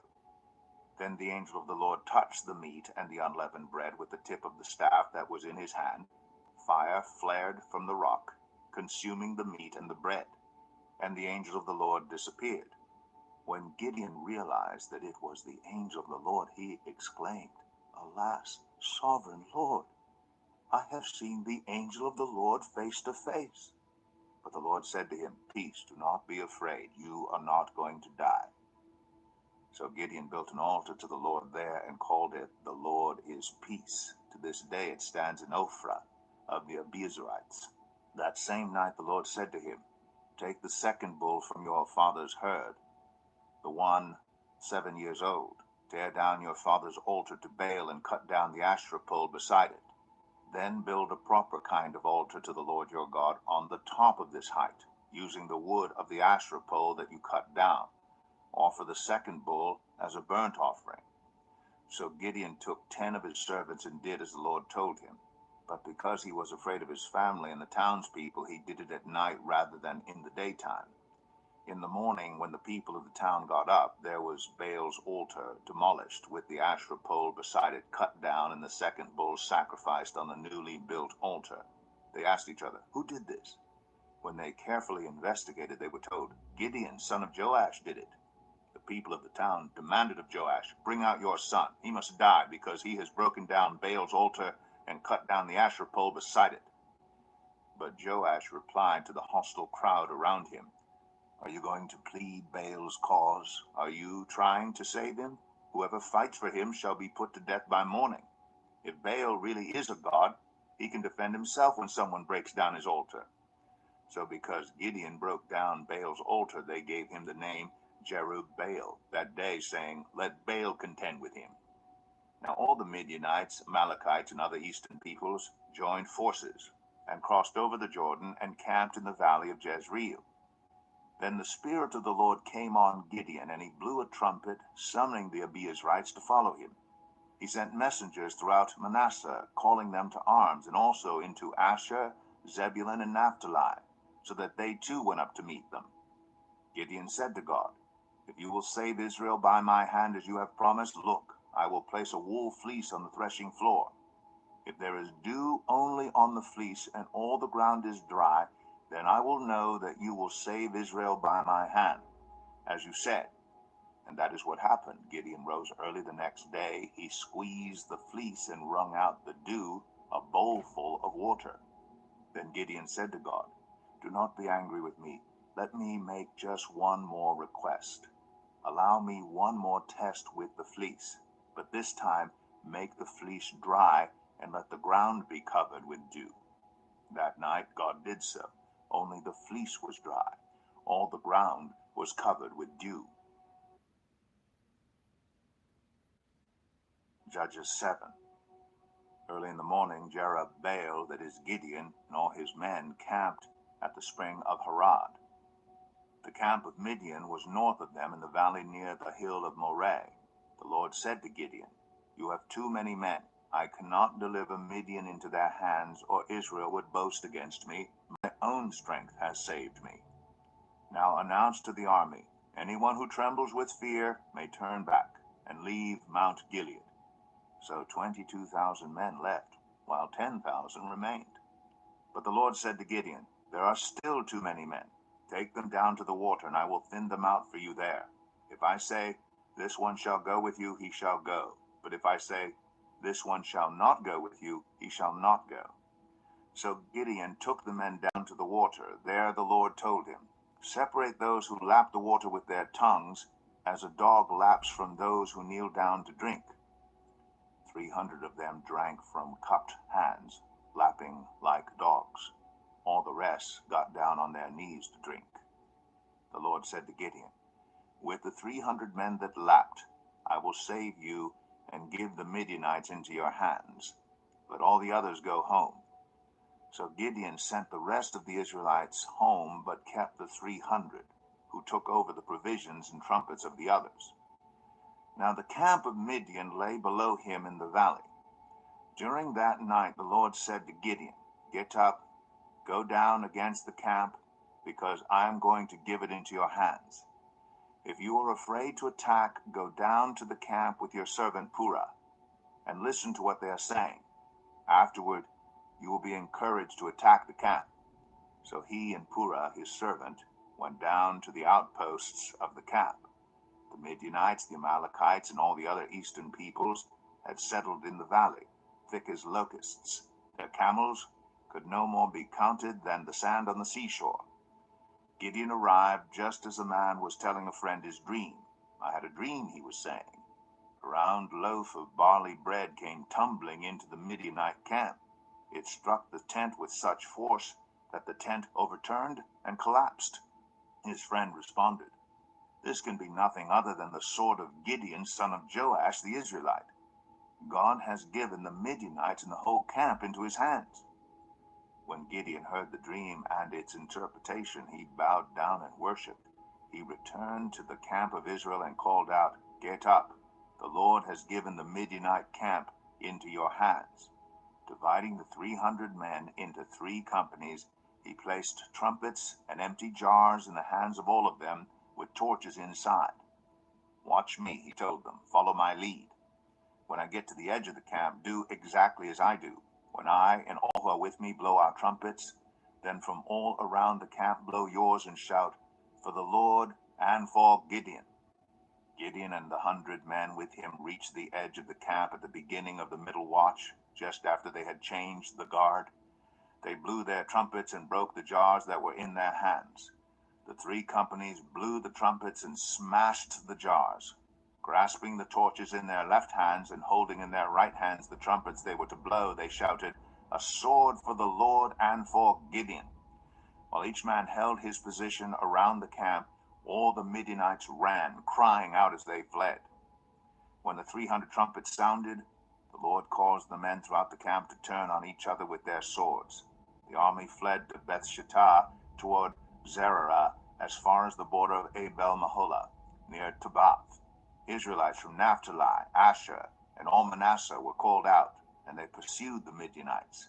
Gideon sent messengers throughout the hill country, saying, "Come down against the Midianites and seize the waters of the Jordan, ahead of them as far as Beth-barah." So all the men of Ephraim were called out, and they seized the waters of the Jordan as far as Beth-barah. They also captured 2 of the Midianite leaders, Oreb and Zeeb. They killed Oreb at the rock of Oreb, and Zeeb at the winepress of Zeeb. They pursued the Midianites, and brought the heads of Oreb and Zeeb to Gideon, who was by the Jordan. Judges 8. Now the Ephraimites asked Gideon, "Why have you treated us like this? Why didn't you call us when you went to fight Midian?" And they challenged him vigorously. But he answered them, "What have I accomplished compared to you? Aren't the gleanings of Ephraim's grapes better than the full grape harvest of Abiezer? God gave Oreb and Zeeb, the Midianite leaders, into your hands. What was I able to do compared to you?" At this, their resentment against him subsided. Gideon and his 300 men, exhausted yet keeping up the pursuit, came to the Jordan and crossed it. He said to the men of Succoth, "Give my troops some bread, they are worn out, and I am still pursuing Zebah and Zalmunna, the kings of Midian." But the officials of Succoth said, "Do you already have the hands of Zebah and Zalmunna in your possession?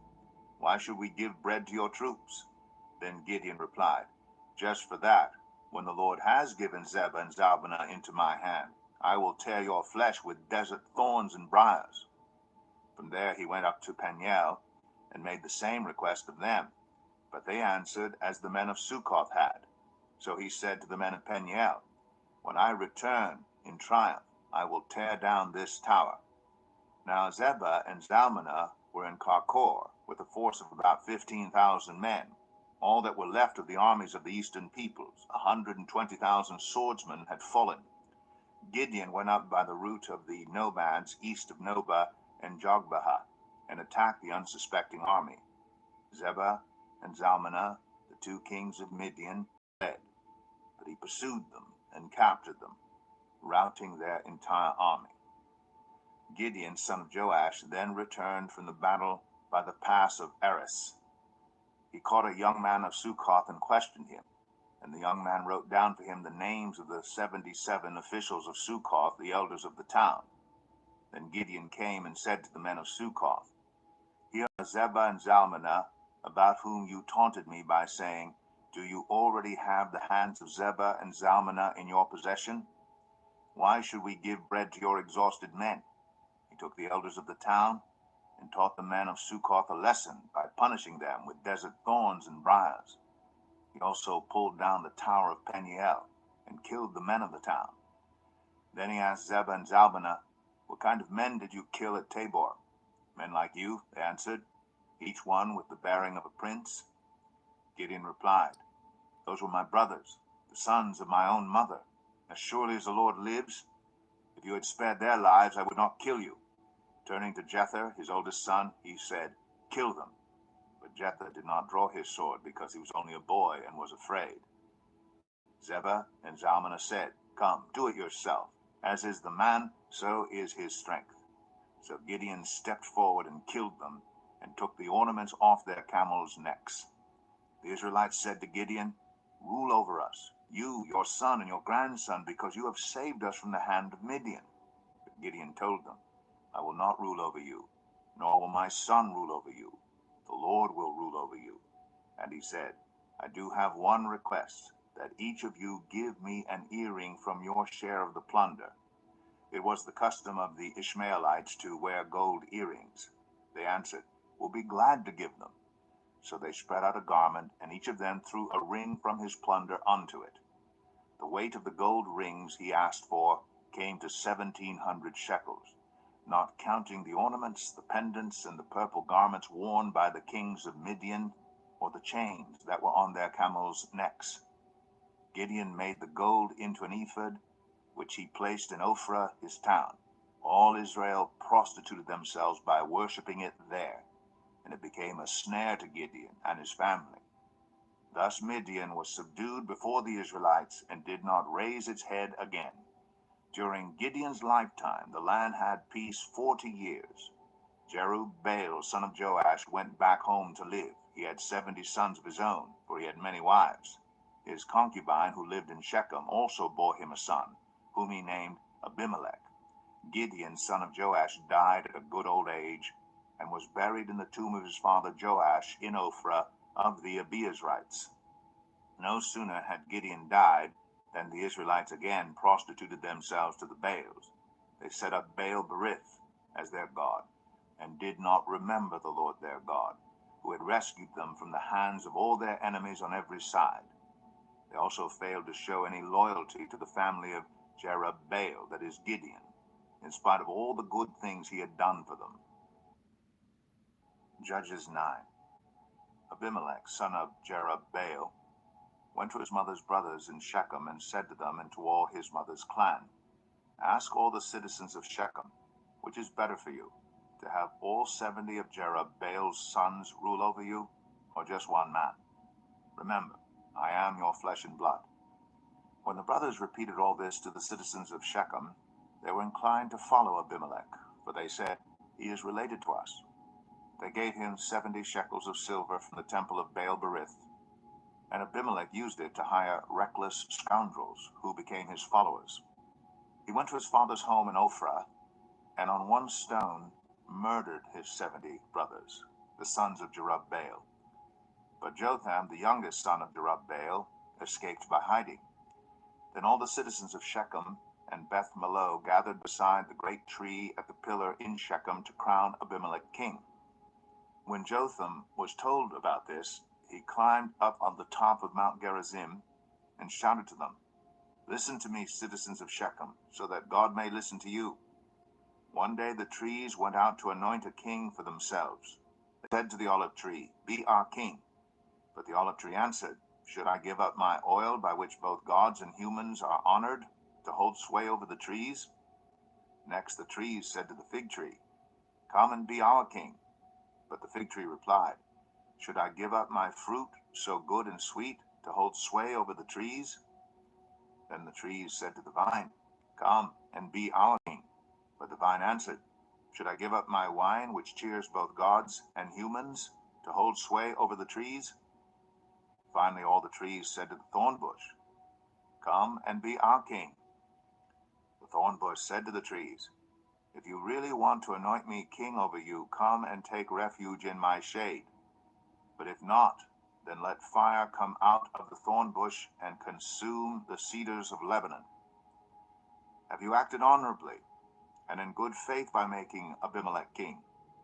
Have you been fair to Jerubbaal and his family? Have you treated him as he deserves? Remember that my father fought for you and risked his life to rescue you from the hand of Midian. But today you have revolted against my father's family. You have murdered his 70 sons on a single stone and have made Abimelech, the son of his female slave, king over the citizens of Shechem because he is related to you. So, have you acted honorably and in good faith toward Jerubbaal and his family today? If you have, may Abimelech be your joy, and may you be his too. But if you have not, let fire come out from Abimelech and consume you, the citizens of Shechem and Beth-Millo, and let fire come out from you, the citizens of Shechem and Beth-Millo, and consume Abimelech." Then Jotham fled, escaping to Beer, and he lived there because he was afraid of his brother Abimelech. After Abimelech had governed Israel 3 years, God stirred up animosity between Abimelech and the citizens of Shechem, so that they acted treacherously against Abimelech. God did this in order that the crime against Jerubbaal's 70 sons, the shedding of their blood, might be avenged on their brother Abimelech and on the citizens of Shechem, who had helped him murder his brothers. In opposition to him, the citizens of Shechem set men on the hilltops to ambush and rob everyone who passed by, and this was reported to Abimelech. Now the son of Ebed moved with his clan into Shechem, and its citizens put their confidence in him. After they had gone out into the fields and gathered the grapes and trodden them, they held a festival in the temple of their God. While they were eating and drinking, they cursed Abimelech. Then Gaal, son of Ebed, said, "Who is Abimelech? And why should we Shechemites be subject to him? Isn't he Jerubbaал's son? And isn't Zebul his deputy? Serve the family of Hamor, Shechem's father. Why should we serve Abimelech? If only this people were under my command, then I would get rid of him. I would say to Abimelech, call out your whole army." When Zebul, the governor of the city, heard what Gaal, son of Ebed, said, he was very angry. Under cover, he sent messengers to Abimelech, saying, "Gaal, son of Ebed, and his clan have come to Shechem, and are stirring up the city against you. Now then, during the night, you and your men should come and lie in wait in the fields. In the morning at sunrise, advance against the city. When Gaal and his men come out against you, seize the opportunity to attack them." So Abimelech and all his troops set out by night and took up concealed positions near Shechem in 4 companies.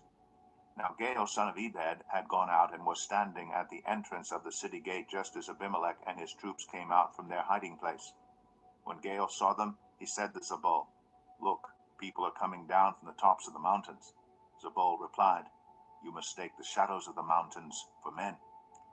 But Gaal spoke up again, "Look, people are coming down from the central hill, and a company is coming from the direction of the diviner's tree." Then Zebul said to him, "Where is your big talk now, you who said, 'Who is Abimelech, that we should be subject to him?' Aren't these the men you ridiculed? Go out and fight them." So Gaal led out the citizens of Shechem and fought Abimelech. Abimelech chased him all the way to the entrance of the gate, and many were killed as they fled. Then Abimelech stayed in Arumah, and Zebul drove Gaal and his clan out of Shechem. The next day the people of Shechem went out to the fields, and this was reported to Abimelech. So he took his men, divided them into 3 companies, and set an ambush in the fields. When he saw the people coming out of the city, he rose to attack them. Abimelech and the companies with him rushed forward to a position at the entrance of the city gate. Then 2 companies attacked those in the fields and struck them down. All that day Abimelech pressed his attack against the city until he had captured it and killed its people. Then he destroyed the city and scattered salt over it. On hearing this, the citizens in the tower of Shechem went into the stronghold of the temple of El-Berith. When Abimelech heard that they had assembled there, he and all his men went up to Mount Zalmon. He took an axe and cut off branches which he lifted to his shoulders. He ordered the men with him, "Quick, do what you have seen me do." So all the men cut branches and followed Abimelech. They piled them against the stronghold and set it on fire with the people still inside. So all the people in the tower of Shechem, about 1,000 men and women, also died. Next Abimelech went to Thebez and besieged it and captured it.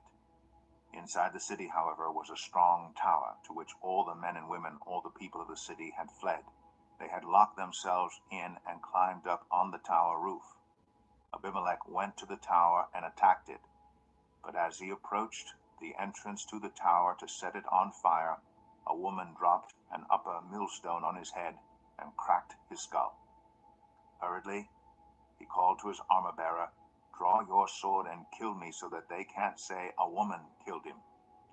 So his servant ran him through, and he died. When the Israelites saw that Abimelech was dead, they went home.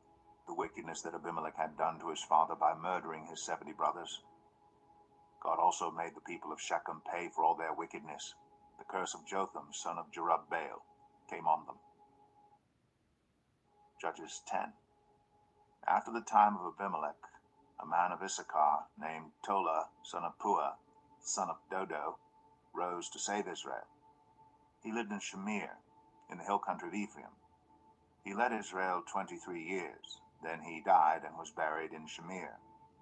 He was followed by Jair of Gilead, who led Israel 22 years. He had 30 sons who rode 30 donkeys. They controlled 30 towns in Gilead, which to this day are called Havoth Jair. When Jair died, he was buried in Kamon. Again the Israelites did evil in the eyes of the Lord. They served the Baals and the Ashtoreths and the gods of Aram, the gods of Sidon, the gods of Moab, the gods of the Ammonites, and the gods of the Philistines. And because the Israelites forsook the Lord and no longer served him, he became angry with them. He sold them into the hands of the Philistines and the Ammonites, who that year shattered and crushed them. For 18 years they oppressed all the Israelites on the east side of the Jordan in Gilead, the land of the Amorites. The Ammonites also crossed the Jordan to fight against Judah, Benjamin, and Ephraim. Israel was in great distress. Then the Israelites cried out to the Lord, "We have sinned against you, forsaking our God and serving the Baals." The Lord replied, "When the Egyptians, the Amorites, the Ammonites, the Philistines, the Sidonians, the Amalekites, and the Moabites oppressed you, and you cried out to me for help, did I not save you from their hands? But you have forsaken me and served other gods, so I will no longer save you. Go and cry out to the gods you have chosen. Let them save you when you are in trouble." But the Israelites said to the Lord, "We have sinned. Do with us whatever you think best, but please rescue us now." Then they got rid of the foreign gods among them and served the Lord. And he could bear Israel's misery no longer. When the Ammonites were called to arms and camped in Gilead, the Israelites assembled and camped at Mizpah. The leaders of the people of Gilead said to each other, "Whoever will take the lead in attacking the Ammonites will be head over all who live in Gilead." Judges 11. Jephthah the Gileadite was a mighty warrior. His father was Gilead, his mother was a prostitute. Gilead's wife also bore him sons, and when they were grown up, they drove Jephthah away.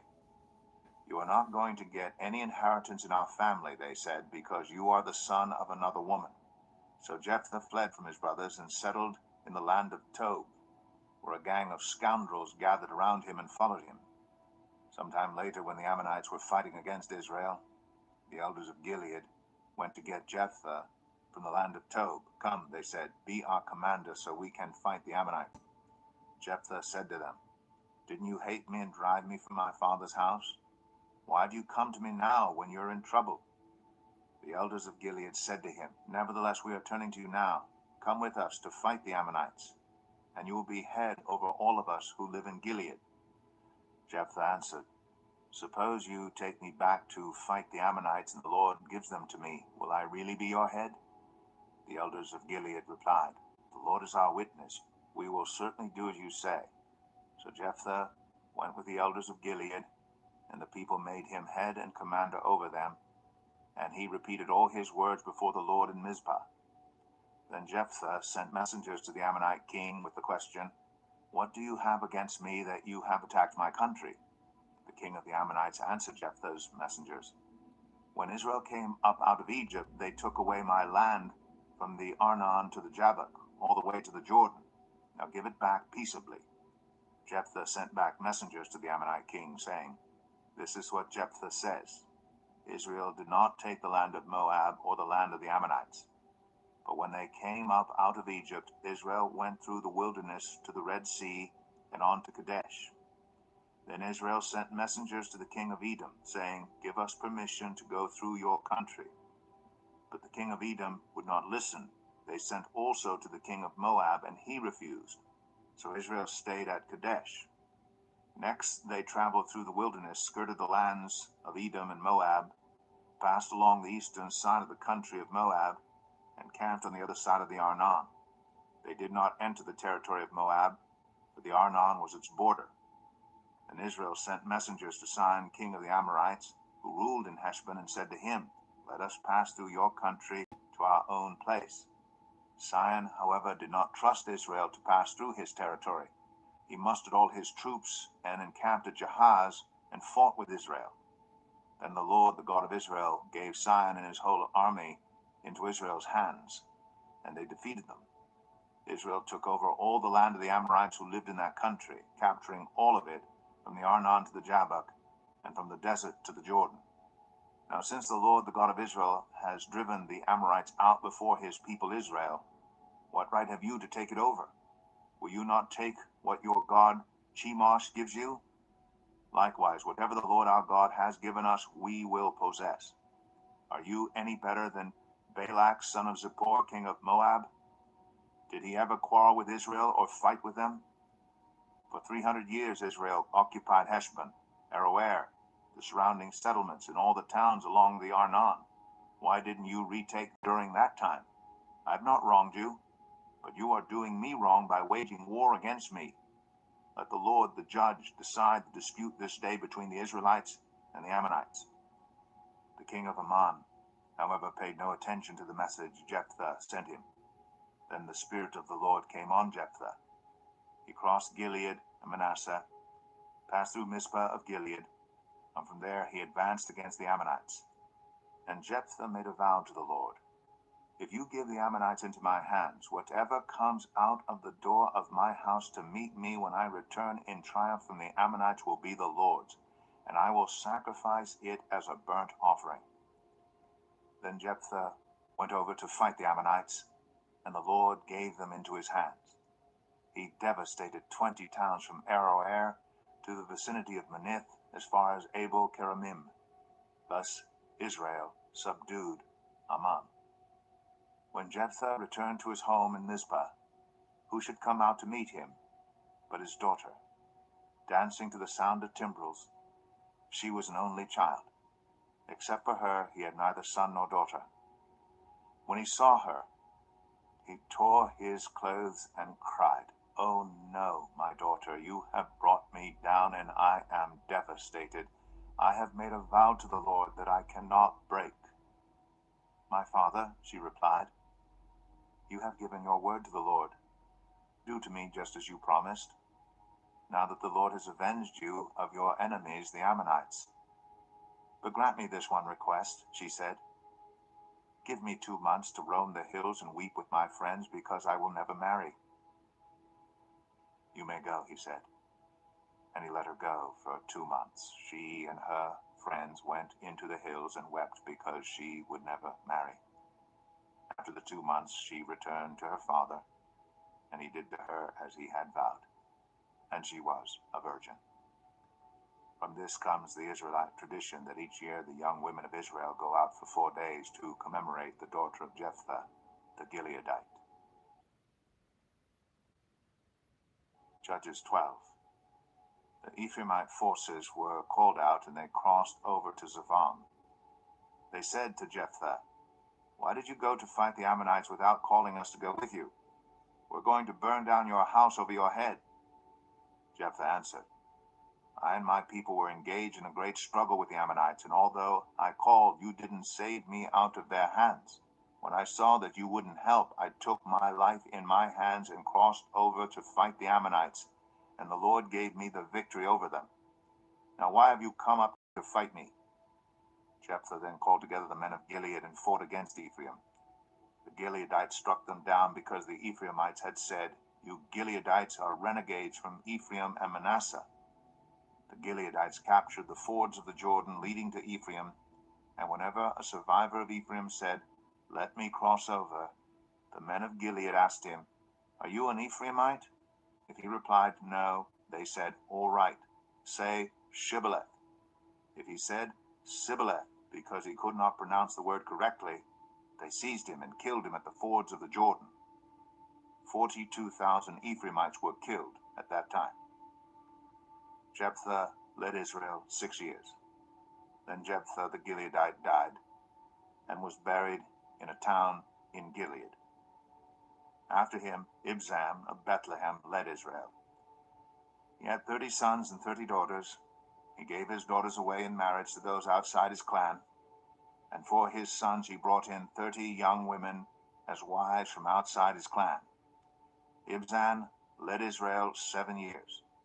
Then Ibzan died and was buried in Bethlehem. After him, Elon, the Zebulunite, led Israel 10 years. Then Elon died and was buried in Aijalon in the land of Zebulun. After him Abdon son of Hillel from Pirathon led Israel. He had 40 sons and 30 grandsons who rode on 70 donkeys. He led Israel 8 years. Then Abdon son of Hillel died and was buried at Pirathon in Ephraim in the hill country of the Amalekites. Judges 13. Again the Israelites did evil in the eyes of the Lord. So the Lord delivered them into the hands of the Philistines for 40 years.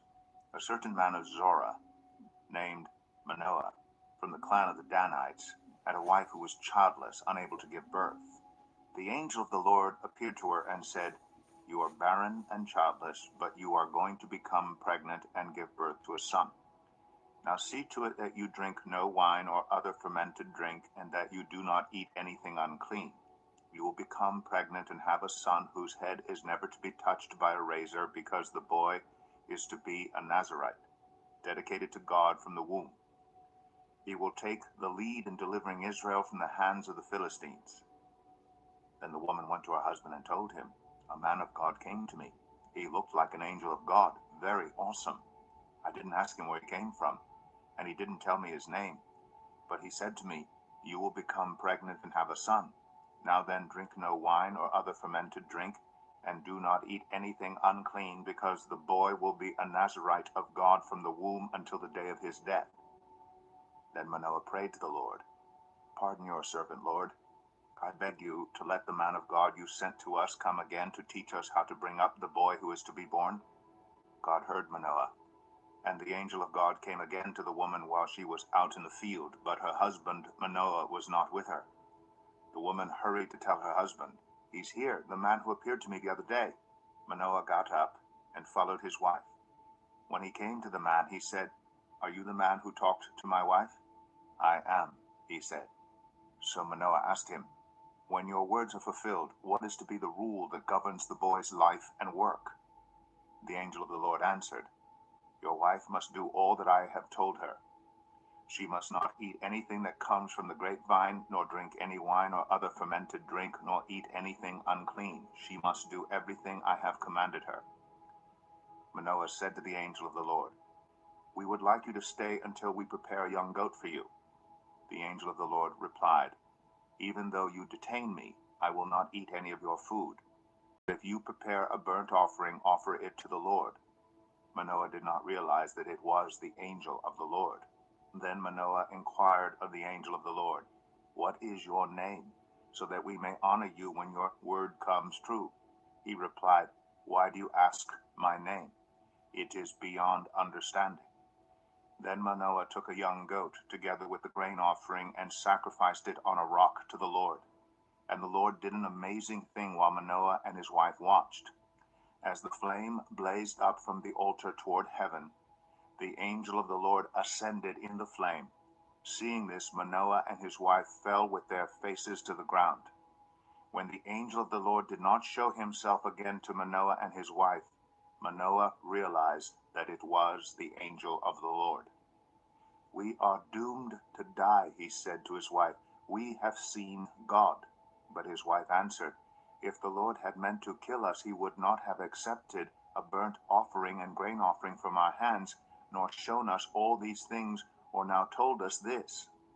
The woman gave birth to a boy, and named him Samson. He grew, and the Lord blessed him. And the Spirit of the Lord began to stir him while he was in Mahane Dan, between Zorah and Eshtaol. Judges 14. Samson went down to Timnah, and saw there a young Philistine woman.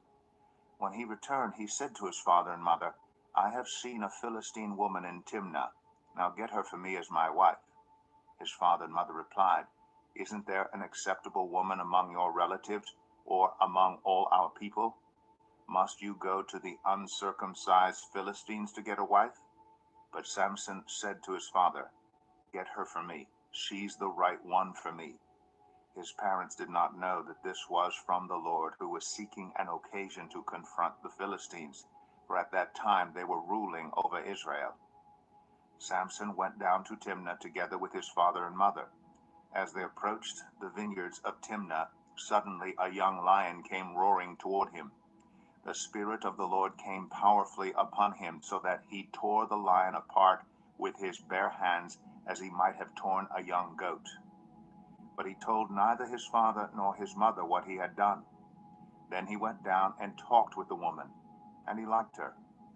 Sometime later, when he went back to marry her, he turned aside to look at the lion's carcass, and in it he saw a swarm of bees and some honey. He scooped out the honey with his hands and ate as he went along. When he rejoined his parents, he gave them some, and they too ate it. But he did not tell them that he had taken the honey from the lion's carcass. Now his father went down to see the woman, and there Samson held a feast, as was customary for young men. When the people saw him, they chose 30 men to be his companions. "Let me tell you a riddle," Samson said to them.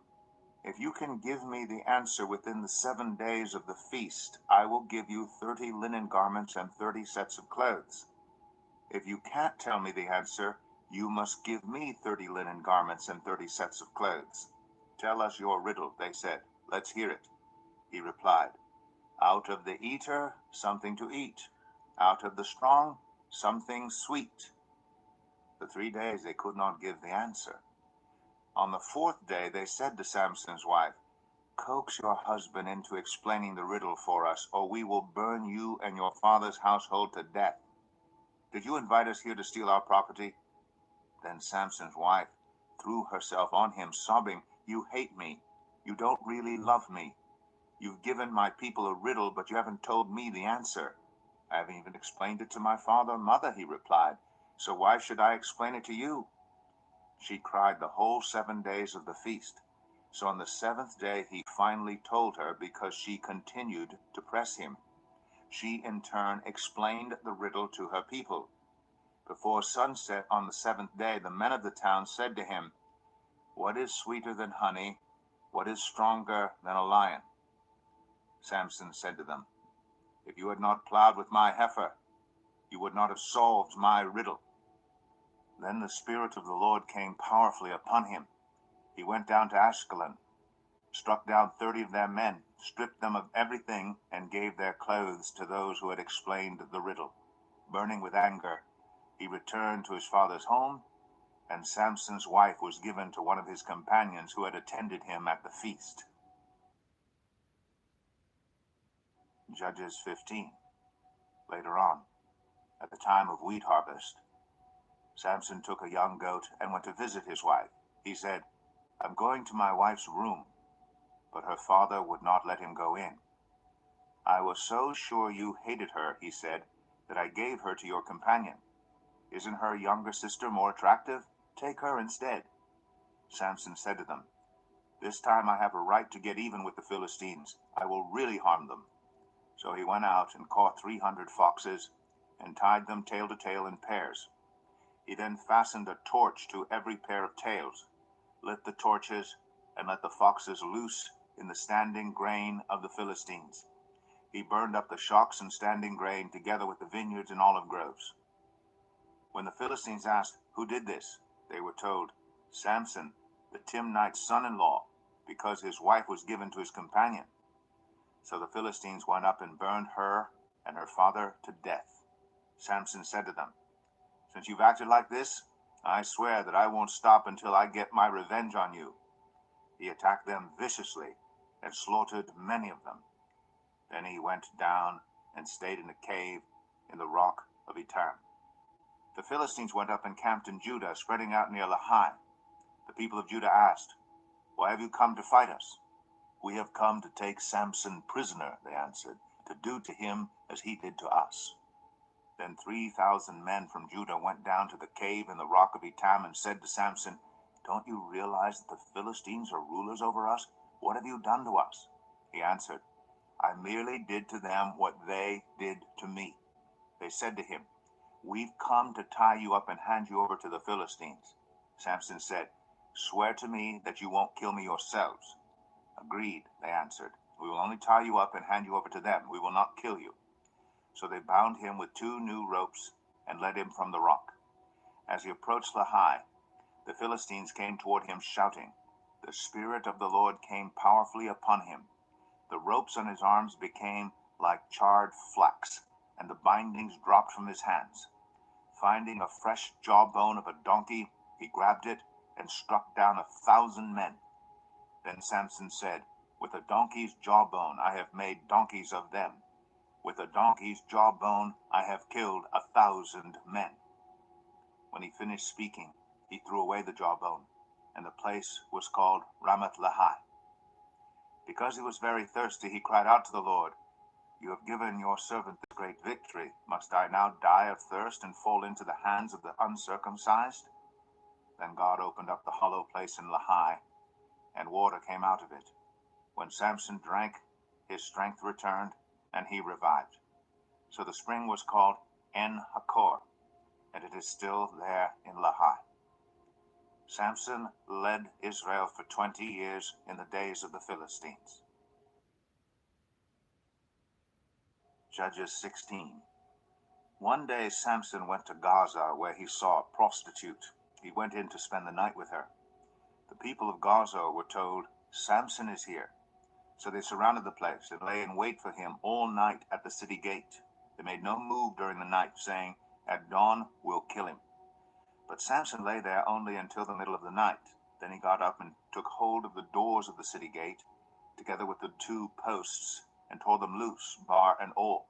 He lifted them to his shoulders and carried them to the top of the hill that faces Hebron. Sometime later, he fell in love with a woman in the valley of Sorek, whose name was Delilah.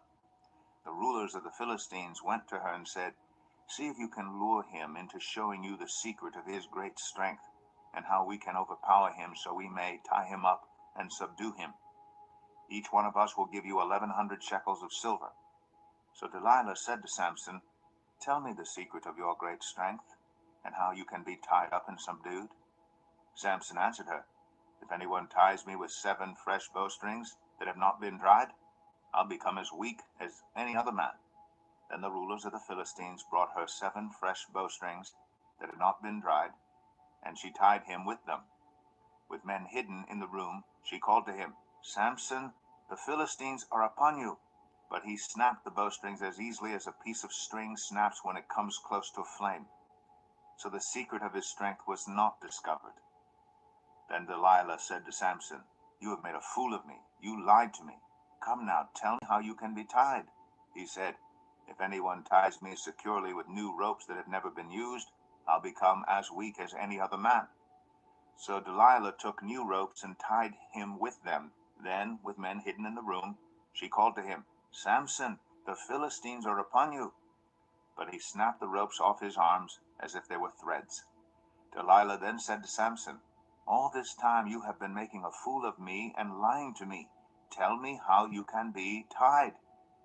He replied, "If you weave the 7 braids of my head into the fabric on the loom and tighten it with the pin, I'll become as weak as any other man." So while he was sleeping, Delilah took the 7 braids of his head, wove them into the fabric, and tightened it with the pin. Again she called to him, "Samson, the Philistines are upon you." He awoke from his sleep and pulled up the pin and the loom with the fabric. Then she said to him, "How can you say I love you when you won't confide in me? This is the 3rd time you've made a fool of me and haven't told me the secret of your great strength." With such nagging, she prodded him day after day until he was sick to death of it. So he told her everything. "No razor has ever been used on my head," he said, "because I have been a Nazirite dedicated to God from my mother's womb. If my head was shaved, my strength would leave me, and I would become as weak as any other man." When Delilah saw that he had told her everything, she sent word to the rulers of the Philistines, "Come back once more. He has told me everything." So the rulers of the Philistines returned, with the silver in their hands. After putting him to sleep on her lap, she called for someone to shave off the 7 braids of his hair, and so began to subdue him, and his strength left him. Then she called, "Samson, the Philistines are upon you." He awoke from his sleep and thought, "I'll go out as before and shake myself free." but he did not know that the Lord had left him. Then the Philistines seized him, gouged out his eyes, and took him down to Gaza, binding him with bronze shackles. They set him to grinding grain in the prison. But the hair on his head began to grow again after it had been shaved. Now the rulers of the Philistines assembled to offer a great sacrifice to Dagon, their god, and to celebrate, saying, "Our God has delivered Samson, our enemy, into our hands." When the people saw him, they praised their God, saying, "Our God has delivered our enemy into our hands, the one who laid waste our land and multiplied our slain." While they were in high spirits, they shouted, "Bring out Samson to entertain us." So they called Samson out of the prison, and he performed for them. When they stood him among the pillars, Samson said to the servant who held his hand, "Put me where I can feel the pillars that support the temple, so that I may lean against them." Now the temple was crowded with men and women. All the rulers of the Philistines were there, and on the roof were about 3,000 men and women watching Samson perform. Then Samson prayed to the Lord, "Sovereign Lord, remember me. Please, God, strengthen me just once more, and let me with one blow get revenge on the Philistines for my 2 eyes." Then Samson reached toward the 2 central pillars on which the temple stood. Bracing himself against them, his right hand on the one and his left hand on the other, Samson said, "Let me die with the Philistines." Then he pushed with all his might, and down came the temple on the rulers and all the people in it. Thus he killed many more when he died than while he lived. Then his brothers and his father's whole family went down to get him. They brought him back and buried him between Zorah and Eshtaol in the tomb of Manoah his father. He had led Israel 20 years. Judges 17. Now a man named Micah from the hill country of Ephraim said to his mother, "The 1,100 shekels of silver that were taken from you, and about which I heard you utter a curse, I have that silver with me. I took it." Then his mother said, "The Lord bless you, my son." When he returned the 1,100 shekels of silver to his mother, she said, "I solemnly consecrate my silver to the Lord for my son to make an image overlaid with silver. I will give it back to you."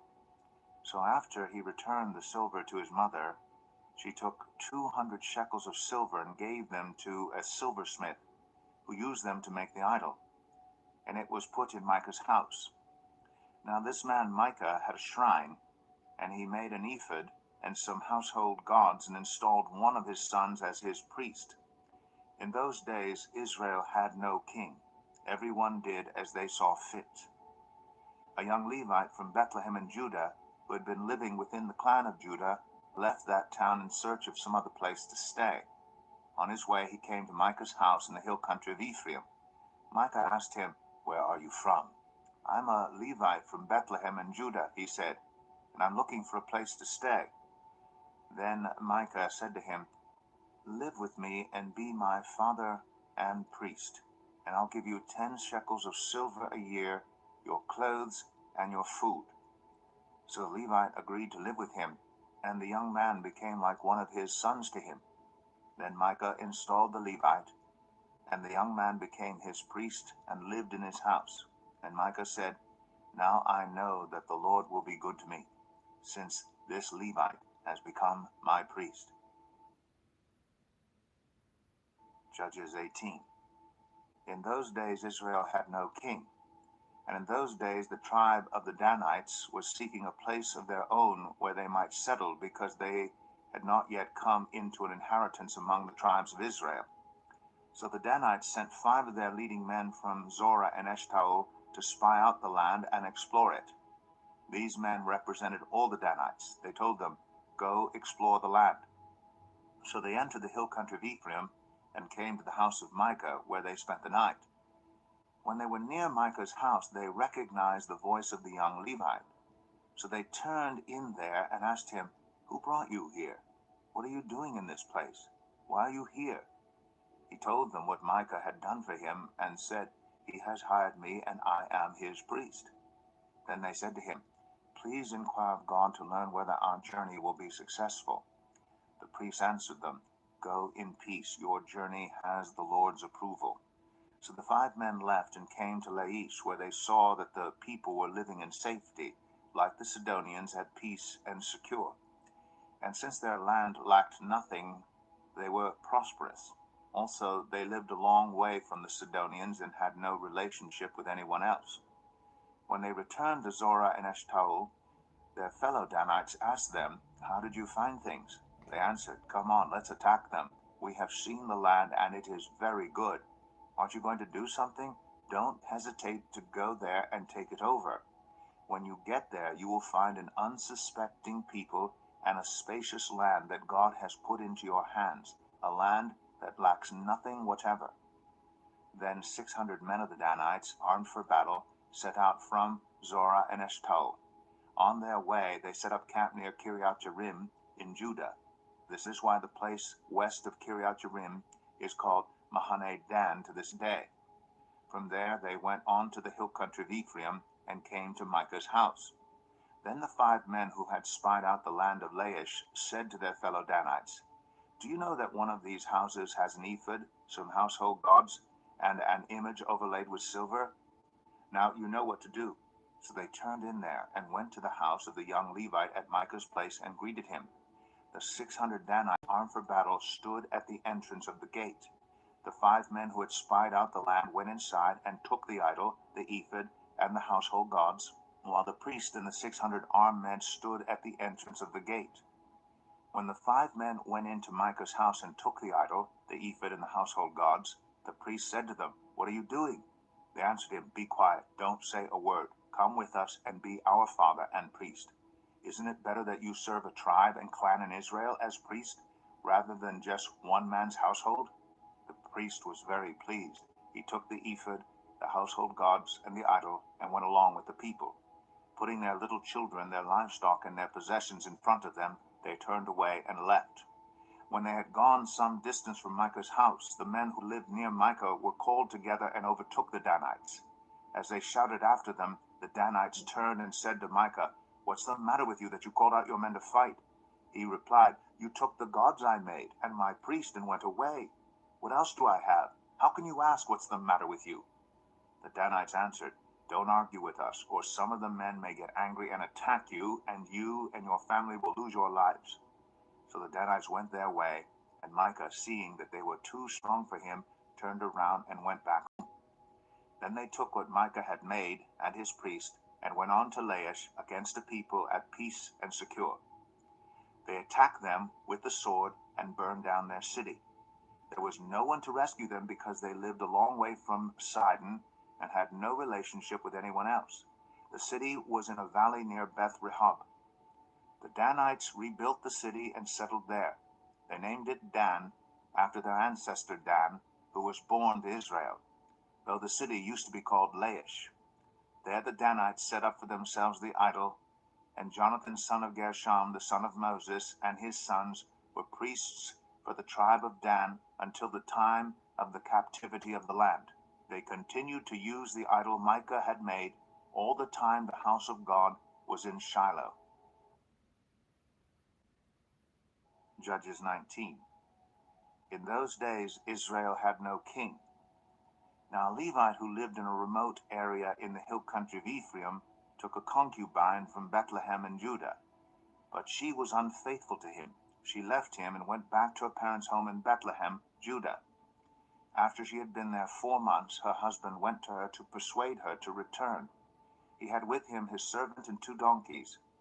She took him into her parents' home, and when her father saw him, he gladly welcomed him. His father-in-law, the woman's father, prevailed on him to stay, so he remained with him 3 days, eating and drinking and sleeping there. On the 4th day they got up early, and he prepared to leave. But the woman's father said to his son-in-law, "Refresh yourself with something to eat, then you can go." So the 2 of them sat down to eat and drink together. Afterward the woman's father said, "Please stay tonight and enjoy yourself." And when the man got up to go, his father-in-law persuaded him, so he stayed there that night.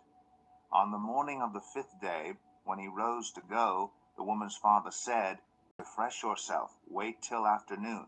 So the two of them ate together. Then when the man with his concubine and his servant got up to leave, his father-in-law, the woman's father, said, Now look, it's almost evening. Spend the night here. The day is nearly over. Stay and enjoy yourself. Early tomorrow morning you can get up and be on your way home. But unwilling to stay another night, the man left and went toward Jebus, that is Jerusalem, with his 2 saddled donkeys and his concubine. When they were near Jebus, and the day was almost gone, the servant said to his master, Come, let's stop at this city of the Jebusites and spend the night. His master replied, No, we won't go into any city whose people are not Israelites. We will go on to Gibeah. He added, Come, let's try to reach Gibeah or Ramah and spend the night in one of those places. So they went on, and the sun set as they neared Gibeah in Benjamin. There they stopped to spend the night. They went and sat in the city square, but no one took them in for the night. That evening an old man from the hill country of Ephraim, who was living in Gibeah, the inhabitants of the place were Benjamites, came in from his work in the fields. When he looked and saw the traveler in the city square, the old man asked, Where are you going? Where did you come from?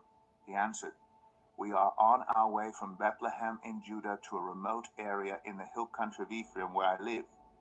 I have been to Bethlehem in Judah, and now I am going to the house of the Lord. No one has taken me in for the night. We have both straw and fodder for our donkeys, and bread and wine for ourselves, your servants, me, the woman, and the young man with us. We don't need anything. You're welcome at my house, the old man said. Let me supply whatever you need. Only don't spend the night in the square. So he took him into his house and fed his donkeys. After they had washed their feet, they had something to eat and drink. While they were enjoying themselves, some of the wicked men of the city surrounded the house, pounding on the door.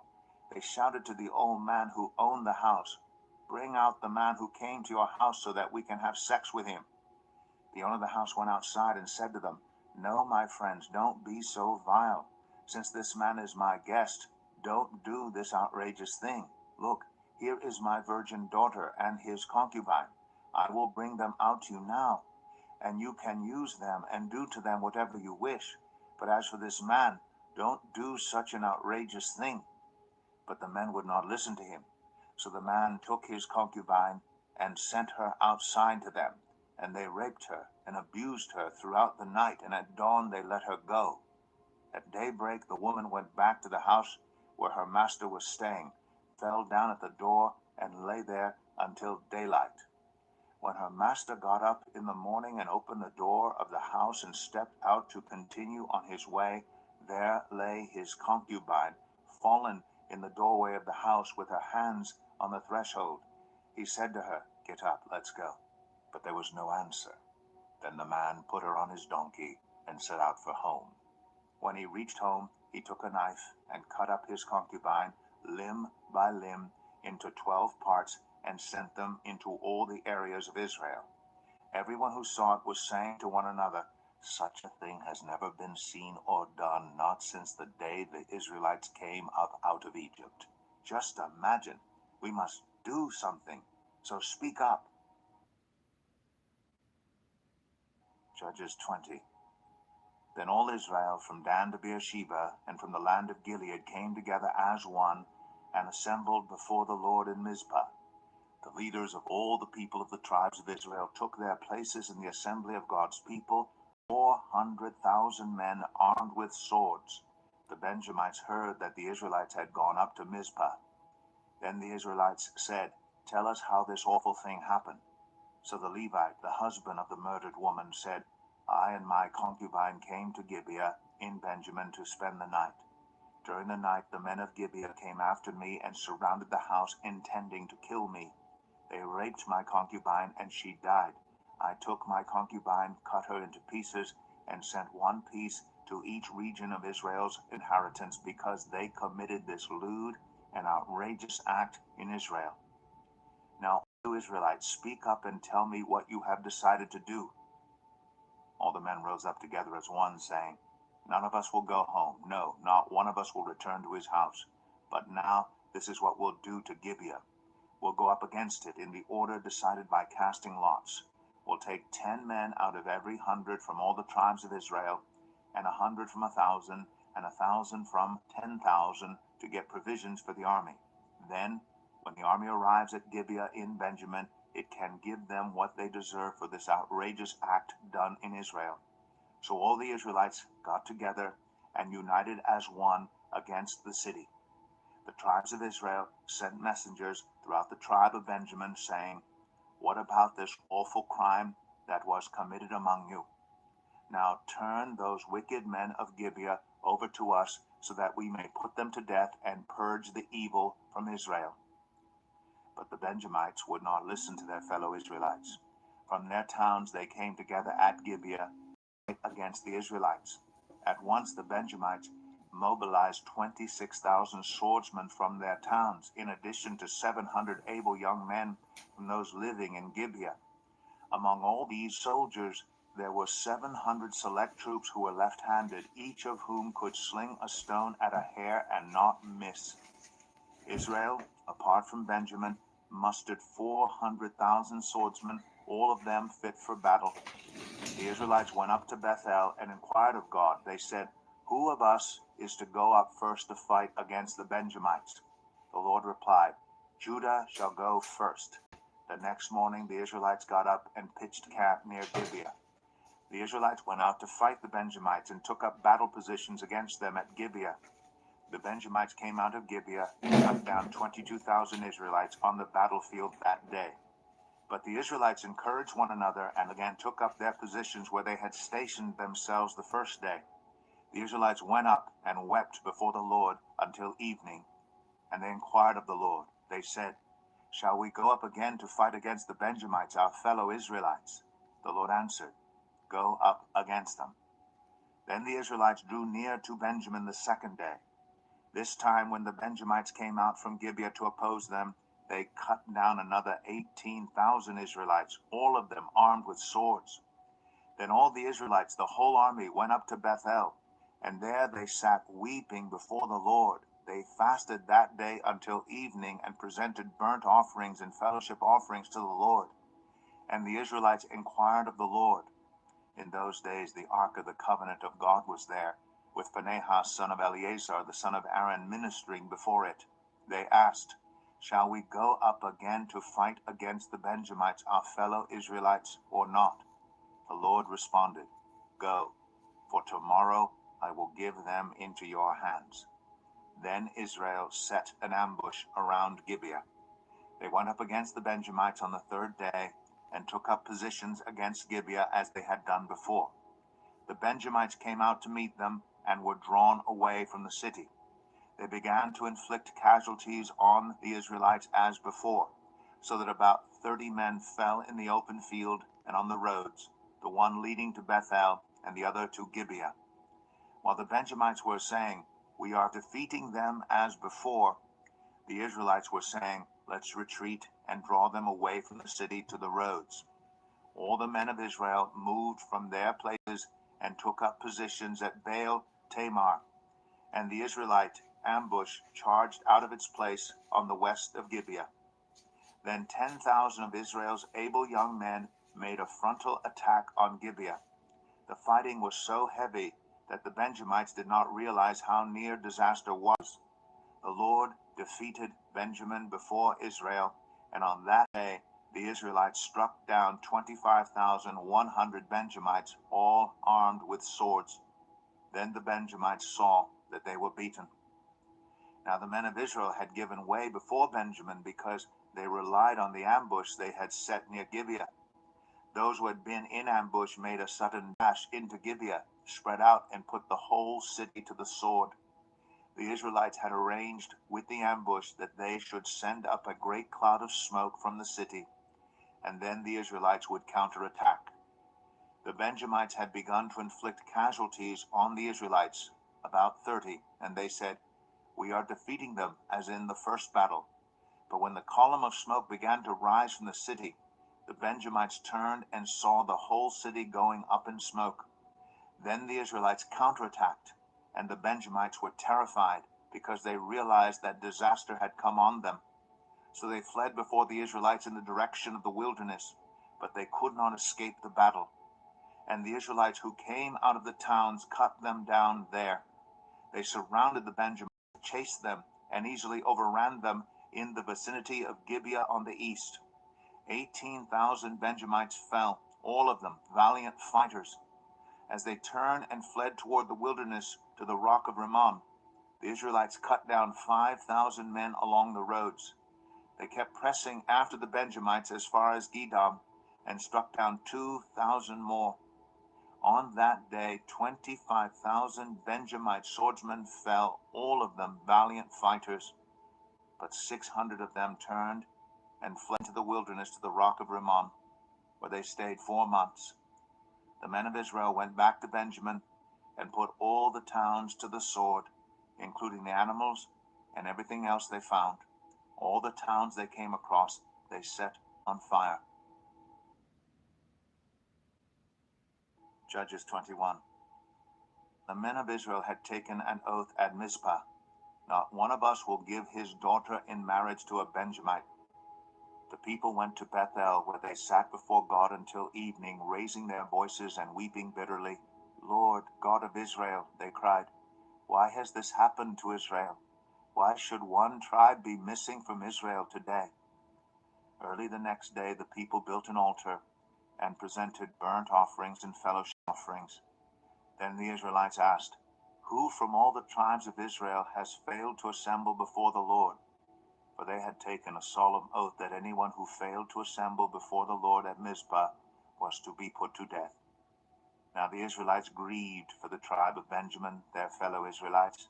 Today, one tribe is cut off from Israel, they said. How can we provide wives for those who are left, since we have taken an oath by the Lord not to give them any of our daughters in marriage? Then they asked, which one of the tribes of Israel failed to assemble before the Lord at Mizpah? They discovered that no one from Jabesh Gilead had come to the camp for the assembly. For when they counted the people, they found that none of the people of Jabesh Gilead were there. So the assembly sent 12,000 fighting men with instructions to go to Jabesh Gilead and to put to the sword those living there, including the women and children. This is what you are to do, they said. Kill every male and every woman who is not a virgin. They found among the people living in Jabesh Gilead 400 young women who had never slept with a man, and they took them to the camp at Shiloh in Canaan. Then the whole assembly sent an offer of peace to the Benjamites at the rock of Rimmon. So the Benjamites returned at that time and were given the women of Jabesh Gilead who had been spared.